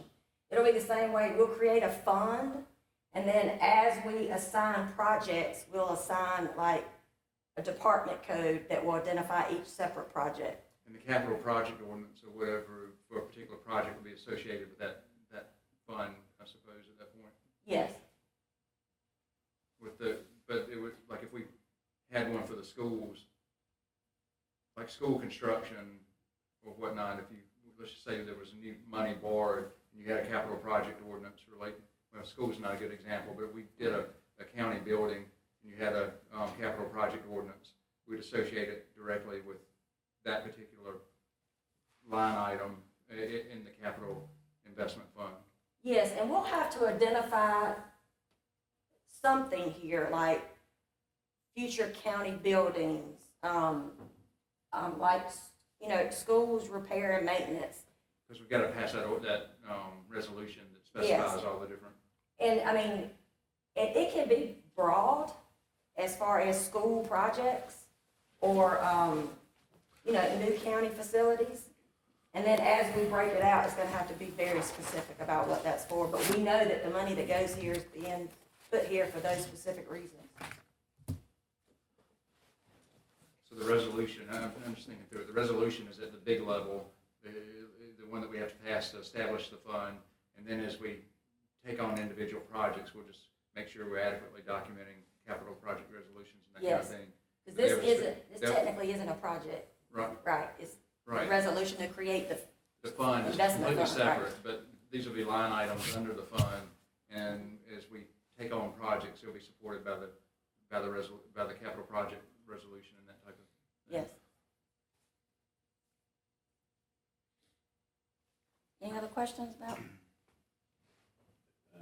Anyone else got any questions, comments? Or anything? I don't have a question, but I'd just like to thank Jennifer and her staff.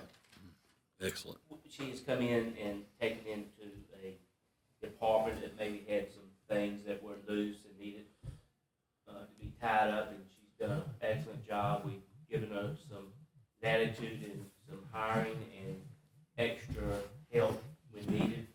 Chairman Gooch and I serve on the audit committee, and the last couple of audits have been very good. And I'd just like to say thank you to you and your staff. Thank you. I appreciate it. Yes, thank you, Jennifer. We appreciate it. Thank you for the presentation. I think you've cleared up a lot in a lot of people's minds about how things work, and thank you. Thank you for the good work. You're welcome. All right.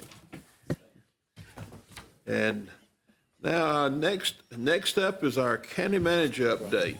Mr. Drew Cummins. We're an hour behind, and I've got 45 minutes. I guarantee I'm going to be quicker than that. Let's see if I can grab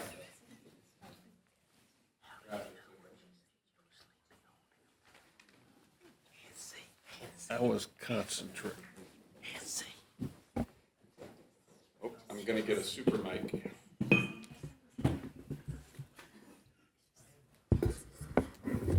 All right. Great.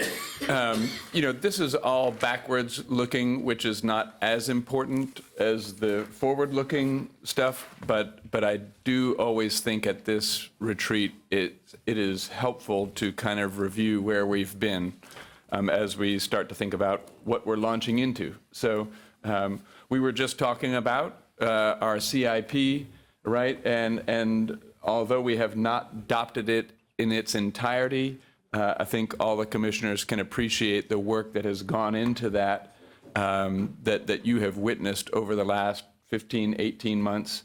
It really has been substantial and I think is starting to bear fruit.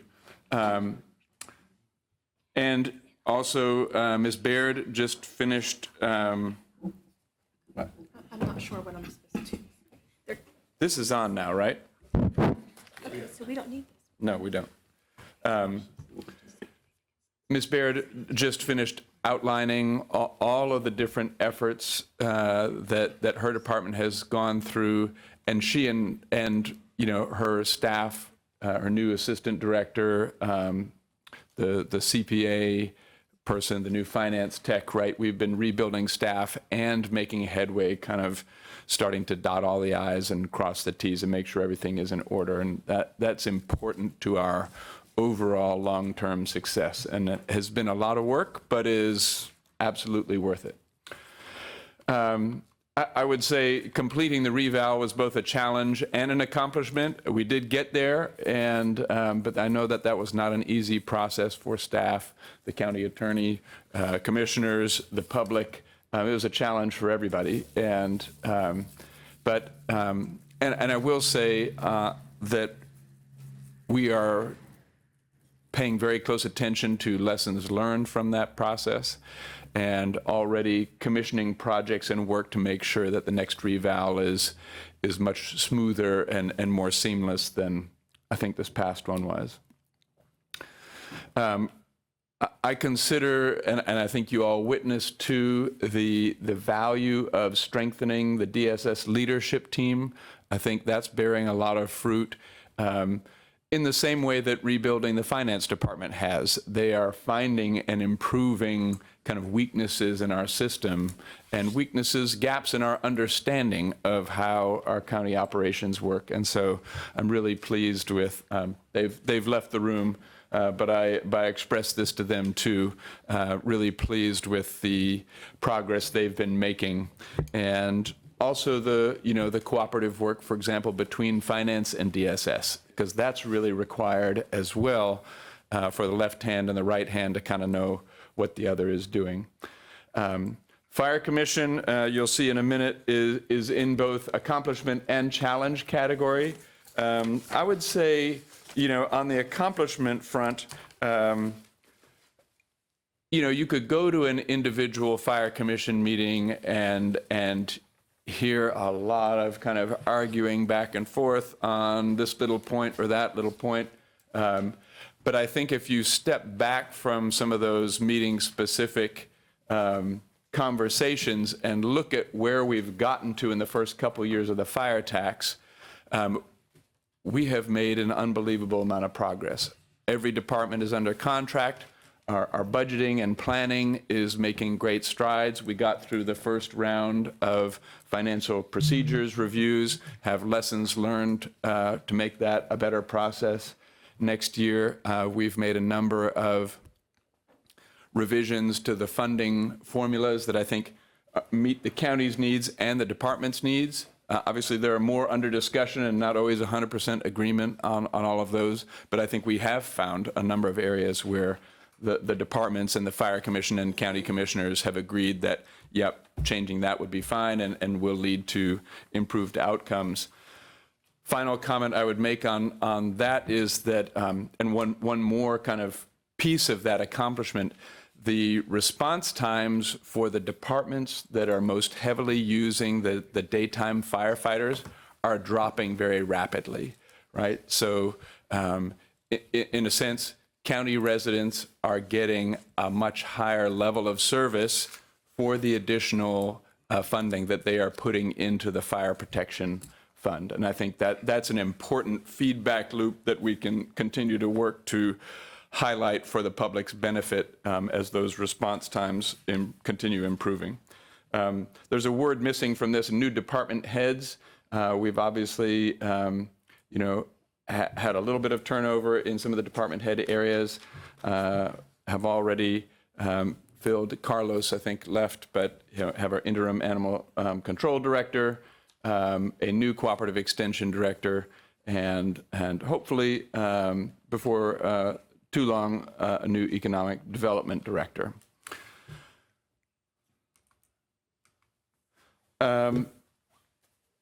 I won't dwell too long on 7, and that work has slowed down a little bit, but still in this fiscal year, a lot of work has been done, making sure that all of our contracts, grant agreements, and communication and documentation with the state is in order.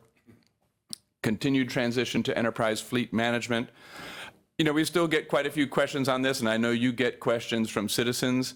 I think, again, the baseline assumptions for that program are all still being met, which is to say, county staff are driving newer, more fuel-efficient, safer vehicles more of the time, and the county's not spending any more on fleet than we were before we made this transition. And both of those things are important and are improvements for us. So still kind of bullish on that transition. Our Triangle North Business Park was accepted into the state's Select Site Readiness Program. We're continuing to engage with Commerce and EDPNC to keep that process moving forward, but that will help us fund some additional work and studies related to the park that we believe will make it more marketable. And, even though the employee survey, that first one, right, of course, it highlights some things that could use some work. That's the purpose of the surveys, right, is to give you better information about how your employees are feeling about any number of things. If you don't know, you can't do better, right? So now we know and have, as Ms. Miles pointed out, are doing a lot of different things, both out of our office and at the department level to hopefully improve those results. Drew. Yes, sir. Because we've never done the employee survey, this is the first one ever for the county. We have to look at this as a baseline, a starting point. It doesn't really, we can't say how it compares to what people thought a year ago, 5 years ago, 10 years ago. This is our baseline that we start from, right. And then we evaluate it every one. We compare it backwards. So. Right. It's some information. It'll be even better information, a year or two from now when we run it again and we see kind of, are we improving in some of those hot spots or flatlining or going down, right? That will be even more informative and even more kind of actionable intelligence, right? This is just a sort of a set of data points. Challenges. Obviously, this fiscal year, we had some early budget challenges, some mismatches that I think, took some time for us to work through. That was a tough process for all of us, but I think we have largely worked through those. Already talked about economic development director turnover, which, is a specific issue, but also highlights, kind of some of the conundrums of recruitment and retention for very kind of knowledge-specific kinds of positions. And, I think that what I'll say is that we can always throw money at problems, but I'm also looking for that sweet spot, which we've also kind of talked about, right, where you get a lot of the skill set you need, but also somebody who will stay put and commit to the community and commit to the work in the longer term, which is also very important. It's hard to envision, an economic development department succeeding with turnover, kind of continuing on a rapid basis. Fire Commission I've already talked about. Reval really I've already talked about, and commissioners understand what those challenges were. 5 may sound a little vague, but really the sheriff touched on a number of these things earlier. And it really is true that some of these things in the moment are not in our control. I'm very interested in, if we really acknowledge as a whole organization, for example, and understand the nature of an increase in something like juvenile detention, the better we understand that, the more we'll be able to engage the other pieces of that equation, whether it's talking with judges, DAs, the state, thinking about, facility modifications that might allow us to kind of approach, the detention in a different way. It's hard to do any of those things well if you really haven't acknowledged the problem and done some work to understand it better. And so there are parts of this that we can't control, but there are parts of it that we absolutely can control and should control and should be learning from and gaining from. That is a challenge, though, right? Where and it's not just the sheriff's office, but where hopefully, we can find ways to manage that set of issues. And I would love to continue our trend of not dipping into our unassigned fund balance if we can at all manage it. I do feel better about where that is now than I would have felt a year ago. But still, that sort of how all of those overruns will be resolved it still remains to be seen. All right, so just want to briefly run through baseline budget considerations that are on our minds as we dive deeper into this coming year's budget conversations and negotiations. No new tax rate, right? Or sorry, no tax rate increase currently being projected or planned. We do have some projected growth in the tax base, natural growth. Hesitating to kind of estimate exactly what that will be at this point. Still a lot of things moving, but Scott Phillips's presentation earlier about permit activity, right? There is growth happening. There is new tax value being added to the books. So that's we do have that natural growth coming. We have and will recoup some funding from departmental cuts. It was interesting. I was chatting with Commissioner May during one of our breaks, and I think Ms. Toussaint kind of highlighted, right, they did cut back in a couple of areas, right, in their department, but there are areas fully out of their control that are, six-figure line items that are really not in their control, that are going up whether we want them to or not. And so that's a tough one, right? It's a tough department. Even it's a big department, there's a lot of money tied up there, but there's not really a magic wand there to kind of make some of these federal and state requirements to go away, or changes in state payments and state reimbursements to change those. So, but there will be some funding recouped from departmental budget cuts and reviews. We're not projecting a lot of additional sales tax growth. I'm not predicting a recession there. I'm just saying, right, kind of with talk of tariffs and so on, that is a possibility. And we know that historically sales tax can be a volatile revenue source, right? It can jump up and down and doesn't always grow at all. Do we receive any taxes from online sales? I think yes. It's all collected through the state. Okay, so it comes to the state and then we still get some. Through the A chunk back. During COVID, we saw a real increase on that, but then post-COVID last year, decreased. The online sales tax piece, yeah. Yeah, it's a point of sale. Point of sale. Purchase, not point of sale. So if you clickety from Omaha here in Granville County, the tax money comes here. But that changed years ago.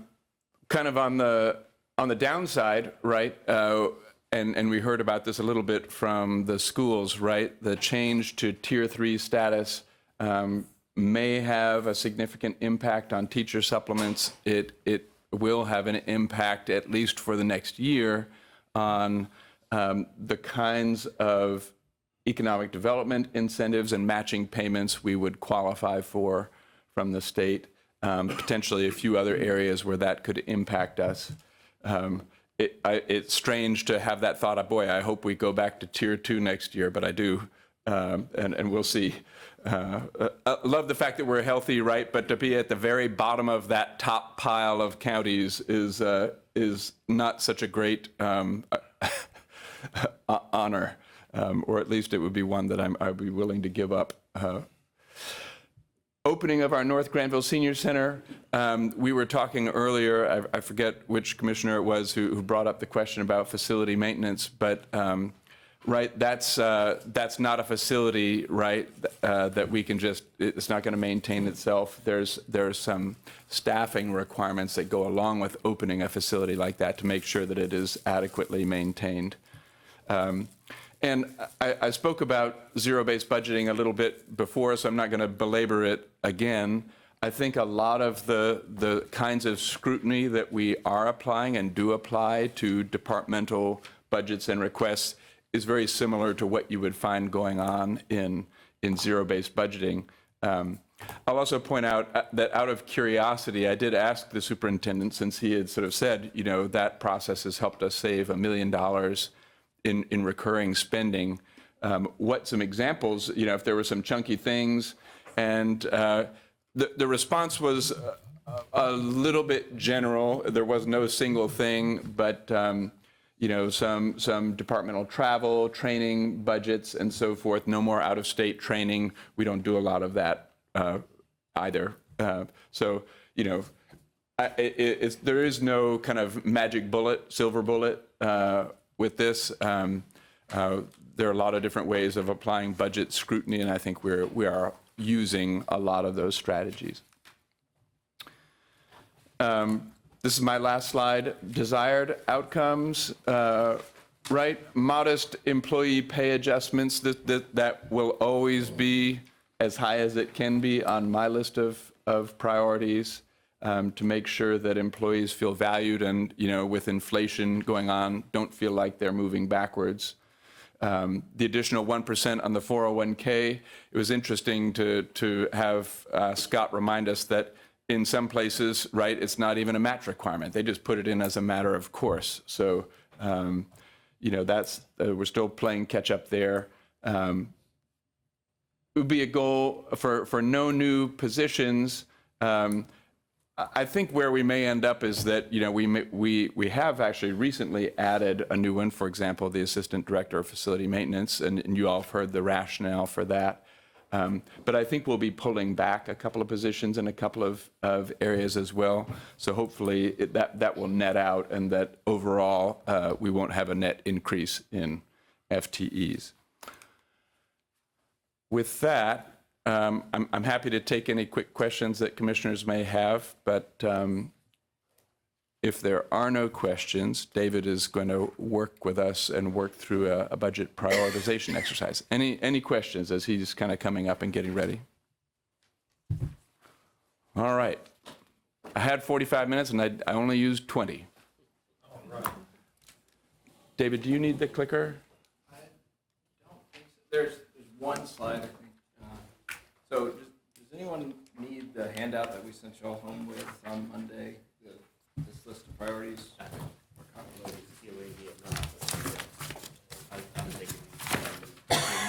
It might be tucked into the back of your binder. The back sleeve. Nope. All right. Yeah. Yep.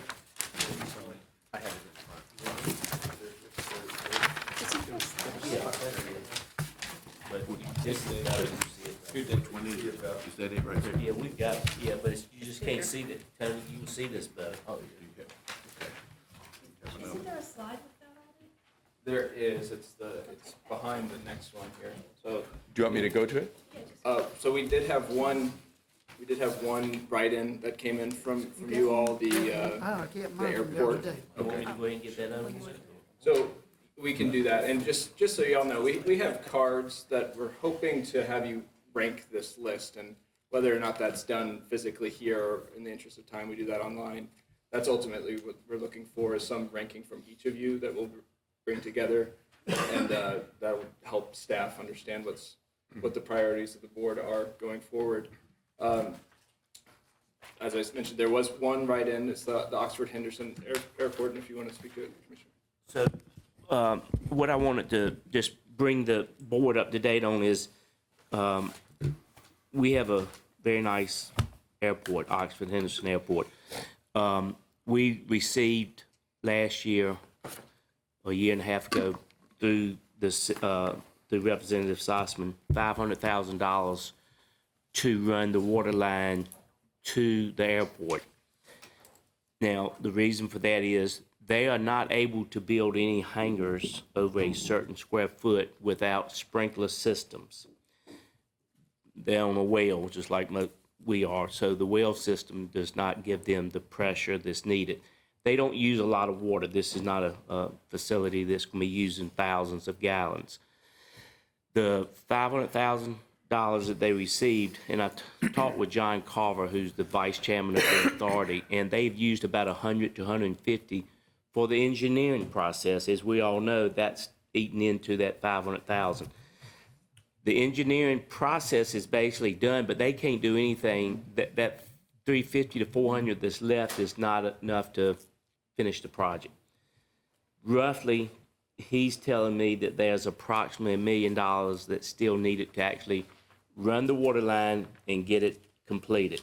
Without the water line, it's two things. They cannot get the plans are for a new FBO, which is a $6 to $8 million project, not right away, but then the first project, they have 49 planes or people that own planes on a waiting list for hangar space. That would take it if they had the space. Now, I got our tax department to run this off.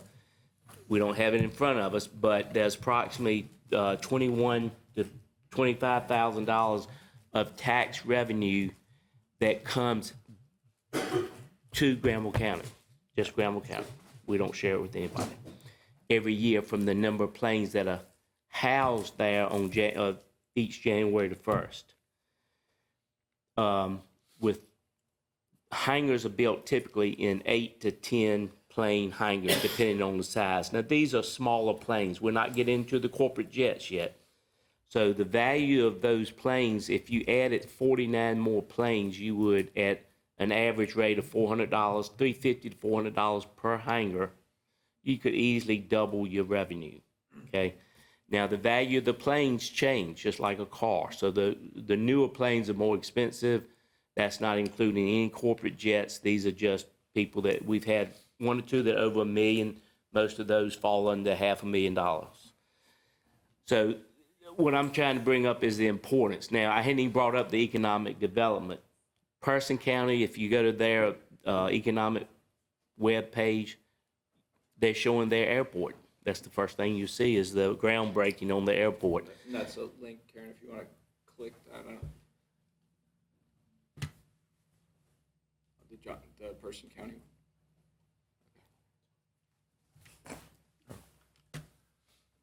We lost some of our Butner inmate travel to Person County. Because of, yes. So they had picked that up, and it's a substantial amount of revenue that they gained from that, that used to come to Granville County. All right, so that's their groundbreaking for their, now that's their economic development, but they had a, I think, Karen, if you keep going, there's some pictures of the airport. Right. They call theirs, if you drop back, the Person County at Raleigh-Durham, come down. Raleigh, that was their groundbreaking that they had. So, yes, right. So you can continue. So I don't want to, we're not going to, so that's a larger hangar. That's for a corporate jet that's there. So as we use this, they use in theirs for economic development purposes, which we could as well. You can just scroll on through, and you can go They're showing a picture of the runway there. Theirs is a 6,000-foot runway, and I think we're at 5,500. We're pretty much. So my point is, with their charter, and I think, Jim, you were going to look into this, but their charter does not allow them to borrow money, okay? So they can't go out and borrow money and then pay it back through the rental of the hangars or the tax revenue increase. So we have a meeting scheduled, and all this just happened in the last 2 days, and Representative Buds, John Taylor, has really helped us a lot. We've met with him twice now, and Trey Lewis, to help with some funds to get that project completed. Because otherwise, those $350,000, it's just laying there. It's not doing anything. If we could get so if we're meeting with one of their representatives, Drew, the lady through the EDA, hopefully we can get this through grants. That's the goal, is to get, airport grant money so it doesn't have to be paid back. But at the end of the day, if it doesn't come that way, I'd like for us to consider if we can borrow the money and have them and funnel it down through them to the airport, and then have it paid back through increase of tax revenues and hangar rental money. Quick question for you. Now, it might not be the right one, but What's our airport called? Oxford Henderson? No. What is it called? Henderson Oxford. Henderson Oxford. Okay. It's technically Henderson Oxford. Okay. Just want to make sure I remember that which way it goes. It is, and it's just to be very much upfront, it's Oxford, Granville County, Vance County, and Henderson. In the beginning, when this was done, Henderson said, you guys can, the property is in Granville County, y'all can have the tax revenues. That's the way it's been. And that is codified, that is without That's where. no uncertainty. Sir? No uncertainty to that. Mr. Wren? Mr. the name? No.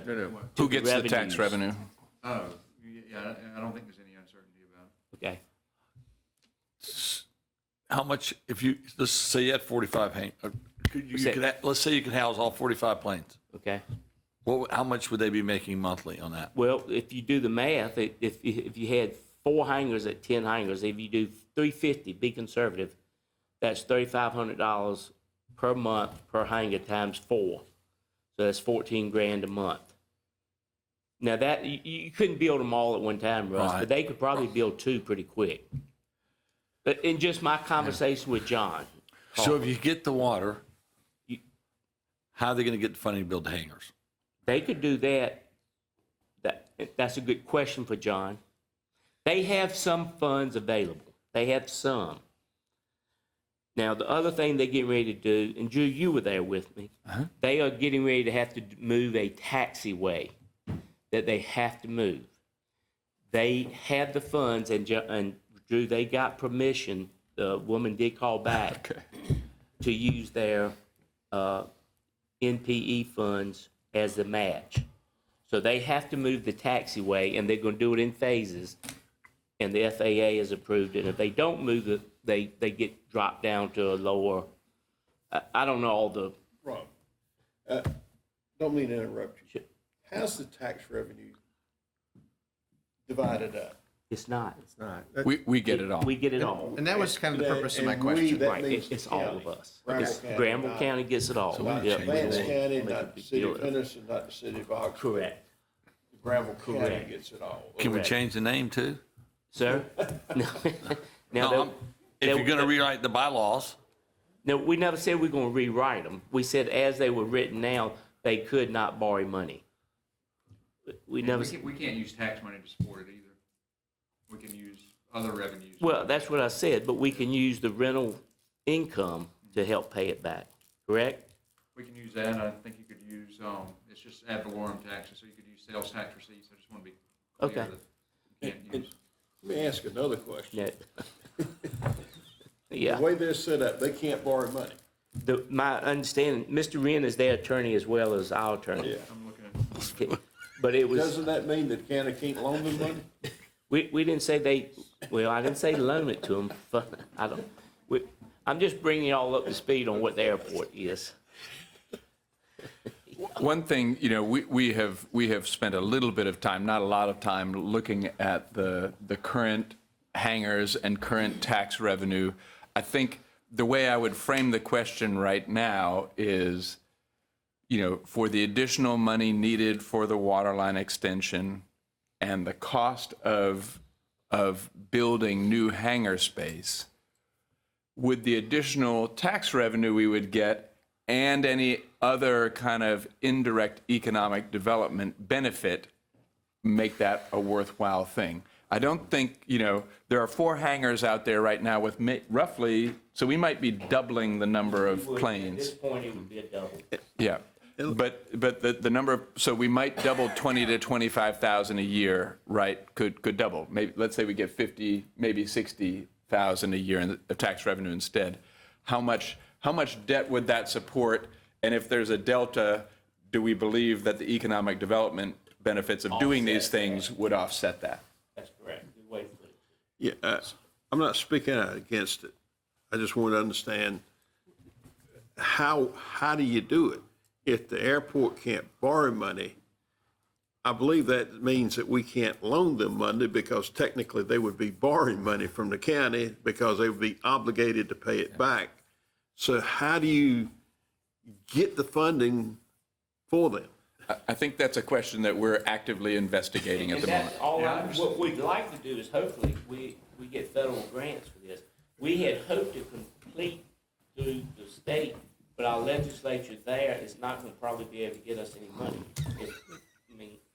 My question about the name earlier was kind of, there's multiple entities involved in this. Correct. Does the airport authority act autonomously, or, we're talking about it now, does Henderson get to talk about it at their meetings? Does Vance County get to talk about it at their meetings? Does Oxford talk about it at their meetings? Oxford keeps a city commissioner on that authority at all times. Okay. The present one is Seth Lumpkins. Right. The previous one was Mr. Woodley. Right. And he pushed hard, from my understanding, just from what I was told, to share in the revenues.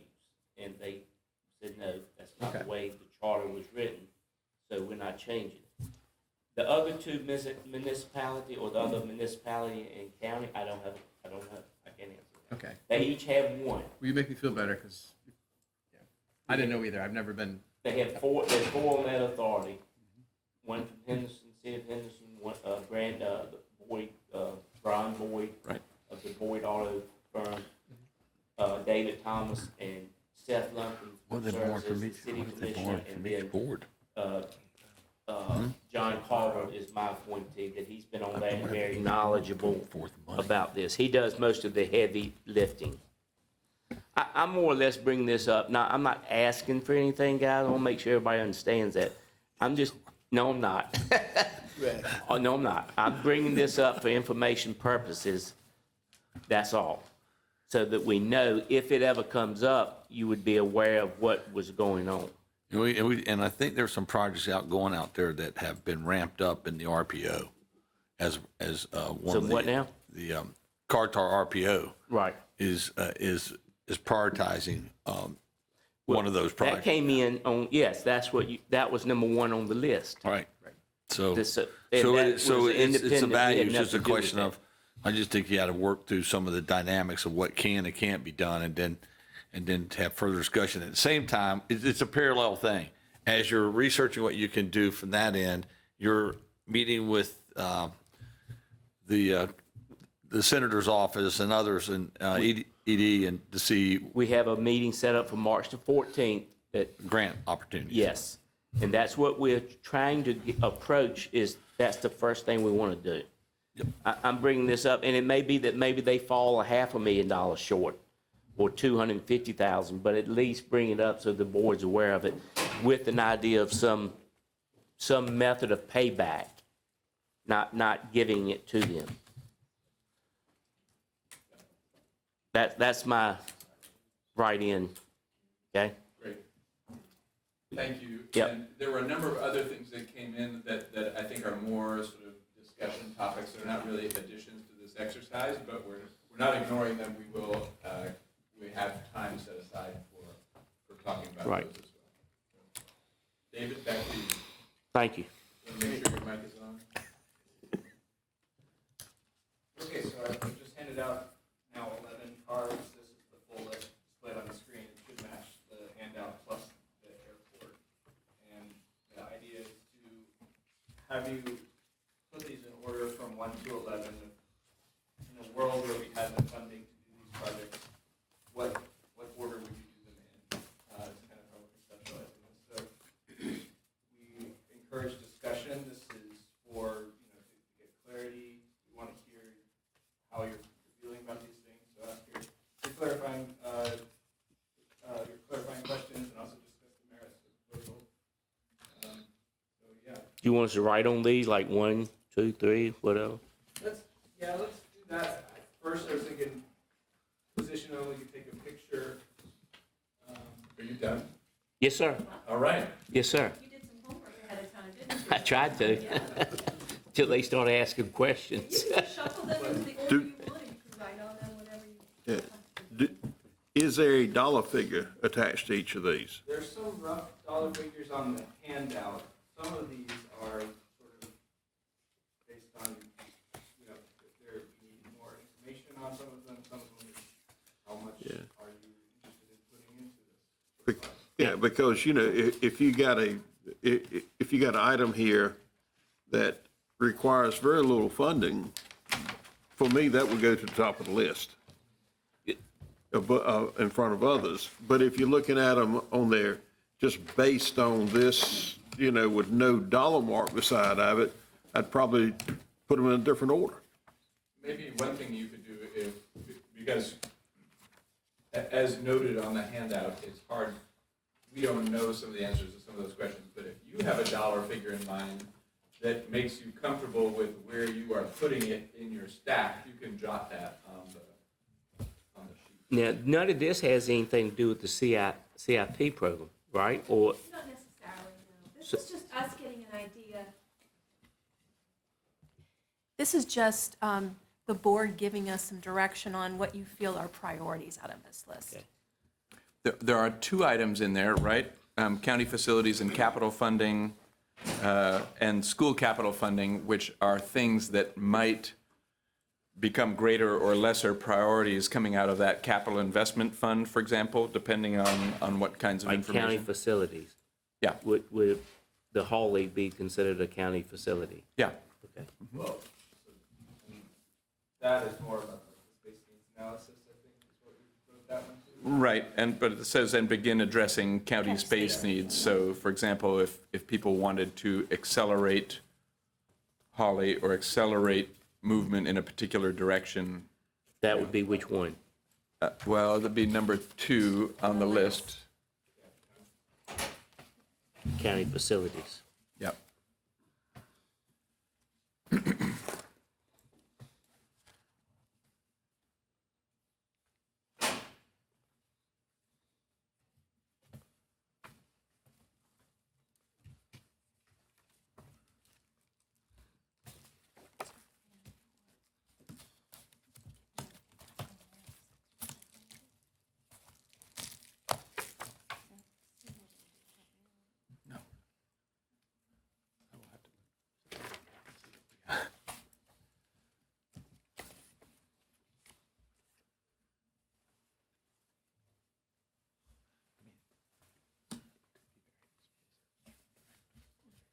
Choosing your favorite child. That's right, exactly. Feel free to discuss with each other. We'd love to hear this sort of interaction. I know what Z's gonna say. He's gonna pull out and go to Person County, so. You're right, I've got all mine going across the county. I got an airplane. You keep yours in Person County. You don't have a runway to land it on, though. Landing in that field back there behind your house. He's an ultralight kind of guy. Yeah, he just yeah. All right, mine are all number 1. In New Hampshire who flies one of those. Believe it or not, I can go across the river and catch my neighbor. You do have one across from you, don't you? Yeah, flies in and out. Busted it. Okay. Case where the fella killed his wife and then hit her body. Oh, yeah. The dad. What did I miss for? Did I miss anything? Like first patterns. Looking for. Yeah.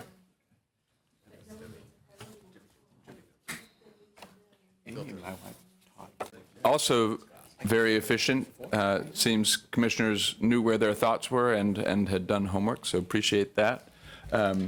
We will kind of look at the results and follow up with you all, kind of let you know generally what we found, but again, ultimately, the purpose of this feedback is to help us construct a recommended budget that reflects what you all desire in it, and has the priorities baked into it that you have expressed to us.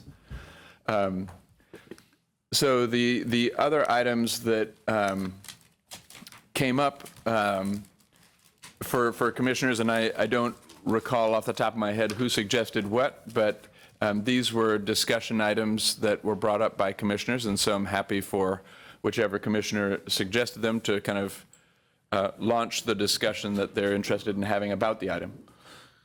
So this is one that Commissioner Kieran and I and several other commissioners discussed. All commissioners discussed this. And I think Ms. Baird answered that today, along with the county manager and county attorney. And so just how that's going to go, because I think we're all ready to get it launched. That's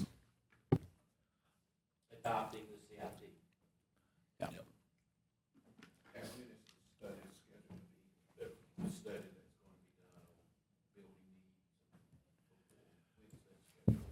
So Scott covered that a little bit this morning. If I remember his details, we should get bids back.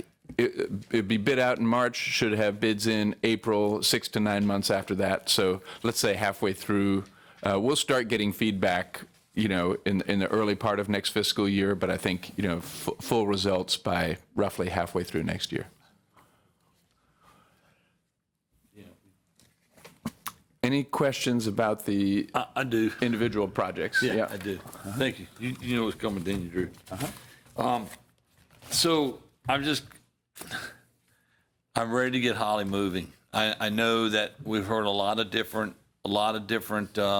projects that we went through, and I'm all good with. I don't have an issue with almost with any of the projects. Maybe some can be reconfigured. Maybe there's some other things we could do, but you got to look at the perspective of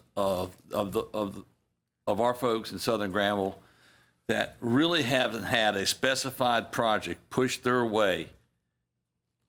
We did the community center, which was really the town of Creedmoor's community center, which we rented a space out of. We moved the social services, additional social services over in between Butner and Creedmoor, but we don't have a means for a community meeting for the folks in the southern end. We don't have a real in proximity recreation location, and so these folks have been asking for these things for a significant period of time. I just can't, in good faith, keep voting for projects and not seeing something move forward in the area of my constituency. And I mean, if it was up to me, I'd like to get the RFP done, and I'd like to see ground moving out there at Holly ASAP. That's just my mindset on it, because those folks have waited a long time to see something happen. And you can't keep telling someone it's coming and it ain't coming. It hasn't arrived. Commissioner May, for this commissioner, I have no problem with it. I think we have already set aside $1 million, is what we were told, for the project, for the abatement and the demolition. I personally have no problem. I couldn't agree with you more, but I think what we need to do is push whoever needs to be slightly nudged to start the process. So the one of the things that kind of comes up is before this project, and we're talking about abatement on this, there's been $2 million set aside since 2018 For this project? for a project.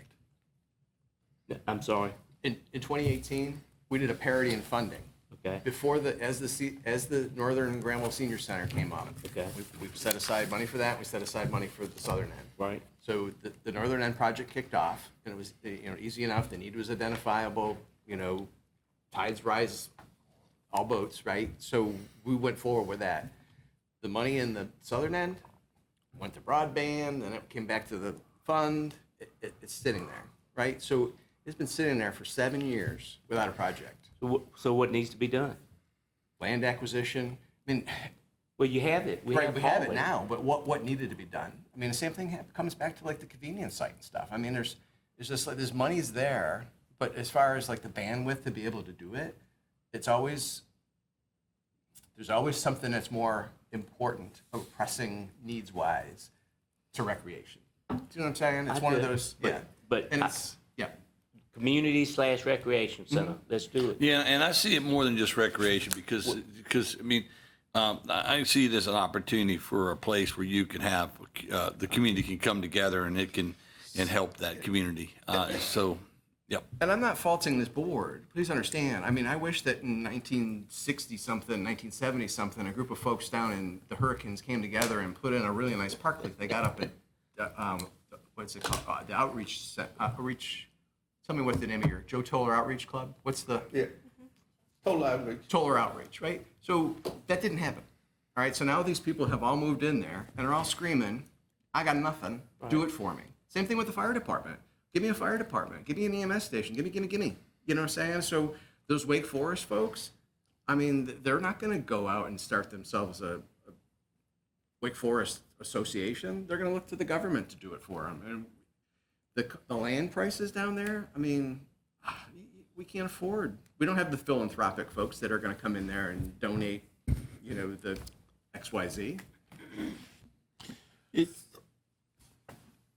Let's back up a couple of steps here because we're talking about demolition of the Hawley School property, and we're talking about doing it all on our own. Butner got what, $800 and some thousand of a $1.2 million project to take down the old Umstead Youth Center. Mm-hmm. And it was basically the same problems, asbestos and hazardous materials that was not deemed hazardous when the buildings were built, but they are now, and we have to deal with it that way now. Right.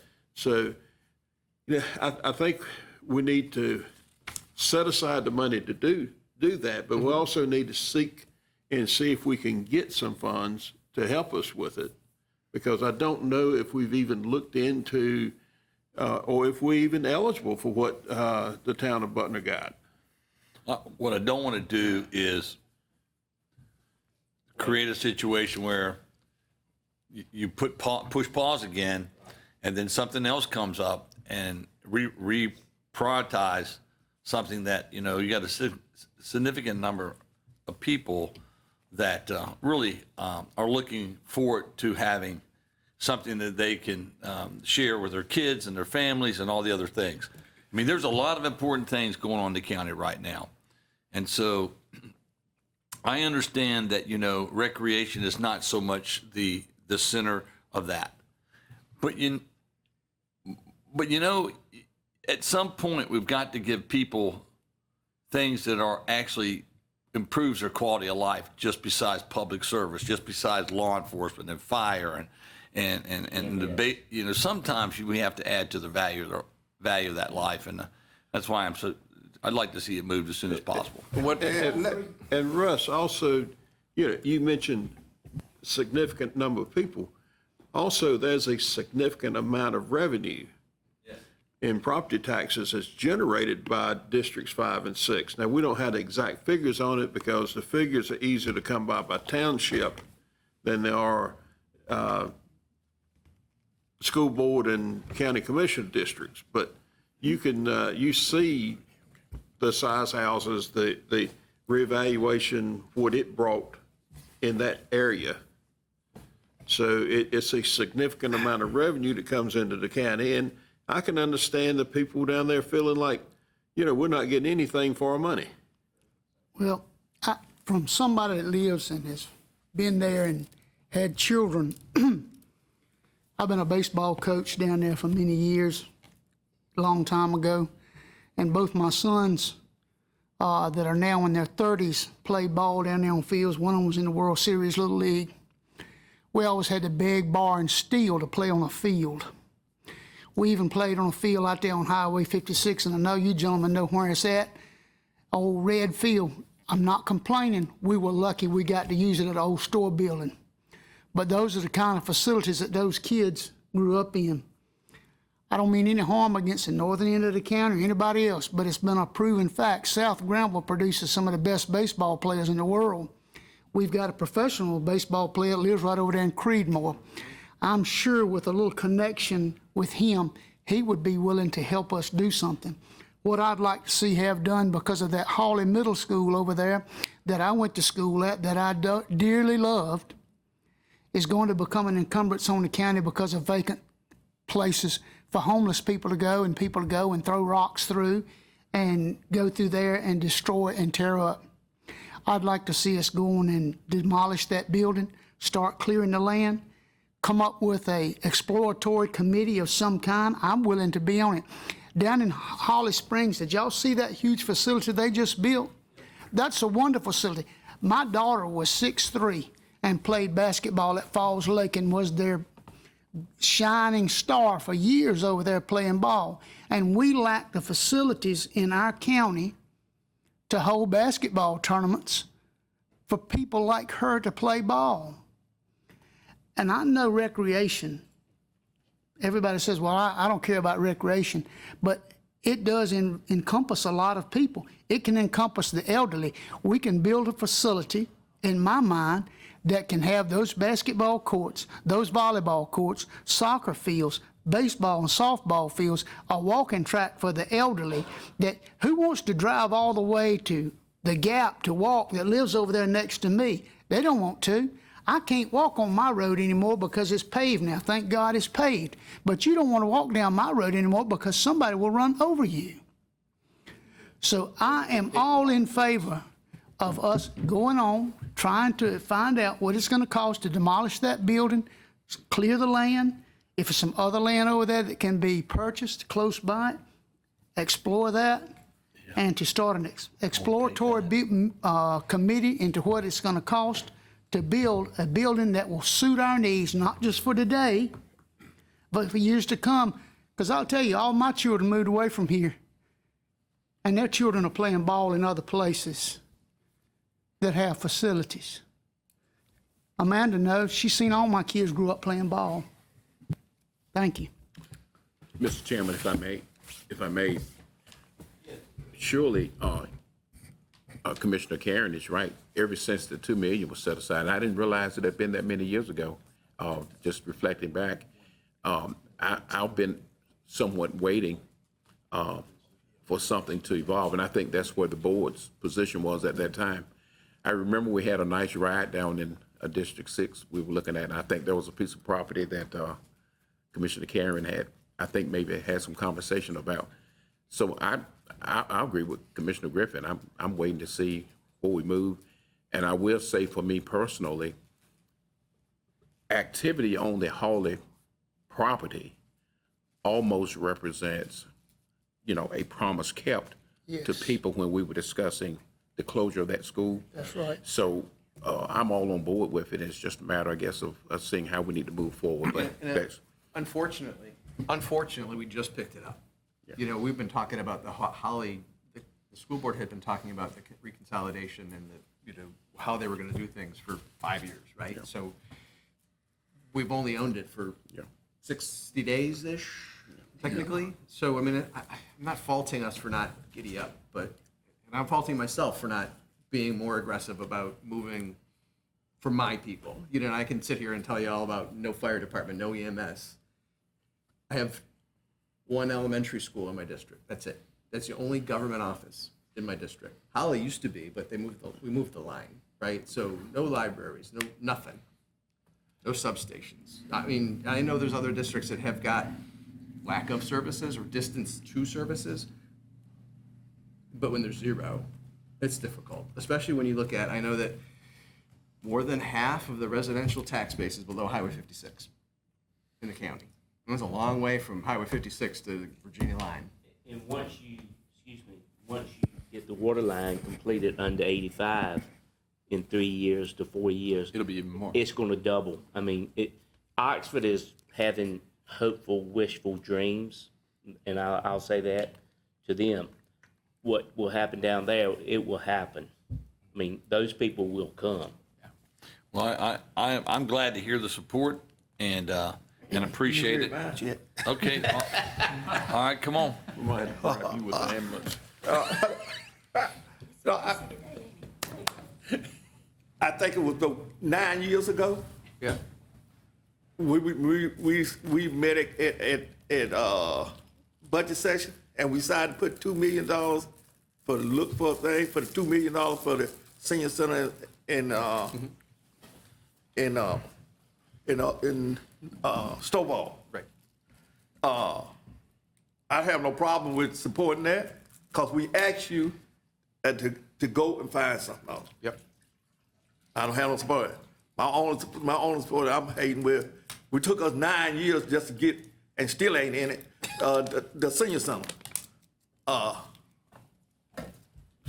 feel, I'm gonna tell you what about how I feel. I feel like with the county with me, it's backing up.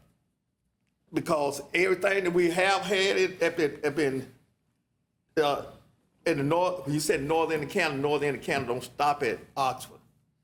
It goes to the Virginia line. And to the Virginia line, everything, I feel that everything been given to us or worked for it, been taken away. And now, we just a part of the county, holding the county together. That's where I feel. But we asked you to go and find something. Yep. And you don't found something, right? Now I have, but it's just been, it dropped in the lap because. Well, I'm saying you found something out. You're correct. Saying we need to hold up to what our responsibilities we said we're gonna do. Right, and you know as well as I do, as a member of a board like this, to be able to move your personal agenda, first of all, it probably is not wholly appropriate, but secondly, to go in there and put your thumb on someone and say, come look at this piece of property with me today and let's start negotiating is just basically an impossibility. You know, I don't have the power to go to knock on a door of somebody and say, hey, I see you own this tract of land, I'd love to talk to you about it. You know, I mean, it's just that, to what end? A couple of quick comments on this, one of which is that I think both the slowness of the northern Granville project and the slowness of the southern Granville project are kind of an effect of how we have gone about capital project funding historically. And I think that has been part of the entire point of developing a more explicit modeled plan that looks at least something much closer to full project costs than setting aside $2 million for something that's going to cost $6 or $8 or $10 million, right? Because that creates its own problem. So I think at this point where we are now, right, we have a capital financing plan that has significant capacity. What I hear being talked about is more pacing of projects and moving things up if possible. I think that hauling is kind of a liability in the sense that, you know, on a weekly basis, more windows being broken, other kinds of things are happening. So there are a variety of reasons, not just wanting a new facility, but removing that liability that I think might lead us to push ahead as fast as staff capacity will allow to get that project moving. And that is an important caveat, because really this is what we're talking about is Scott Phillips' capacity to project manage at this point. We're working on getting him, we have telephone interviews set up for his assistant director position. So that's moving, right? But there still is limited capacity there. And it seems like there is always some air handler at the courthouse or something else happening that requires his bandwidth. And this is a big, big project. the Hawley project. And so I don't want to underestimate the amount of staff bandwidth that is required to get that moving. But I think from a funding point of view, the capital fund that we have, I believe, has even a fund balance in the capital fund in the current year. It's not gigantic, but it would suffice, for example, to, there's a funding source there, is what I'm saying, if we were to spend a couple $100,000 somehow in the current year before we get to that million that we've parked in next year's budget. So I think there's from a financial perspective, there is the flexibility to go as fast as we want. I think from a staff capacity perspective, we would have to kind of see how we can manage that. Would the 200,000 in your mind be used for that beginning of the demolition? What? Potentially, yeah. Mm-hmm. So, site stabilization, maybe also, and this might be a little backwards, right? But we might want to see some site planning before we make a decision about additional property acquisition, for example, as a possibility, because there are a couple parcels right around there that might be attractive if we need an extra. 200,000 to be used towards the purchase of that, if Or we get a jump on the conceptual planning, feasibility studies, site planning, right? I think there's a variety of things. So what I'm hearing, County Manager, is, and from the rest of the Commissioner is, and I don't want to be wrong about this, but it's unanimous consent that this becomes a priority.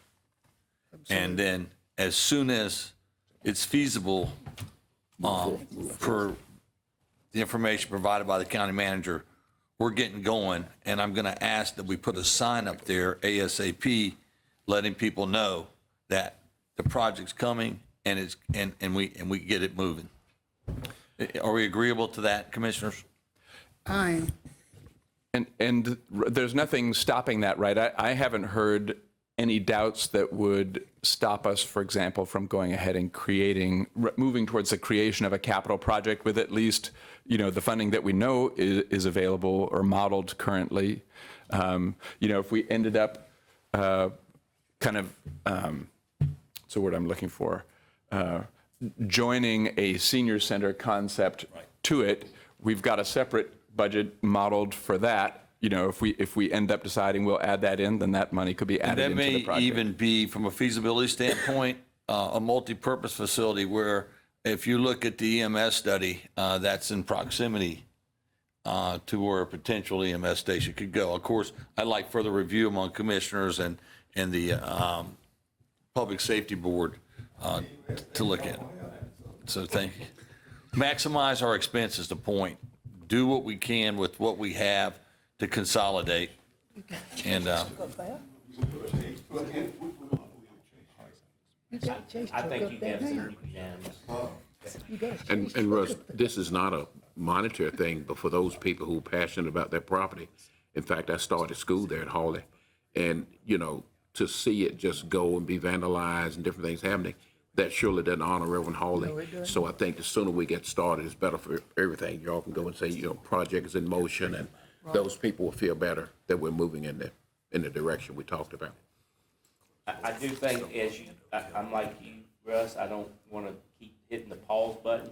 We can go ahead and start with this and then still be looking at grants that could be available in the process. Right. But that doesn't mean we have to wait before we hear back from grants. So start now, keep looking for possible grants. If they materialize, great. If they don't, we're ready to move.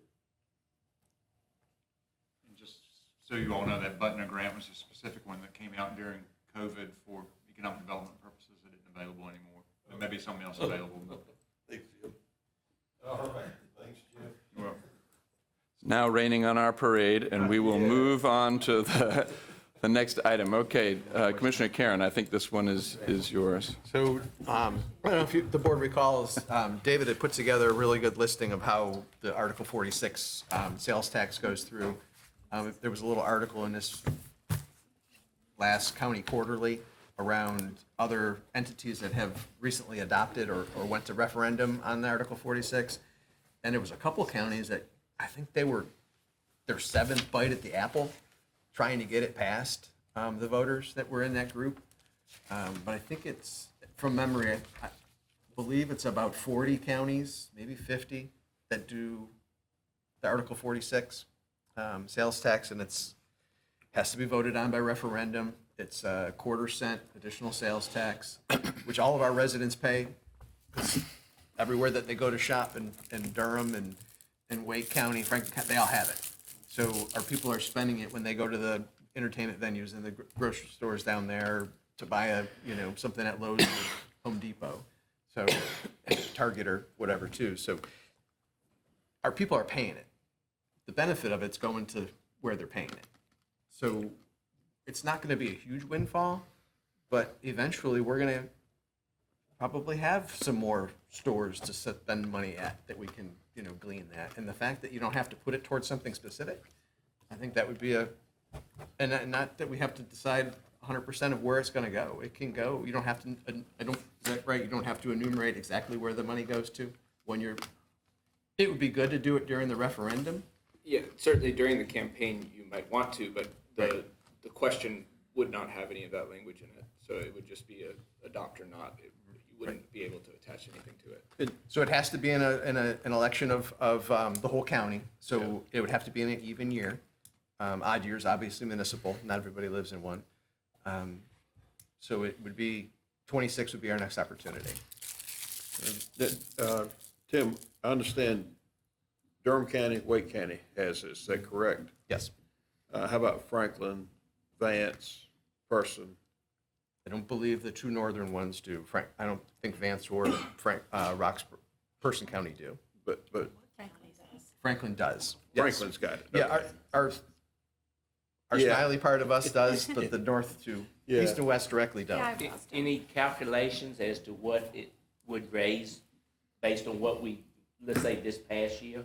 And this last year, it was about 12 months ago, it was 1.4. I guess it's ticked up A little bit, 1.5 million. That'll grow with any future sales tax. And all of that 0.25% would stay in Granville County. Okay. It doesn't get passed to Raleigh and then they farm it out. All comes here. And of course, they have to vote on it.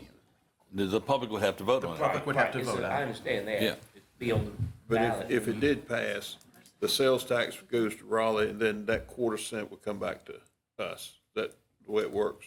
So this would increase the sales tax at the point of sale within the county. So it's not currently being levied, but so every It doesn't follow you. retail shop would have to increase the sales tax calculation. Yeah. But it's all done computers. We used to do it. It doesn't take anything. You just go in and change it and it's done. And when you file at the end of the month or quarter, whatever, you send it to Raleigh, and then Raleigh sends it back. Is that the way it works? Okay. Every other article is shared with municipalities in some regard, but this one would not.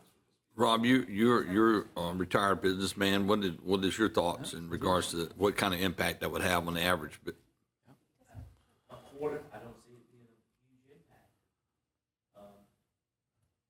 I think, I can't speak, but I think it would not be a big impact. A penny or something, but you're talking about a quarter, 0.25. Yes. I think it would pass. We're one of the few, like you said, with half the counties in the state already have it. So what is the current sales tax rate? 6.75. So that would push it to 7.0. 7%, and that's what most counties are. Well, I shouldn't say most, half of them. Okay. Well, I would say, I would bet you tier 2, 2, 3 are. Correct. That would be a good statement. And it's going to take us time to ramp it up. And how do we go about it? And, it's going to be, bandwidth-wise, it's going to be one of our issues. And we got David, and he's smart. But, who do we assign? That's a lot. And that's going to be from the PR campaign to, just going through the process to get it on the ballot. Citizens know that Yes. You don't want to do this, you want to be upfront with it, in my opinion. Oh, yeah. That you don't try to go into the back door and just tell them we need to raise 0.25% sales tax. So those that don't buy it, if you don't buy it, you don't pay. And even though you can't frame the question in terms of particular outcomes on the ballot. I think just putting a question, would you like to pay more sales tax on the ballot without, a PR campaign, it could easily fail. And so trying to get consensus among the board, even if it isn't a legally binding decision, what do we want to tell the community we will spend these proceeds on, could be very important. That's what most of us are going to get phone calls about is, what are you going to do with that extra 0.25% or 1.5 million? What's your plan? Well, we would fund the fun things rather than take it out of your ad valorem taxes. That's just We would fund the fun That's what I was things with gonna that say. money. Right. Because you're going to pay for it if we decide to charge you Either for it way, anyways. That's right. So you And can it may pay, be a little bit more the other way. you can pay for it one way or another. The other thing that's worth pointing out is that some sales tax within Granville County is paid by people who don't live here. Exactly. They come here for a baseball tournament, they come here for whatever, right? They're paying that as well, but I was gonna say what Tim don't, just said. you know, They go get breakfast, tank of gas, ABC store, whatever. Waffle House. all to the good. Yeah. All right, so I mean, that I think is worth us continuing to discuss, and if we think if there is board consensus to move that forward and board consensus on what we would say, right, how we would kind of advertise that possibility, that absolutely is something that could move forward. All right, Fire Commission budget. Lots of strategic decisions potentially coming our way. Yeah, that is one I wanted to make sure of. So we currently have a number of silos for the fire department. And so I'm pretty, fire departments. We have the operational fund, which remember, if you think back, we kept them all the same. They've gotten increases, but we kept them all the same because we didn't want to leave any fire department behind. The base funding. The base funding. So the base operational funding, every department gets the same amount of funding. Then they have grant funding and enhancement funding and first responder funding. And so we've added some categories to that over this last year. Now, some of these, let's talk about first responder funding. We added that in there to encourage our fire volunteer contracted services to give $20,000 so that would be able to pay for all that they need for doing first responder. Now, there is a percentage of departments, 6 departments do it, 6 don't. 6 that don't, they, per protocol, go on heart attacks and respiratory distress and acute calls. And so the purpose of us increasing that money was not only to meet the need of the cost, but was also to encourage people to be part of that program, so it furthers our EMS system, makes it a wider reach. And so now let's just say a department doesn't spend that money, decides they don't want to do it. Now that money's sitting there, that goes into the fire service general fund, fire tax general fund. We have had some discussions where fire departments want to move that to their operating expenses as the baseline. And not a lot of discussion about it going into enhancement funding, which is split up proportionally to population, rooftops, road miles, hazards, things of that nature. I just want you to be aware of how we came about what we did. And of course, grant funding, we have some now are getting so much money they don't qualify for grants. And so, as I understand, some do, some don't. So they were put $40,000 there they could match, so you get up to $80,000. And so, again, there's discussion with that where we need to move that money. If we can't get that grant money, we just need the $40,000. We can buy this with it.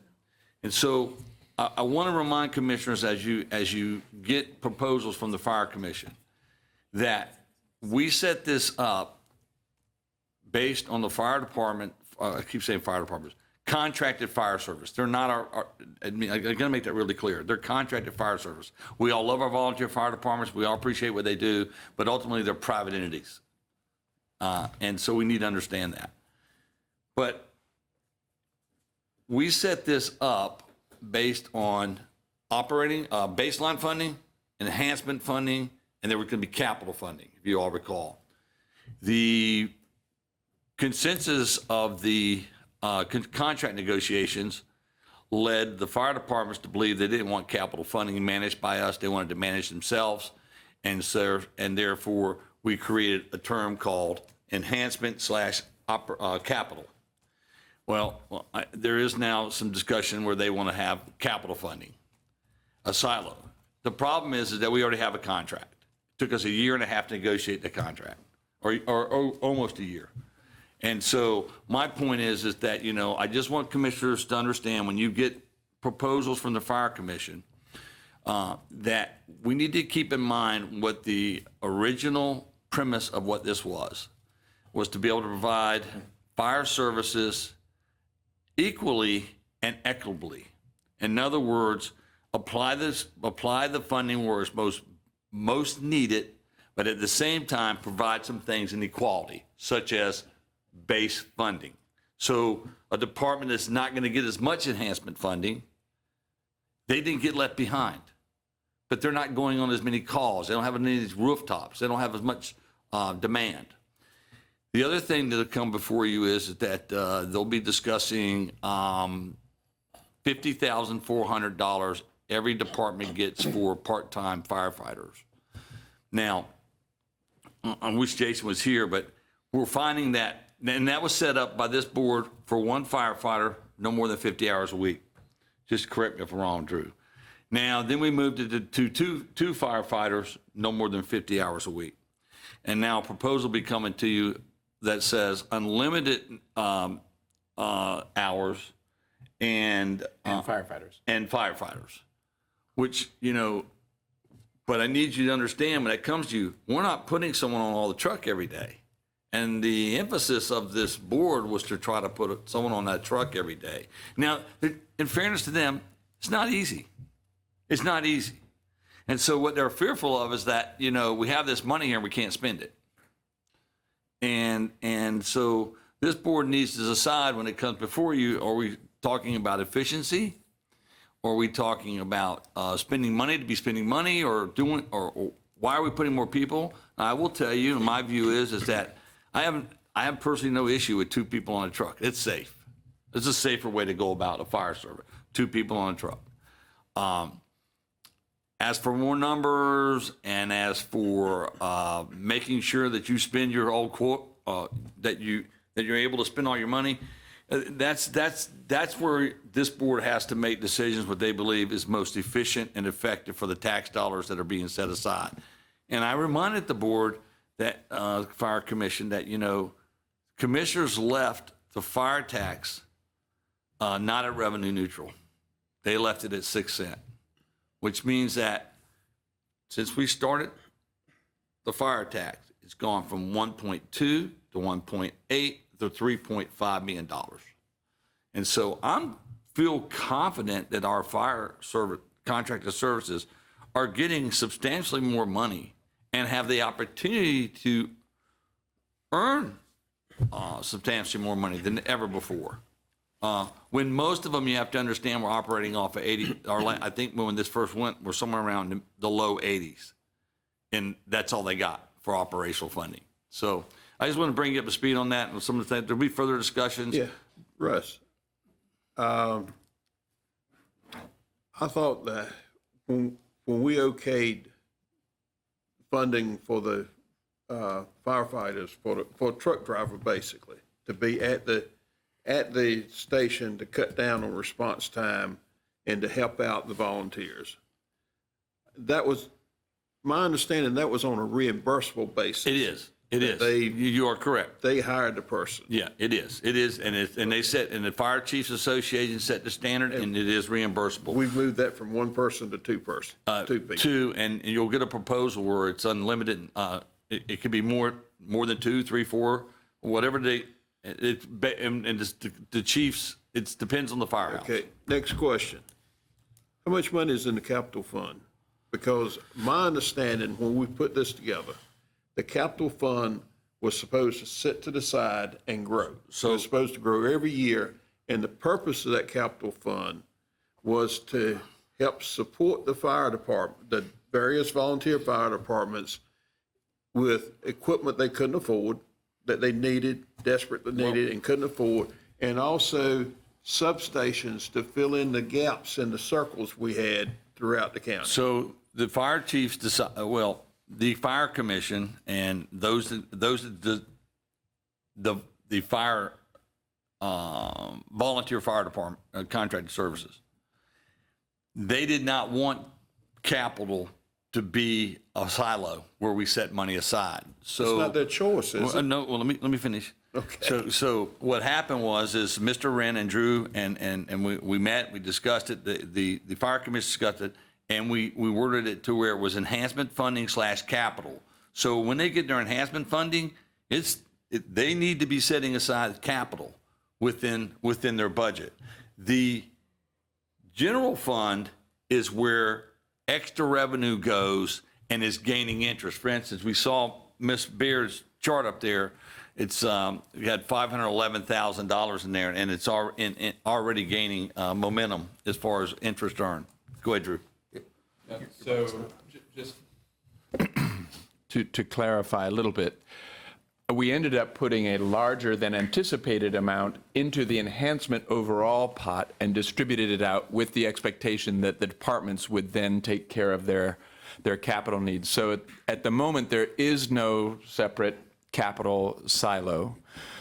What I would also say, I mean, and a variety of alternatives have been discussed. One dynamic that I think you may have observed, and if you haven't, might be important for you to understand. And Russ has been calling it sort of the fire tax general fund. In my mind, it's the fire tax fund's fund balance, right? It is unspent funds, from a given year go into that reserve, if you will. And I think every dollar that goes into that reserve, the volunteer fire departments experience as a sort of a loss. From our vantage point, the county's vantage point, knowing the additional stations we may need to build, the additional trucks we may need to buy, the additional staffing that may be required to put drivers on those trucks too, it makes me very happy to put more dollars into that reserve because I know for a fact we're going to need that. And unless we want to keep raising the fire tax, I think that's an important concept to keep in the back of our minds. Quick. You short my question is, there's funds setting aside for those gray areas. I know Tim got a gray area, and then,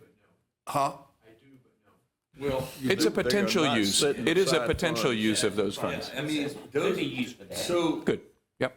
that money that falls into, lack of better terms, general fund within the fire tax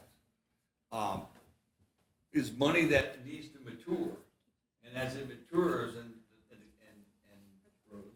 grows, and there's discussion about where's the best place to put another fire station or a it's always wise, in my opinion, to co-locate if we can with EMS.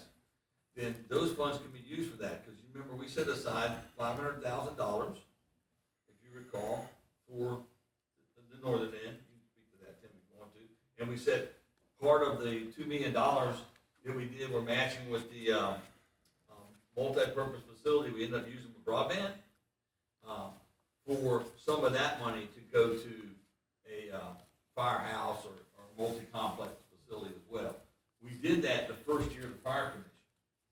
Okay, so I think some of that money went to broadband. I'm talking about the 6 cent, everybody paying taxes off. Okay, it came back, so we're good on that. So everybody paying the taxes on that 6 cent fire tax, right? Mm-hmm. Is there's money set aside for the grave?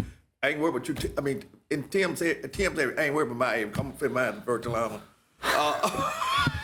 Commissioner Jay, not yet, but that's, for example, right? We've just been talking about our capital improvement plan, right? At some point, if we got clarity about where that next station needed to go, just like a regular capital project, we would create a new capital project for a new fire station at some location and would pay either the debt service or the upfront cost out of the fire tax reserve. I guess what I'm saying is, I ain't saying, I know we are not gonna be, can't build it,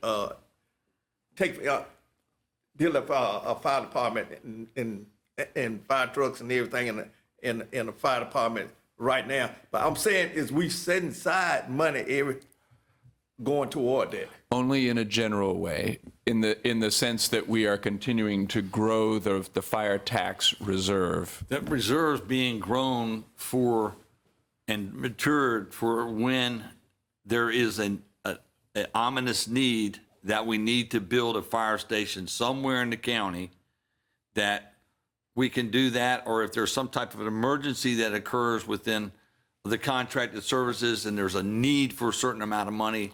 Now, when you say build a fire station somewhere in the county, that means a certain volunteer fire department. Well, we're not in the fire service. So that's not what you've been accused of. Not yet. I know you're not in the fire service, but what I'm saying is, those gray areas is paying no tax, no fire service too. we understand that. Right. And so what I'm saying is, are we looking to someday cover those people Sunday? Are we just wait till accident happens to do it? What I'm seeing is they want to spend the money, as much of it as they can. The departments. Not put the money back, not let it grow. They want to spend it up front, and by the reduced amount that's being put back, it's kicking the can down the road on exactly what you're saying, Commissioner Jay. To that point is that you've got these fire departments, and if they have got outside 6 Mile Road area from their station, and they're aware of it, are they planning to add an additional station and additional personnel to cover those areas that are within their existing district that are considered to be underserved? Right? So we're dependent upon the fire department themselves to squirrel away the money from the fire tax to meet that future need. So they have to have the wherewithal. So you saying their fire department pulling money from, and the money we spend, setting aside money from there? They need to be, because they need to plan for their own fire district's future needs. But it ain't gonna happen. So this is where I'm at with it, and again, there's a lot of different takes on it. There's money going into that general fund that is going to be available at some point for growth, okay? As to specifically where, I don't know, Mr. J. The other part of that is that we need to let the Fire Commission continue to do their work, but you need to understand the process that we started with and where we're at now. So when they make recommendations to you, you have an understanding of why you want to make the decision you want to, because we provide them guidance, but it doesn't mean always that they're in line with that guidance, or they may go a different direction. We have to let the Fire Commission work independent of our board, make recommendations to our board. Our board then has to make what they believe the best decision. So the Fire Commission is the keeper of the general fund? I mean, of that. Ms. Baird is. She's the keeper of it. Yeah. And so to get it out, the money we're talking about for these possible future sites. It has to be approved by the Board of Commissioners. Gotcha. It has to be a recommend. Now, there's two ways it can happen. One is this board can act on its own. But it's always better to work with the established structure that we have, which is we have a Fire Commission. And we have 3 SMEs on it and 3 Subject citizens matter on experts. it, and the Fire Chiefs Association. So I just want to make you aware, though, that how things are coming and how they're going. And again, it's really up to this board ultimately make the decisions. But we are gaining, the funds are maturing, and we are looking at ways that we can allow them to get access to money that's needed. The question is, this board, when it comes to you, is are you comfortable where they're at or not at, and so forth? And look, when we first set this thing up, I think we had a shared vision of what we wanted to accomplish. We wanted to help the fire departments individually. We also wanted to be able to help them fund them expansion of services, as in, you know, if they felt they had enough members and could get enough people to build a secondary station within, you know, to enhance the coverage. You know, that was kind of the vision we had. Now, you know, we established the fire commission, and it seems as though they've kind of wandered off away from our original vision. Maybe they have their own vision of it. And then you have this third entity, which is, I guess, the Fire Chiefs Association or the volunteer fire departments. Some of them had decided, no, we want to go another direction. So what we've done is we've gotten off base here. Everybody's on a different page. We're not even in the same hymn book. You talk about in the same hymn book, but you're singing a different song. We ain't even in the same hymn book no more. It doesn't seem like. Well, I think everybody's gonna. I think we're going to get there, and I think we can get there. I think, you know, the thing I don't want to do is listen. We're totally dependent upon the volunteer fire service. Bottom line, and we need them, and so they also went a long time being underfunded. Amen. So as we work through this with them, I'm just trying to educate Mark's new on the board and the rest of you guys that may not have remember as much, because I work on this thing monthly, the history of where we got, to make sure as you're making decisions that you understand that we're trying to take care of all these departments in an equitable way. But at the end of the day is that we have to look at it from that perspective to make sure that we're getting the services where they're needed. At the same time is there are opportunities down the road. There are going to be opportunities down the road, whether we want it now or later, but it's coming.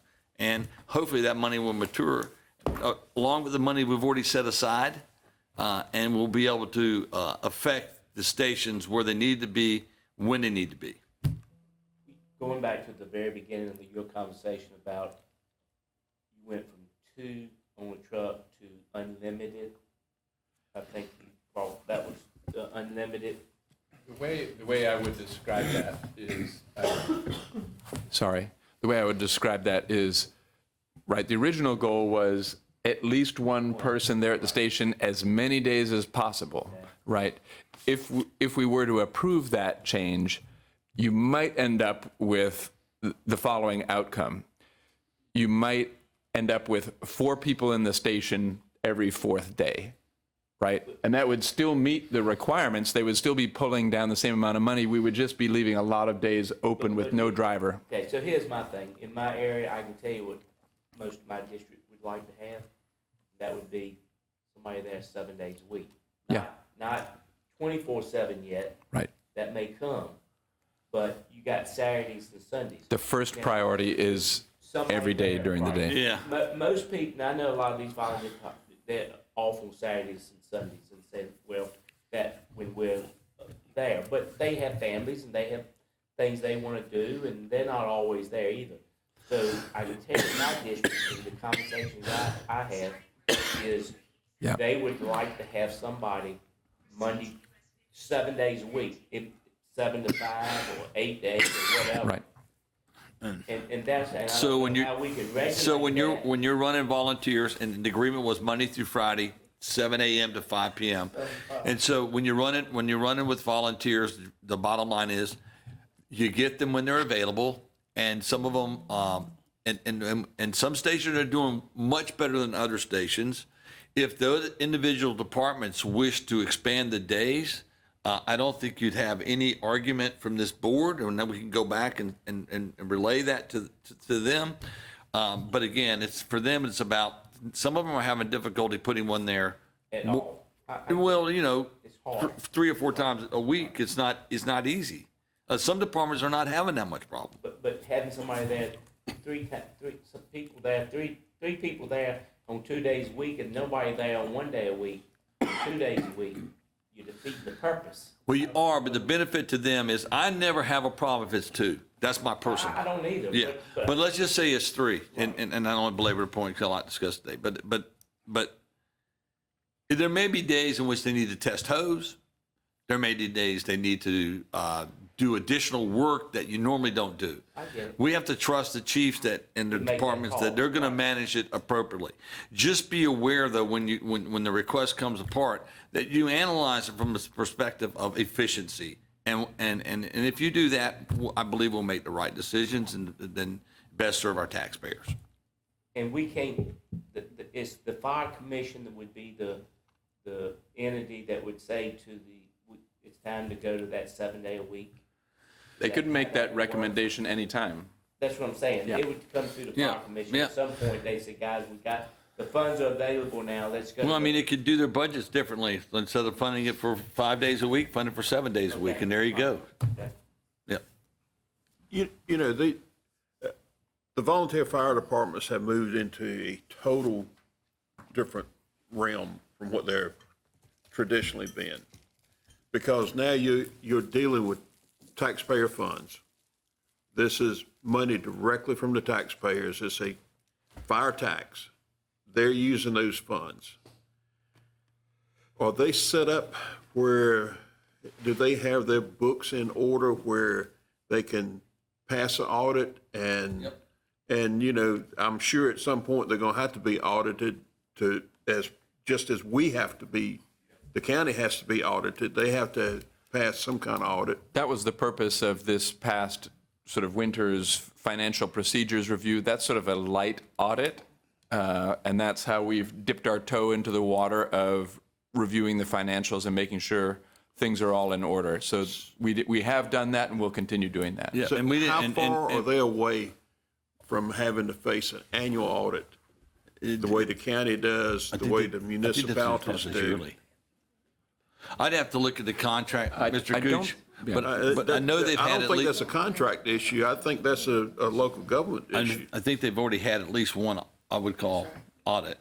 Go ahead, Ms. Jennifer. That it's not mandated by the local government commission. Okay. But they have completed their first audit, Okay. which gave a baseline. And there were no findings of concern. Ms. Beard and Drew, there was no findings of concern, am I correct? And I get, Jim's right, I need to clarify, it was auditing the agreed upon procedures. Right. And not necessarily a full audit. That's right. But it was the procedures that we Yeah. Okay. felt were necessary to determine what the county wanted. I believe it was So- mainly looking at cash receipts and disbursements, wasn't it? Yep. Yeah, it was looking at, Yeah, I'd like some clarity on this because they're receiving taxpayer money and they're responsible for how they spend it.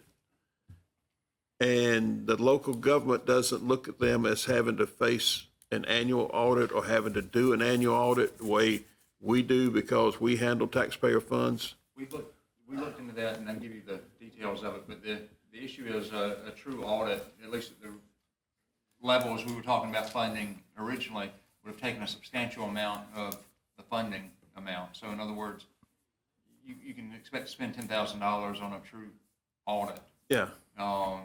And here, when we started, we were only given, what was it?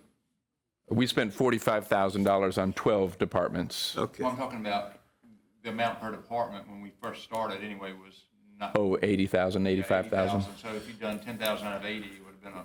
Well, now we're dealing with millions of dollars that goes to the fire commission or goes to the fire fund, It's fire not going tax any- fund. it's staying with the county, a county audit would cover the money that's coming there. So the question is, what level of review do you want for the individual departments? And Well, I'm worried about somewhere down the road, we get hit with an audit and that hadn't been covered. Here's what I would say, Commissioner Gooch, is that this was a great first step for us to take in terms of the financial accountability of each of the volunteer fire departments. It was not a particularly easy process for them.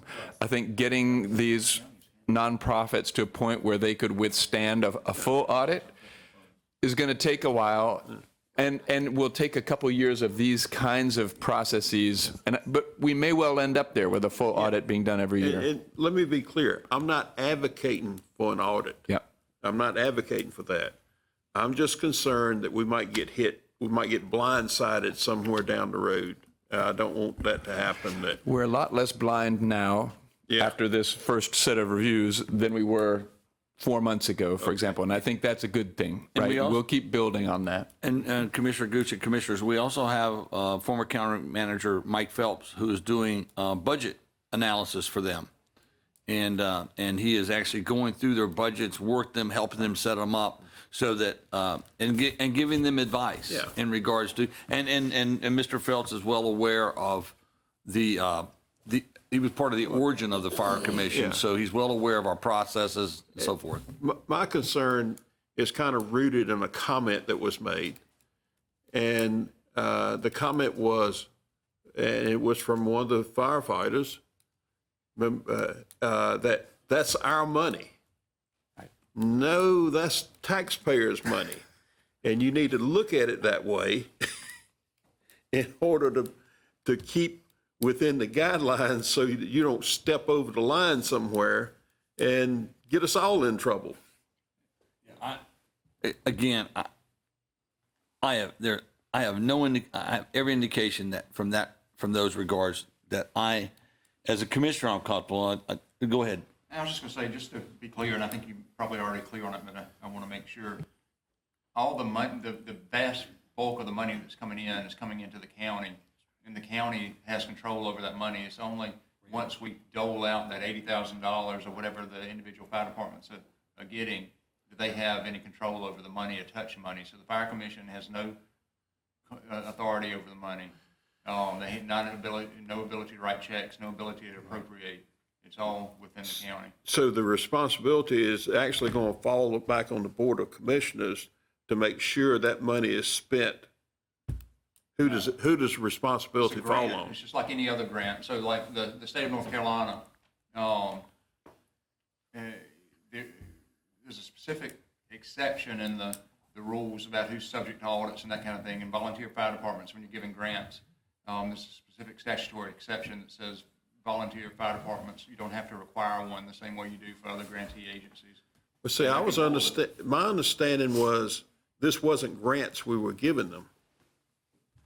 This was funding from the fire tax that they're getting. Appropriation. It's not a grant. So if I can, they all get their baseline funding. That is, once they submit their budgets. So now getting back to what Attorney Wren's saying, is that a grant or Well, is that? let me go through the whole thing and Okay. then might help you. They get baseline funding once they submit their budgets, and that's reviewed by the Fire Commission, and it's also reviewed by Mr. Rivas, and then that money goes out once they've met all the criteria for the baseline funding. If they get paid firefighters, that's all reimbursable. They have to submit timesheets for that, and then that comes back into the county, and then this process that's reimbursable. If they get a grant, that comes out of a grant funding. That money's moved to them with all the appropriate documentation. When they get enhancement funding, that funding is based on a formula and based on the criteria with the formula and based on what the funding remains for enhancement, and then that is issued out to them. If they apply for a grant and they get a grant, does that money go directly to them, or does it come through the Fire Commission and go to them? The Fire Commission is only establishing the budget. They're not have anything to do with any payment processes. It goes to that bottom. Everything. I want to be sure. Yeah, everything operates through emergency services and Jennifer. When it comes to that, the money goes. But now a grant that they get from the state would not go through Jennifer. They're a private entity. Directly to the fire department. And again, they're a private entity, and they have to manage that. Okay.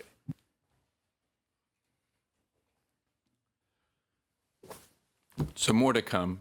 Active conversations at the Fire Commission. I think Commissioner May is wisely just trying to warm the rest of the board up to the degree that you aren't fully plugged into that process of some of the kinds of ideas that may be coming our way and some of the kinds of things we might want to keep in mind if and when they do. And, you know, I think somehow we all need to be on the same page.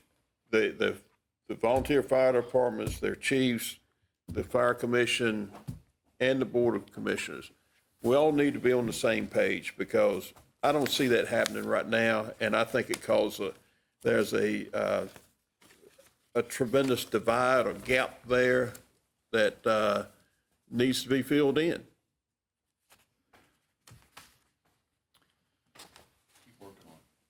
I think that with the exception of final commissioner comments, we have gotten to the end of our planned agenda. Are we going to go through the rest of the board requests for discussion? Are there more? That was it. That was all of them. That was it. All right, okay. Did you have I something else sent we an missed? email about solid waste management and new development. Oh, you did. That was from the CIP project, second floor. Oh, I'm sorry. Yeah, we So- assumed you talk about both things under that bullet. I'm sorry, I didn't put it in there. I thought it was future needs. I didn't, That was supposed to be on that second floor. I didn't notice it, but it wasn't necessarily about us going out and buying a piece of land and putting in a new solid waste collection point. It was about maybe policy change in regards to like the postal service requires mail kiosks in subdivisions now, as opposed to individual post boxes at everybody's house. Well, I don't understand why we couldn't just say, you know, for every 100 homes, you have to have 2 dumpsters located within your facility, in your neighborhood. And can I ask a clarifying question? What I thought you meant, for example, was if we did that, could we decrease the need for building additional convenience centers by requiring new subdivisions to have a little bit more solid waste infrastructure Yes. required to be built into them? Yes. Reduce the pressure on the existing ones. Correct, that too. In Oxford, we did that for the Hunt development. Right. It never, none of that, or little of it would come to the convenience center. And again, nobody wants to cite a solid waste convenience site next to their house, you know, and it's a difficulty finding land to do it. And of course, they need to be near population. You know, like the last one we did was Henry Huff. What was the name of the road? Charlie Stovall. Stovall. You know, so other counties don't even have them. Person County doesn't have solid waste folks. I mean, I know from a, you know, district perspective, proximity wise, anybody below Bruce Garner Road, you're closer to Wake Forest. They go use theirs. They don't check residency requirements or anything like that. So most of the people down in my district don't come back up to the 56 site because it's the compactor's halfway broke. You can't get in, can't get out, turnarounds and this and that and the other thing. So it's easier to go to Wake Forest. Because they have a Wake Forest address, that's where they go. Citing a convenience site on land that is $100,000 an acre at this point doesn't work. And that's what land goes for in southern end. I mean, on my little road right now, just outside of Creedmoor, 11 acres just sold for 3.25. There's one non-conventional perk site, and good luck getting water. There you go. So what it would require us to write some type of ordinance. It would have, yeah, it would. That'd be a planning and zoning issue. Yeah, but we're not talking about previous, Yeah. but current, but the ones that are being built out now, and it'd be part of their planning thing. And again, it's like, and most people are accustomed to that live in neighborhoods. That's not a new thing. I mean, a lot of people don't. When I moved to Granville, I never lived in a community before that had what I call a convenience center. I think it's great. Okay, from my perspective, I think it's great. But I mean, when you look at the price of land and the cost to run a convenience center, and it keeps going up, maybe that burden should be shifted to the developer. I don't disagree. Right. That'd be a Barry Baker issue. Yeah. Right, and we've got open space requirements, we've got recreation requirements. There's no reason we can't have a solid waste requirement as well. But it's gonna need to start somewhere and start at some point in time. And every day we wait, we're further behind the 8 ball. You know, municipalities can require 100% of their population to have trash picked up at their house. And I know Creedmoor does.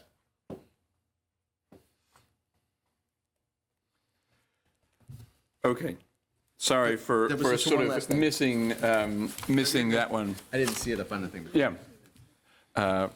We could have been clearer to what that referred to. So maybe before we go around the table for commissioners, I just want to once again thank a few people, in particular Karen Evans and Jessica Todd, who worked their tails off to adjust today's agenda and order of presenters and to get food here for us and so on. Really, it could not have happened without them, so I'm very grateful for them. Also for all of our department heads who presented and David and others who kind of helped pull this together. It really is a major group effort and couldn't have moved forward without their help. So thank you, and then maybe we'll just, Chair Gooch, I'll hand it back to you and commissioners for any final comments. All right. Commissioner May, have any closing remarks? Yep, I'll make it quick. You know, one of the things I learned by listening to our communities when they came is that if we don't get ahead of planning and zoning, and I'm really hoping, and somehow the county manager can head this, that when it comes to our roads, getting DOT to fix all these crowded two-lane roads is not going to happen anytime soon. And so as they build these homes, even, and we put some things in place in the county. We put traffic impact analysis. We put more requirements on a developer when we have issues. I really hope, Mr. Drew, that there can be some really good communications between our municipalities. And because what's going to happen is that if they're not putting these in the plans now, when these communities come, and an ordinance hadn't been updated in regards to what you'll do in the event of traffic, then DOT is just going to make recommendations and then may not have the hammer to be able to make it happen. So that was one of the things I watched last night. Our first night was like, there's a lot of houses coming in, and the roads aren't getting wider. 56 is having a study, as you know, and 2040 before there's some, potentially some. And, you know, with what's happened in Western North Carolina, that could be pushed back further. I actually learned a lot this session. I'm appreciative of everyone that presented. There are clearly some needs, but then there's clearly some difficult decisions we have to make. I do understand some of the budget issues that are overriding and that some things out of our control. But I also think that we've got to find ways to work closer and find a way to get all folks at the table and find ways to get these trends. We've talked about it, Drew. When you see trends occurring, how do we do that? And I know you and I know the county, and I know our staff you guys are working on that. But we can't keep buying what we want instead of what we need. And so I hope that each of the sheriff's office, including all the other county departments, have got that direction. And I think that's what they're getting from our county management team, and it's appreciative. I'm thankful to see that we can move forward with our recreation center, Holly Recreation Center, or multi, I want to call it like the jewel of Southern Granville. As soon as we can get it moving forward, I'm looking forward to that. And thank you for commissioners for your support on that. And Commissioner Karen as well, who's been trying to get this done for a very long time. And so that's really all I got. It's just I think we all heard the concerns. I'm also, you know, when you listen to social services, you know, there's a significant, there's going to be some significant shortfalls that they're not generated by us. And this, whether federal funds or state funds, are not coming. And so we're going to have to find a way to meet that and stay within not raising taxes, because I don't think people are going to deal with that. And frankly, I don't want to deal with that. So I'm I hold true to the fact that we don't raise taxes this year, and that we ask the county manager to find a way to work all these different things with what we have and make the necessary cuts where we need to make the necessary cuts, and align where we need to align, and continue to work and continue to give us the information you've been giving us in regards to the overall budgets and tracking and so forth. And finally, I was very impressed with Ms. Baird today. I thought her presentation was outstanding. It was comprehensive. It laid out everything for us in a way that was easy to follow. And I thank you. And I thank all our analysts and everyone that works for the county. They do a great job, and thank you. Thank you, Commissioner Bay. Commissioner Karen. Just real quickly, just say our government ebbs and flows. And I think we're in a really good flow point right now. We've had some growing pains and some aha moments here over the last 18 months or so. But from a retreat perspective, I think that hearing from Ms. Toussaint, remembering how things in this very room had gone in years past with some of our other folks, or Ms. Baird from a financial perspective, and the ability to communicate solidly where things are and how they stand, the results of our audits. I'm just impressed with the team we've got assembled. So I want to thank Drew as a management. And I know that some of the turnover, it was mentioned, not quite so subtly, that some of the folks that turned over wasn't of their own fruition. And I think it's difficult to do sometimes. Nobody wants to cast aside someone. Everybody's got some redeeming quality, even me. But at some point, you have to either cut bait or fish. And we, I think, have done a good job of that.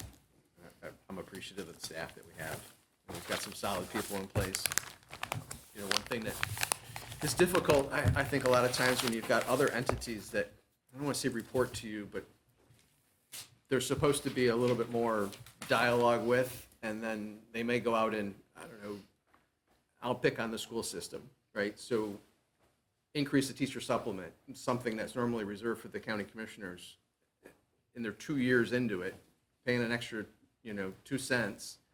At some point, it's going to catch up, and I think it already has. And we've talked about the fiscal cliff. If they don't continue to be able to get this money from the state, when our tiering, if that changes, it's going to look really bad. We're going to be Durham when they go, aha, now we have to reduce everybody's pay by 2%, unless we're in a trick bag and say, oh, here's the money.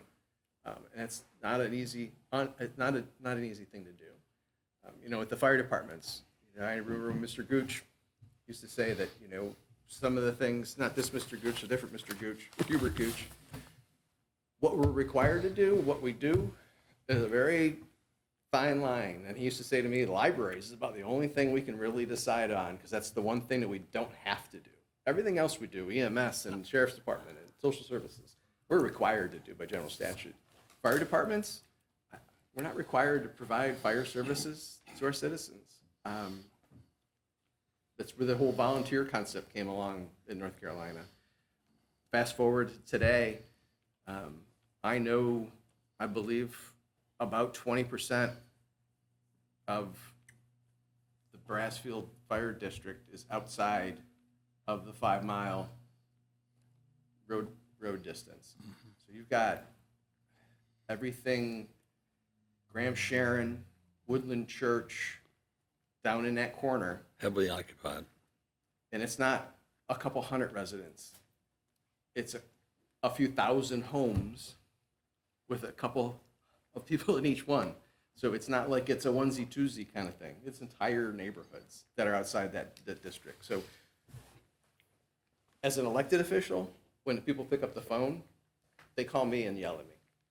They don't call the fire department and say, you guys are supposed to be figuring out how to get me fire protection. So there's that weird thing. So I'm rambling, and I just want to say I appreciate, and I know the difficulties at the airport, right? So it's not really under our purview, but we're kind of in it. It's this quasi thing. So that's one of the difficulties. I know that it seems like we're arguing with each other, and I don't want to make sure that's clear that I love everybody in this room. And it's not. There was no arguments today from me. And we're all arguing for the same thing. It's just comes off as arguing with each other, and it's not it. So appreciate it, each and every one of you. Thank you, Commissioner Carey. Commissioner Jay. I really don't have too much to say.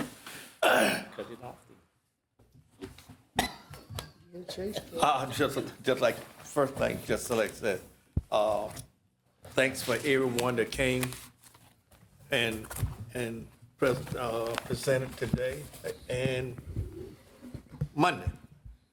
They did an absolutely fantastic job. It was glad to hear all ours from our municipalities, and all of them seem like they're having the same thing, growth.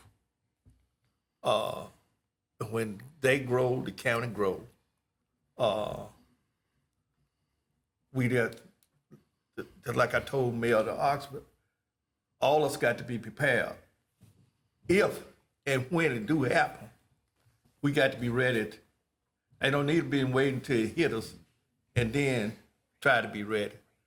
We need to look forward ahead and be ahead of the game. And just like Commissioner May said something about no tax increase, wholeheartedly don't want a tax increase. I don't know what you and the staff have to do to make that happen. We're looking forward to seeing what you have to do to make that happen. Commissioner Carey, when you said something about that area about Brassfield come up and don't have property tax, you know what? I live between the 2 6 miles. I can throw a rock and hit. I can stand on my porch and hit a rock. Throw a rock and hit where I stop it on one side, and throw a rock and see where I hit on the other side. But all that area back there, I don't have it, and and that's why I'm concerned about not today, but down the future. That's why I asked about are we setting money aside to, we know we got a problem. Sitting on our thumbs and not correcting our problem, seeing about how to correct our problem. That says a lot about us. But we can't spend everything we have the one day. Do tomorrow, you ain't gonna have nothing to buy a cup of coffee. I said that to say this, that I know our farmers, we have been gracious with them with this fire tax. And I know that, hey, you can't spend everything that you have, because there'll come a day you need, and you want to fall back on something else. With that said and done, thank you for the food. We've been Miss Karen, y'all been, and Jessica for the food and everything that you've done. This has been a great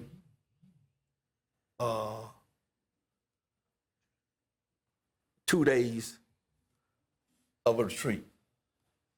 I learned Ms. Beard did a fantastic job. You let us know what we could do, what we can't do, and what we should do. And we appreciate it. And all the staff, Drew, Katrina, and everybody, we thank you. I want to make one more quick thank you. There were a lot of PowerPoint slides that got run past you today.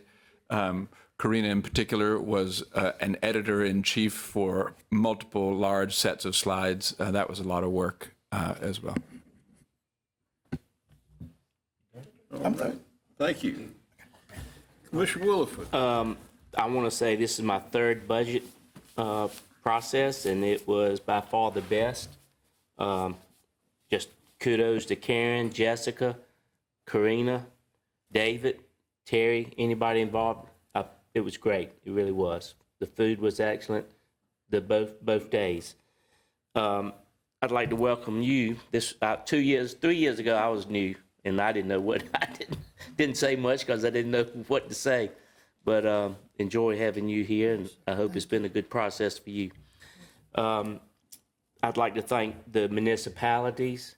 I think they went really well. I think they went as well, and I was proud of Stovall coming this year. They were absent last year, and Commissioner Stovall and I had a little conversation about that, and he said he would be here. The department heads did a great job. I thought our discussions were engaged, lively, as they should be, and informative. And thank you for the job you're doing with the finance department. That's kind of close to what I'm like and enjoy, and it's important. So I appreciate what you've elevated. I think the whole ship has risen because of your addition. I appreciate that. I too am not in favor of any tax increases this year. Having said that, I am also in favor of let's doing something down in the southern end of the county. When I came on this board, I said I represent District 2, but I also represent the whole Granville County. So my vote affects people in the other districts. So I'm on board, and I've never not been on board. Now, Tim, you might not get your swimming pool, your aquatic center. Yeah, you might not get that, but it was a good thought. But I certainly think with the growth that's coming, that's already there, and will be coming, there's certainly a need for that. And now that we have the property, let's move forward with it. Well, I have told Drew where there is one, but you got to go talk to her. Yeah. And basically, that's all I have to say. Thank you. Thank you, Commissioner Williford. Commissioner Griffin. Oh, well, thank you, everybody that came this week. I learned a lot. I know a lot of people came this week and took time out of their busy schedule. Drew, I thank you and your team, and Ms. Karina, and Karen, and Jessica. You did a real great job, not only bringing the food, but setting up this room and taking care of all the microphones and things. And, you know, a lot of times people like that are forgotten and not thanked enough. Not only I've learned over many, many years that pay is not the only thing that's important, but being recognized by your peers and by others is just as equally important. I learned a lot, and I just want to say I really appreciate the spirit that I worked with these folks on this Board of Commissioners. This is my first time. I'm young, and sometimes I'm a little opinionated. Sometimes I can say things, I say them for the right reason. Sometimes people don't take them that way. And that's a flaw in my character. However, I always want to be honest, visible, and do things above board. Always. I used to have a lot of respect when I worked at the Postal Service. And I'm not touting my horn, I don't have a big ego. But when I said something, it went a long way, and that's because my daddy told me it's one thing you can always have that nobody can take away from you, and that's character. So I always try to do the right thing when nobody's looking, as well as when 1,000 eyes are on you. And that's what I always want to do and bring to this board. And that's what I heard a lot of the undertones of this week from every department head that went up there, talked about how they wanted things to be out in the public for everybody to see what they were doing, and they wanted to be above board, and I appreciate that. I think that's something this county needs. I think that's something our world needs, is to do more like that and not have backhanded deals and things going on. So once again, that's all I got. I appreciate everything. I know we got a lot of projects coming along. I know it takes a lot of money, and people don't want to spend the money. They always want stuff. For instance, I want a new pickup truck, but I don't want to spend the money. So I just am happy with riding by looking. That don't cost nothing. But if you want something, you have to pay for it. And I hope we can come up with some ingenious ways to find a way to pay for some of the things that our citizens want and deserve. And so with that, I appreciate it. Thank you. Thank you, Commissioner Griffin. Commissioner Cozart. Thank you so much. And at 5:14, I won't be long-winded at all. I do want to echo the words of thanks and gratitude to everyone for making this so comfortable for us. It really has been nice, and all the names that have been called, I just want to ditto that. It was very encouraging to see the debt analysis. I think looking the next couple of years, 2 or 3 years, there'll be hopefully some revenues freed up that at least gives us a chance to work with what's already in hand to address some of our issues. However, I will say that as I listened to at least 2 of our presenters, particularly DSS and the sheriff, I grow a little concerned about things that we can't control. And I wouldn't be surprised if there are some things from Board of Elections that come in that same way, things we're hit with that we just have to do. So other than those things, which we really just have to wait and see and hope that they don't hurt us or work in our favor, I really have some reasons for optimism about, where we are. I hope it will be, communicated very clearly. And Commissioner May, I need to start back going to the Fire Commission meetings. I didn't know at one point how much value I could bring to it, so I stopped, but I probably need to start going back. But I hope it will be be communicated to them that we are in a mode or we desire to create a fund where we can expand our fire bases and fire department bases in this county, so that they understand that we'll be in a saving mode of some of their taxes for the Fire Commission. And I was looking the other night and just thinking about the capital needs that we'll have, not the least of which being the courthouse situation and some other issues that's been talked about, just how we ever get caught up with that.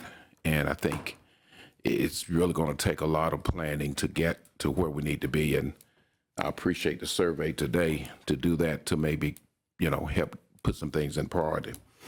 And from the standpoint of our staff, I've seen this in some other entities. I think the 401k will be the one thing you may hear me mention. Increasing the 401k will be the one thing you hear me mention most in the budget discussions to help our people.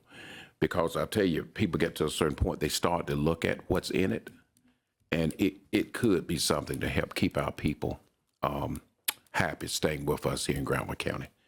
But it's a joy to work with all of you. I appreciate it, and we're gonna support the GC Hall. I knew Reverend Hawley very well, and all I really ask other than that is we take care of our kids and school system, and let me get a roof at Orange Street Community Center. I'll be just as happy as a hog in slop. Thank you, sir.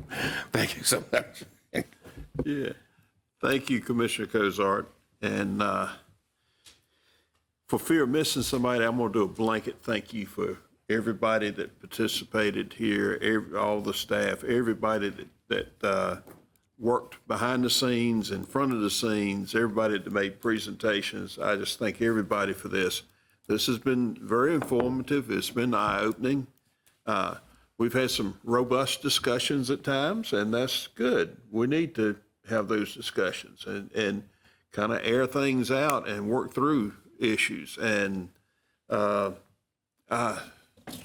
share some of Commissioner Cozart's thoughts about the unknown factors, the shortfalls that we probably going to hit us from Department of Social Services and the Sheriff's Office. And, it was only a couple of weeks ago, the Sheriff was talking about, he was projecting to return $250,000 to the county from his budget this year. And now, all of a sudden, with some of these unknowns that are starting to hit, it's looking like he's going to have a $500,000 shortfall, probably more. And it just, the projection flip-flopped, and saying it went from sugar to something else, but anyway, it's not, it's going to be hard for us to cover those expenses. And we've had we've had a long week, and we've had some good food. I don't know who catered it, but thank you. And thank you for the, looking after it. And, we got a lot to think about, and we've kind of, hopefully we've given Drew and everyone some guidance on where we want to go, and he needs to figure out how to get us there. That's the problem, right, Drew? But anyway, that's all I have for now. Is there anything else that needs to come before us before we entertain a motion to adjourn? Well, we never thanked our county attorney for being present. Yes. And I think we take him for granted. And Until we need him. well, I know they don't. But he sat through 2 days of this. And I know some other municipalities where they don't even ask the attorney anything. Yeah. So I do want to take a second to thank Jim for being present when we needed to have something clarified or legally answered. Thank you, Jim. Yeah.